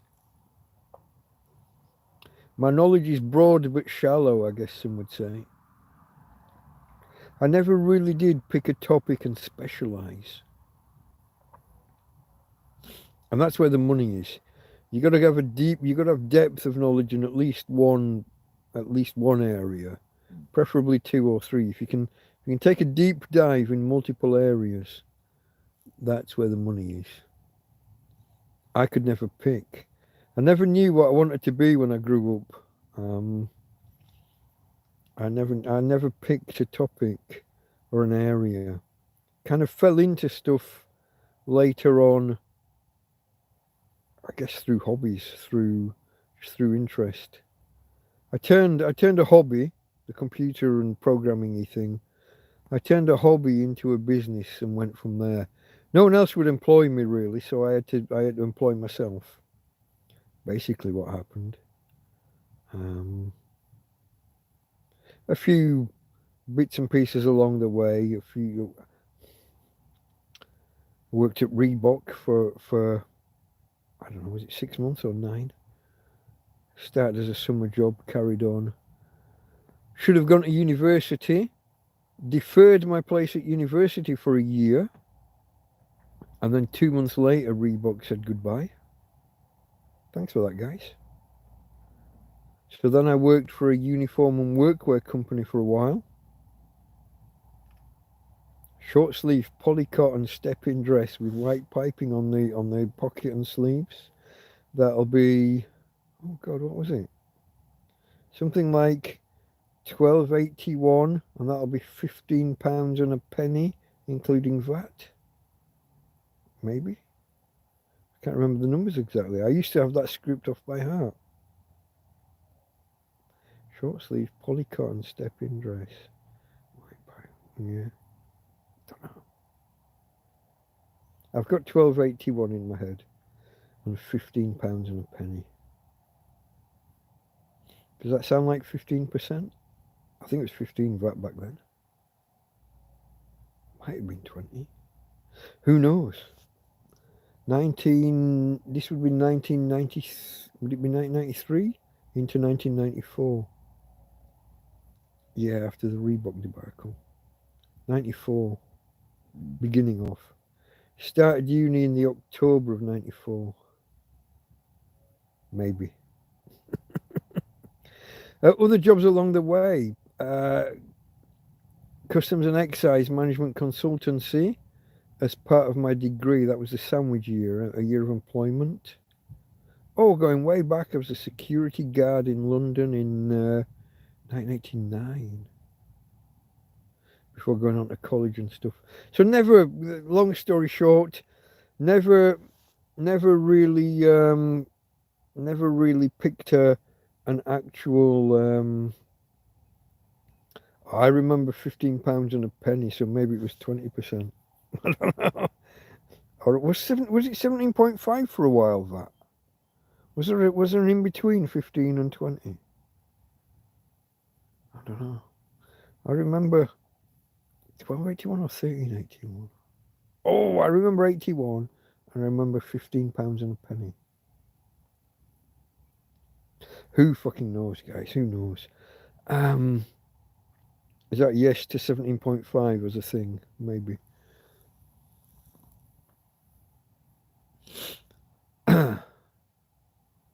So yeah, long story short, never picked. It's not like I was a kid and I said, when I grow up, I want to be a doctor, and went off and became a doctor, or I want to be a solicitor, or as my wife put it when she was a kid, I want to do soliciting.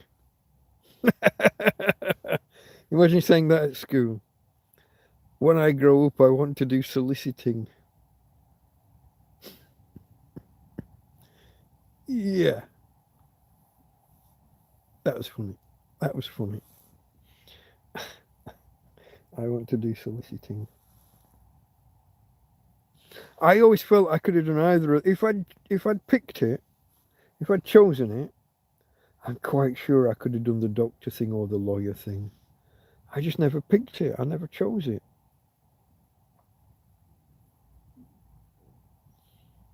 So computer games became playing with computers, became programming and teaching people computers, web design as a hobby on the side.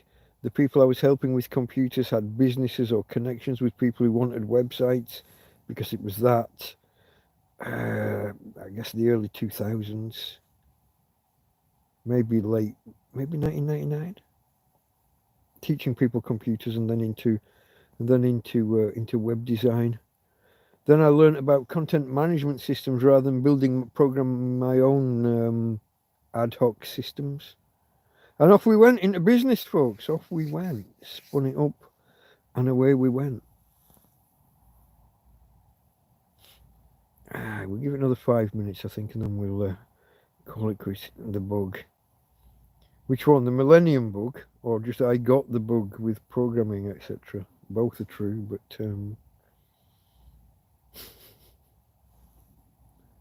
the Millennium bug. Those con men going around door to door telling little old ladies they're going to catch the Millennium bug. We've got the pills, we've got the cure here for the Millennium bug. £20 and it's yours. And they give her a tin of cough sweets or something. You got to laugh, but what kind of scum does that? That's the kind of fucking shit that makes you angry.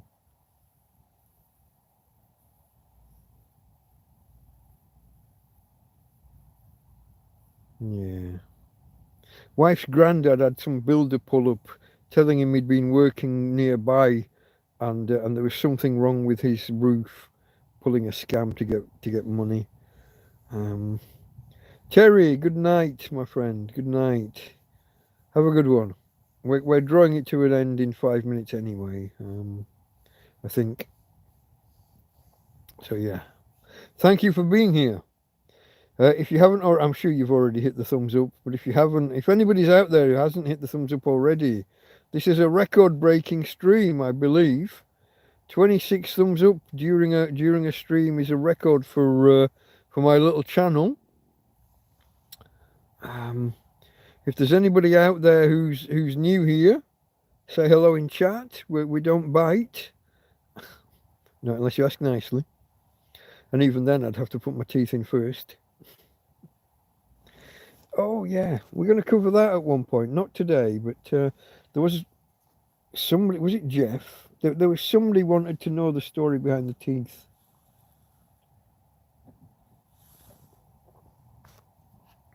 I think I've covered it before, but we'll do that one day in maybe in the next TrampCast special or TrampCast Hangout, whatever we do. Cheers, Jack Attack. Cheers, everybody, everyone who's here. Cheers, especially to the subscribers and to those of you that have been on for an hour or more, or from the beginning, as some of you might have been. For anybody who's new, who's just seen Hang Out with a Tramp and wondering what's what, I don't know if there is anybody there that's in that situation, but I am a homeless guy, a tramp, a hobo, a vagrant, an indigent person, a person of no fixed abode, some would say a bum, someone who lives rough on the streets, or in my case, in a field.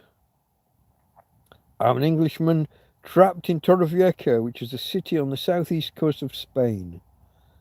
And I say trapped, and I mean that literally, not just figuratively.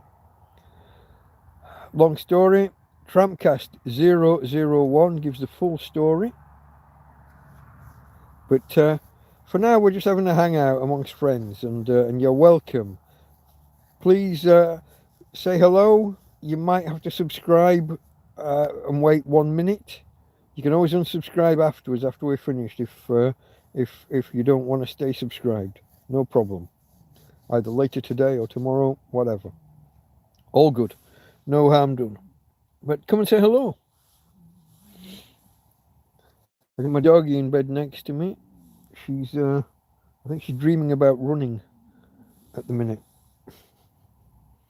She's snoring, and she can't run in real life, but she's running in her dreams. And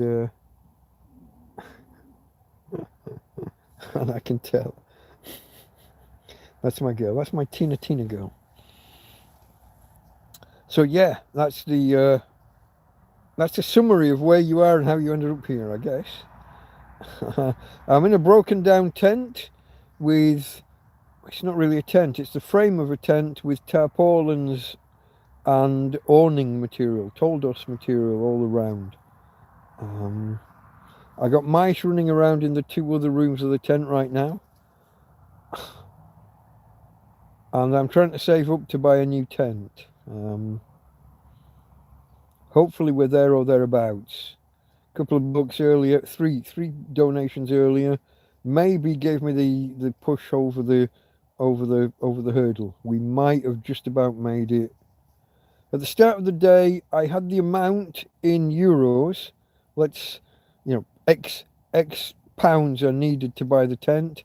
I had X euros. Euros don't convert directly to pounds on a 1-for-1 basis.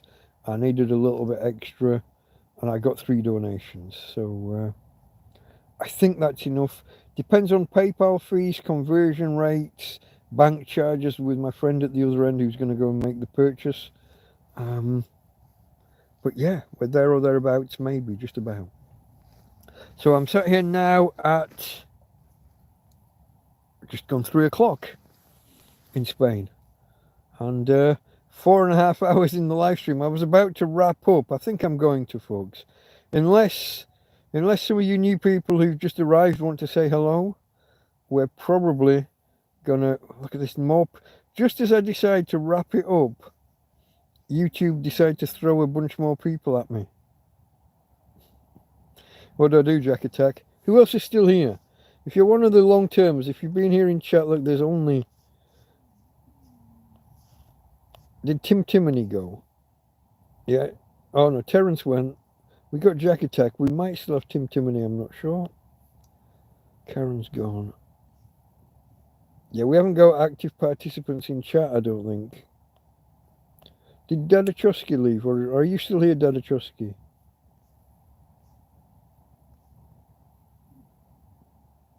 I do need some interaction. Tim Timoney's here. Oh, dozing. Okay. I woke you up, my friend. Sorry. You new guys that just arrived, there's 10 of you out there and there's like 2 or 3 people chatting.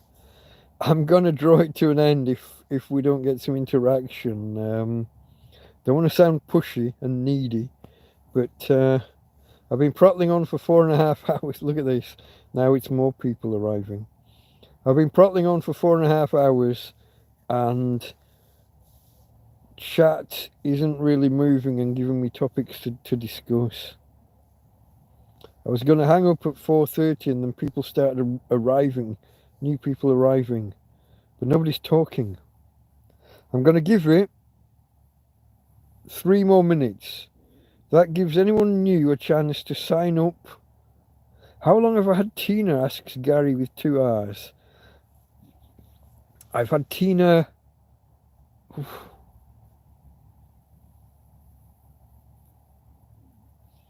almost 8.5 years, I think. I got her in the December of 2016, if that helps.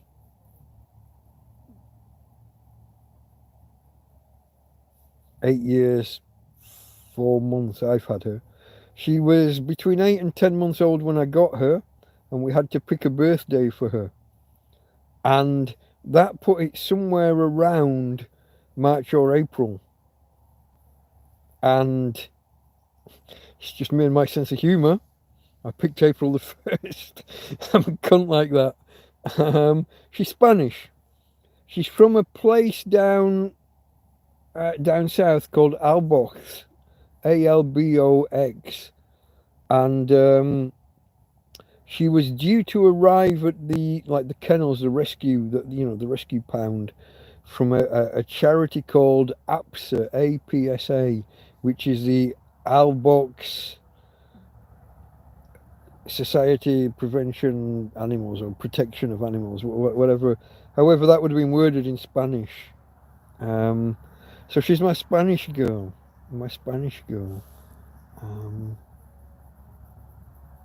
as I said, I don't think she's got too much longer left. I'm fairly sure this is a degenerative thing with her. It's not just... A lot of people think it's just like arthritis, and she's kind of too young for that, really. Although she was kicked by the police. I saw her be kicked at least twice, and then they dragged me away, and who knows what happened to her the rest of the day. Yeah, I don't know, folks. I don't know.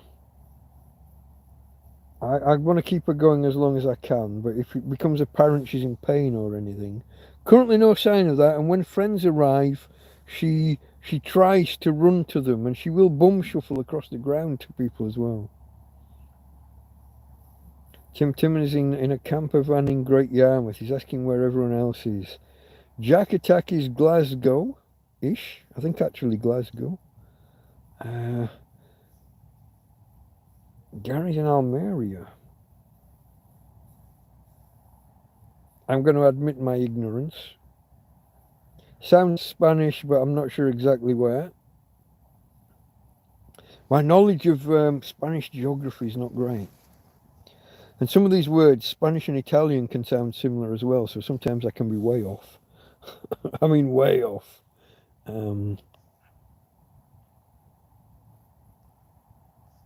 My invitation to the new arrivals to join chat didn't really happen. Glasgow is cool.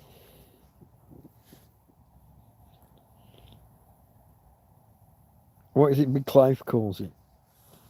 Batman, Gotham City, isn't it? Maybe just because of all the concrete or stone,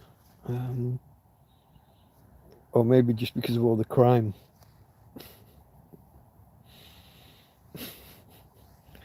Gotham City. Oh, how was Clive as well, Jackie Tech? You saw him, was it yesterday? Oh, bloody hell. Oh, yeah. I noticed, Jack Attack, I noticed Big Clive yesterday. He doesn't read my name out anymore, so as not to get stuck on the Torrevieja thing. Even though we taught him at that time, he now just reads my comments out and doesn't read the name. That's funny. He had a couple with him on Saturday, yeah. Day before, yeah. Oh no, yeah, yesterday was Saturday. I'm losing track of my days already. I don't know. That was funny the other day. Not Big Clive, Scruff Dog. He got the car running and he's doing the remote control thing around the car park, and I was literally just typing, I'll give it 5 minutes and it'll be a wreck. And I think before I even hit send, it was a wreck. He broke the wheel off. I spent a week in Glasgow one night, says Gary.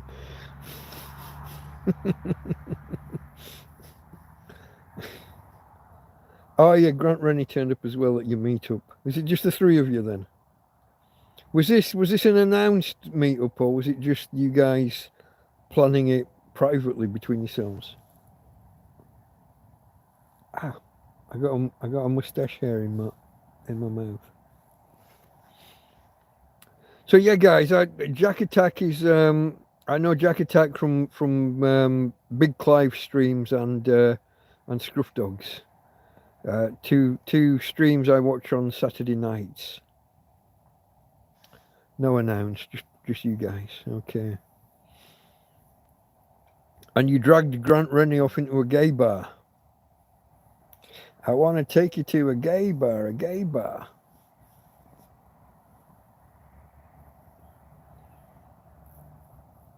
And it was his, I think, did Clive say it was his first time? I don't know. Any of you guys who don't know, BigClive.com has a YouTube channel. It's got over 1 million subscribers. Electronics engineer, technician, genius, I don't know. Buys, his main shtick is to buy cheapo electronics from Temu or AliExpress or Poundland and take it apart, deconstruct it, tell you how it works, what it's doing, and then do the diagrams, the wiring and schematic, I guess is the better word. But yeah, you know he's good when he's got 1 million followers. He used to do live streams on Saturday on YouTube on a separate channel, but got into a little bit of trouble when he trimmed his beard using a flame. And basically that put his main channel at risk. And if you've got 1 million followers, you're making money, you're making reasonable money from YouTube. And he couldn't risk his bawdy kind of Saturday night live stream ruining his main income. So he had to move it away from YouTube. And he went to Twitch that I couldn't remember the name of earlier. Knew it began with T, but couldn't get there. But yeah. It's got beer, you'll go in. So the lesbians that weren't lesbians. That's so you guys assumed they were lesbians, went and sat with them because no threat. You're not, but then it turns out they were straight and just in there. What? Just in there for a beer or just for a laugh? Okay, only Grant sat next to them. So he didn't walk over like he was trying to pull them, no? He wasn't like strutting his stuff trying to... Why would you walk over to a table of lesbians? If you're not on the pull, unless you're hoping that you are. But that's one of those impossible dream things, isn't it? That's... what was he called? The naked civil servant. His fantasy was basically a heterosexual male lorry driver, but no heterosexual male lorry driver was going to go with the bloke. Quentin Crisp. Oh, lack of seats. There was nowhere else to sit. Okay. So you're what? Like on the next table, and he's on the table next to that. Right.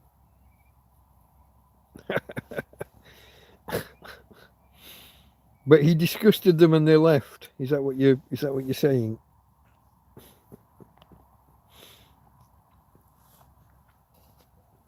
I think was it maybe Clive? Did Clive say they left? What? Oh, one big table, but he sat next to them. Right. Interesting. So what's Clive like? Is he a big drinker? I mean, he's obviously a big fella, hence the big Clive. But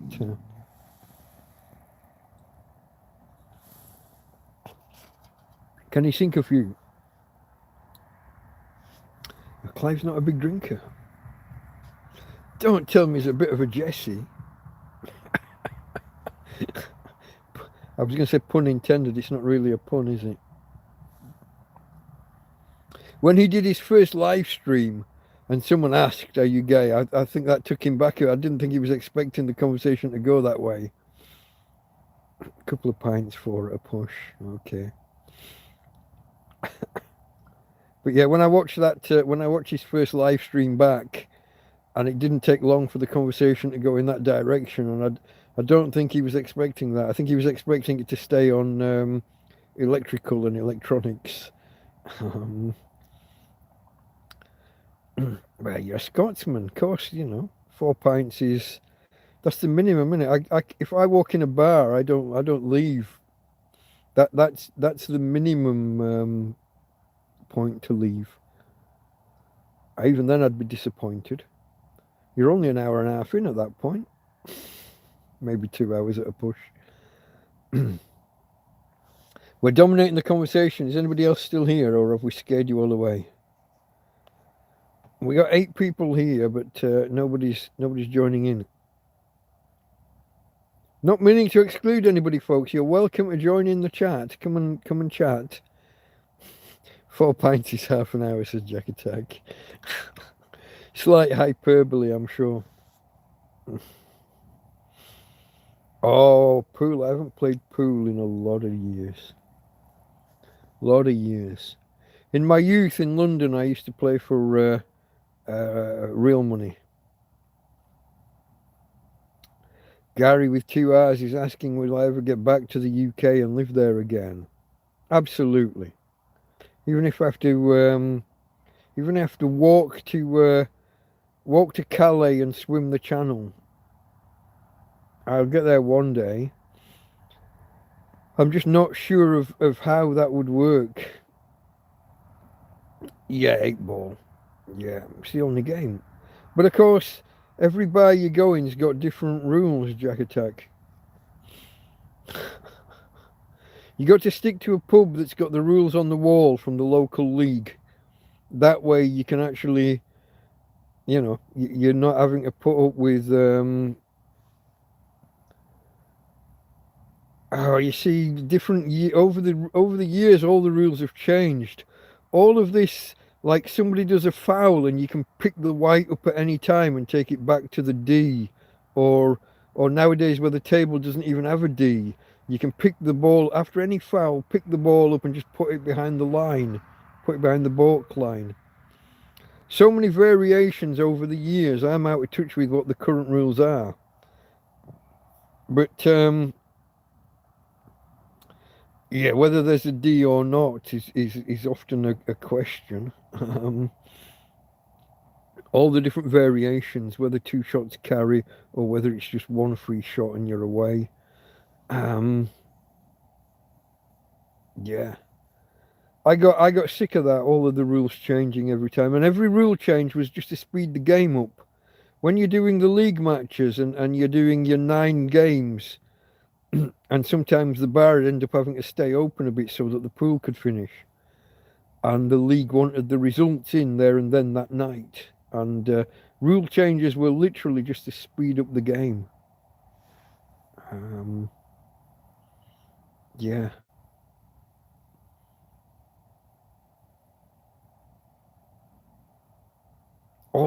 Whether you could jump, whether you could strike down and jump over balls or not. Whether you could just pot the other guy's balls on the first of your 2 shots or on both of your 2 shots. You see variations, different variations of the game. I remember when you could jump and it was a skill striking down at the ball. Of course, there's the times it went wrong and I landed the cue ball in someone's pint glass and broke the glass while he's holding it in his hand. Yeah, landed in his pint pot. He only had about a third of a pint, but the ball landed in his pot, in the pint, but broke it on the way down. Yeah, swerves and yeah, big swerves. Check side and all that. Long time ago, but I didn't like any of the rule changes. I mean, I don't. How old are you, Jacketa? I go back to before it was reds and yellows, back when it was spots and stripes.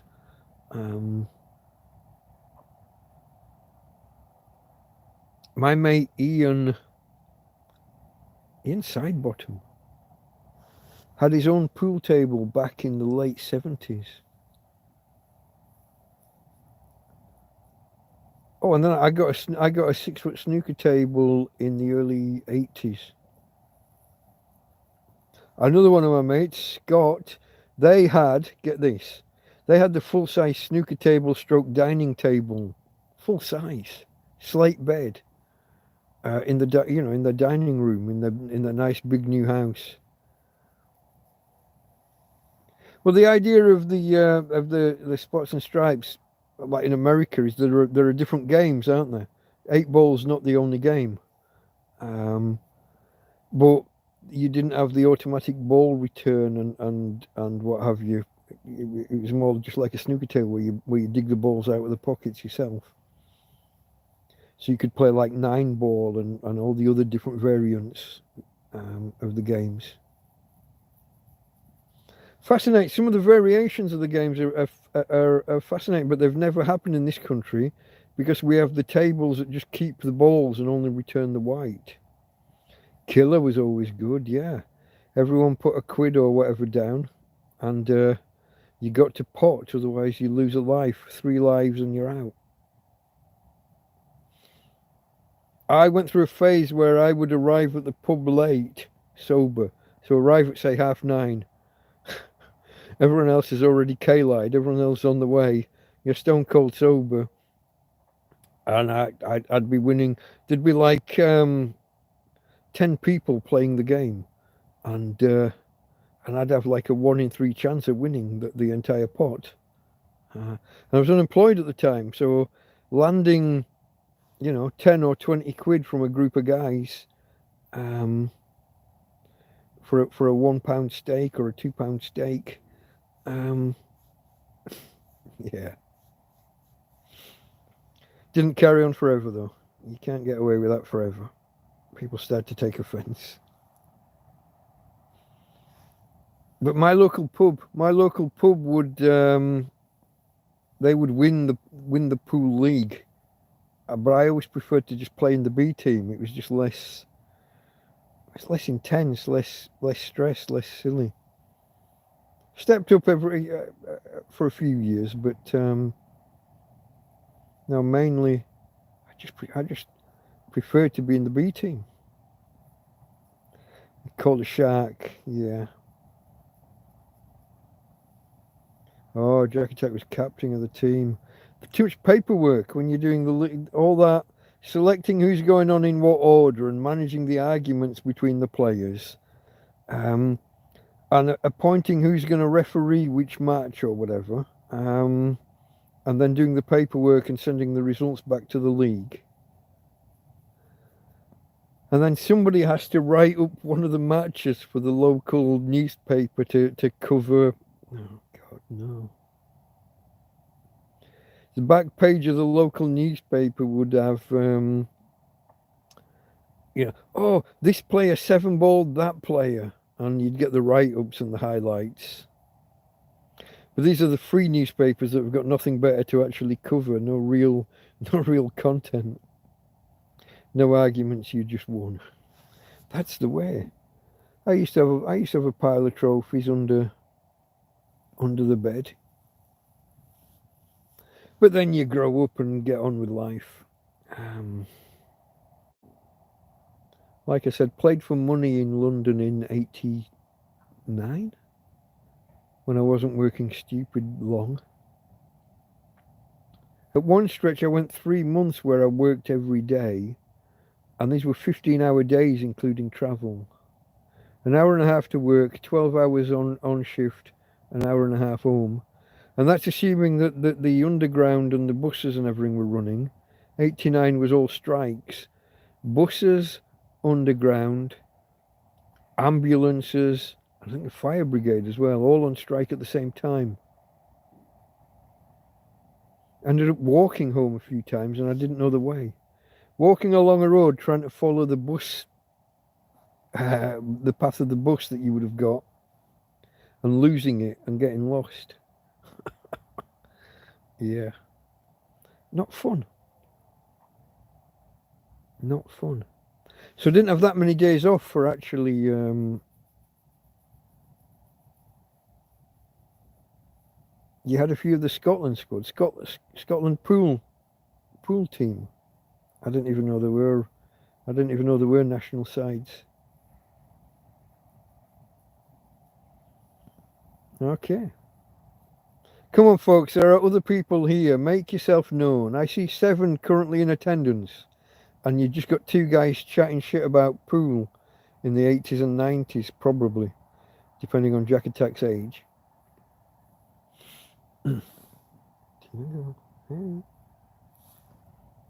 When did I say I was going to call it quits? I was that about 2 hours ago. If nobody else joins in, folks, we're calling it quits on the 5 hours mark, which is 6.5 minutes away now. Come on, don't be shy. I'm just a tramp. I'm just a guy who lives in a field. What could go wrong? Come and say hello. Throat is losing it a bit, and I'm not opening another can tonight.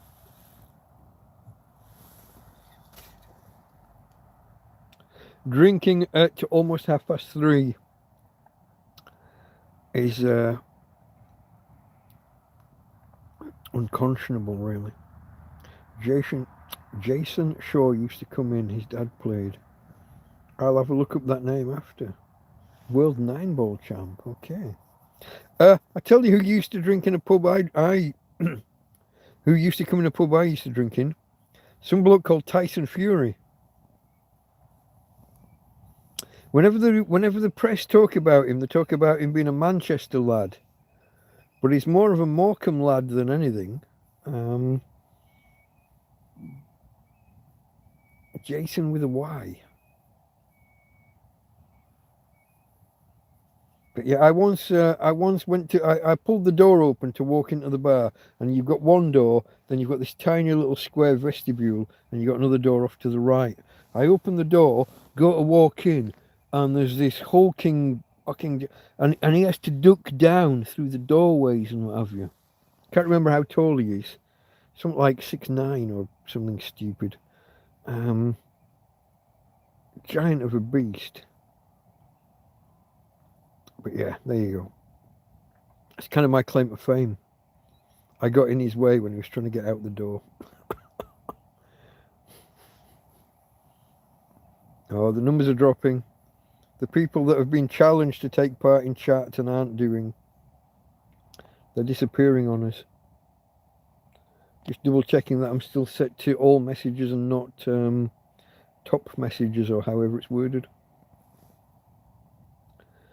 Okay, folks, come on. Somebody out there wants to talk. I know you do.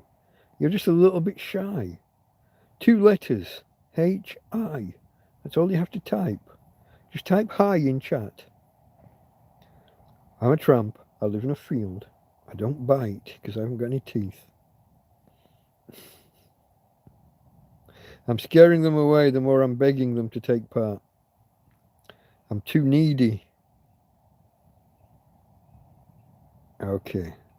What can I say?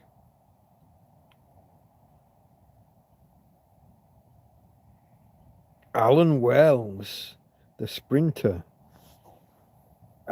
Remind me. 80s Olympic, 1980 or 84? 80. Was it Moscow? I think it was Moscow. Which I think was 80. Although my recollection of some of these things. You were in the DB5 with Alan Wells. I tell you who I met when I was a kid. Do you remember Brian Jacks? Do you remember Superstars? And his squat thrusts where he just slid his feet along the ground instead of doing a jump like everybody else. He visited our school once upon a time. Brian Jacks. What was he? I think he was a judo Olympian. Bronze medal maybe. Don't think he was gold. But I could be wrong. Yeah. Memories.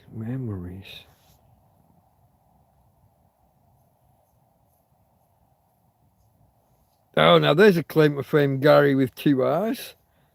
He picked up Linda Lusardi. And he didn't even have to be a gay hairdresser on Brookside. Linda Lusardi in the 80s. I'll be honest, I was more of a Sam Fox fan, but Linda Lusardi was a knockout as well. I definitely lent Sam Fox. Because she bats for the other side now as well, doesn't she? Sam Fox.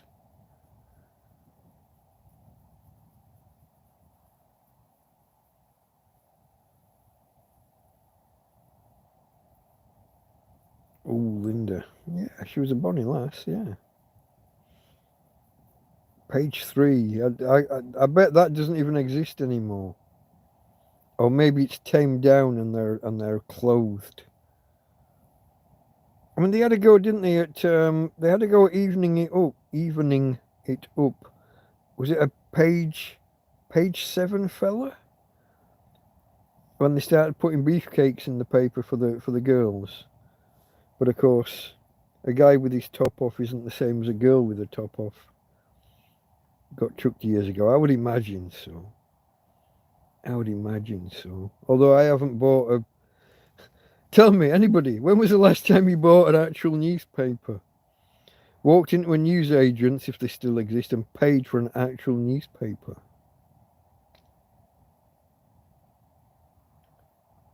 Follow-on question. Top shelf magazines, does that even still exist? Does pornography even still come in analog form? Because there goes my youth.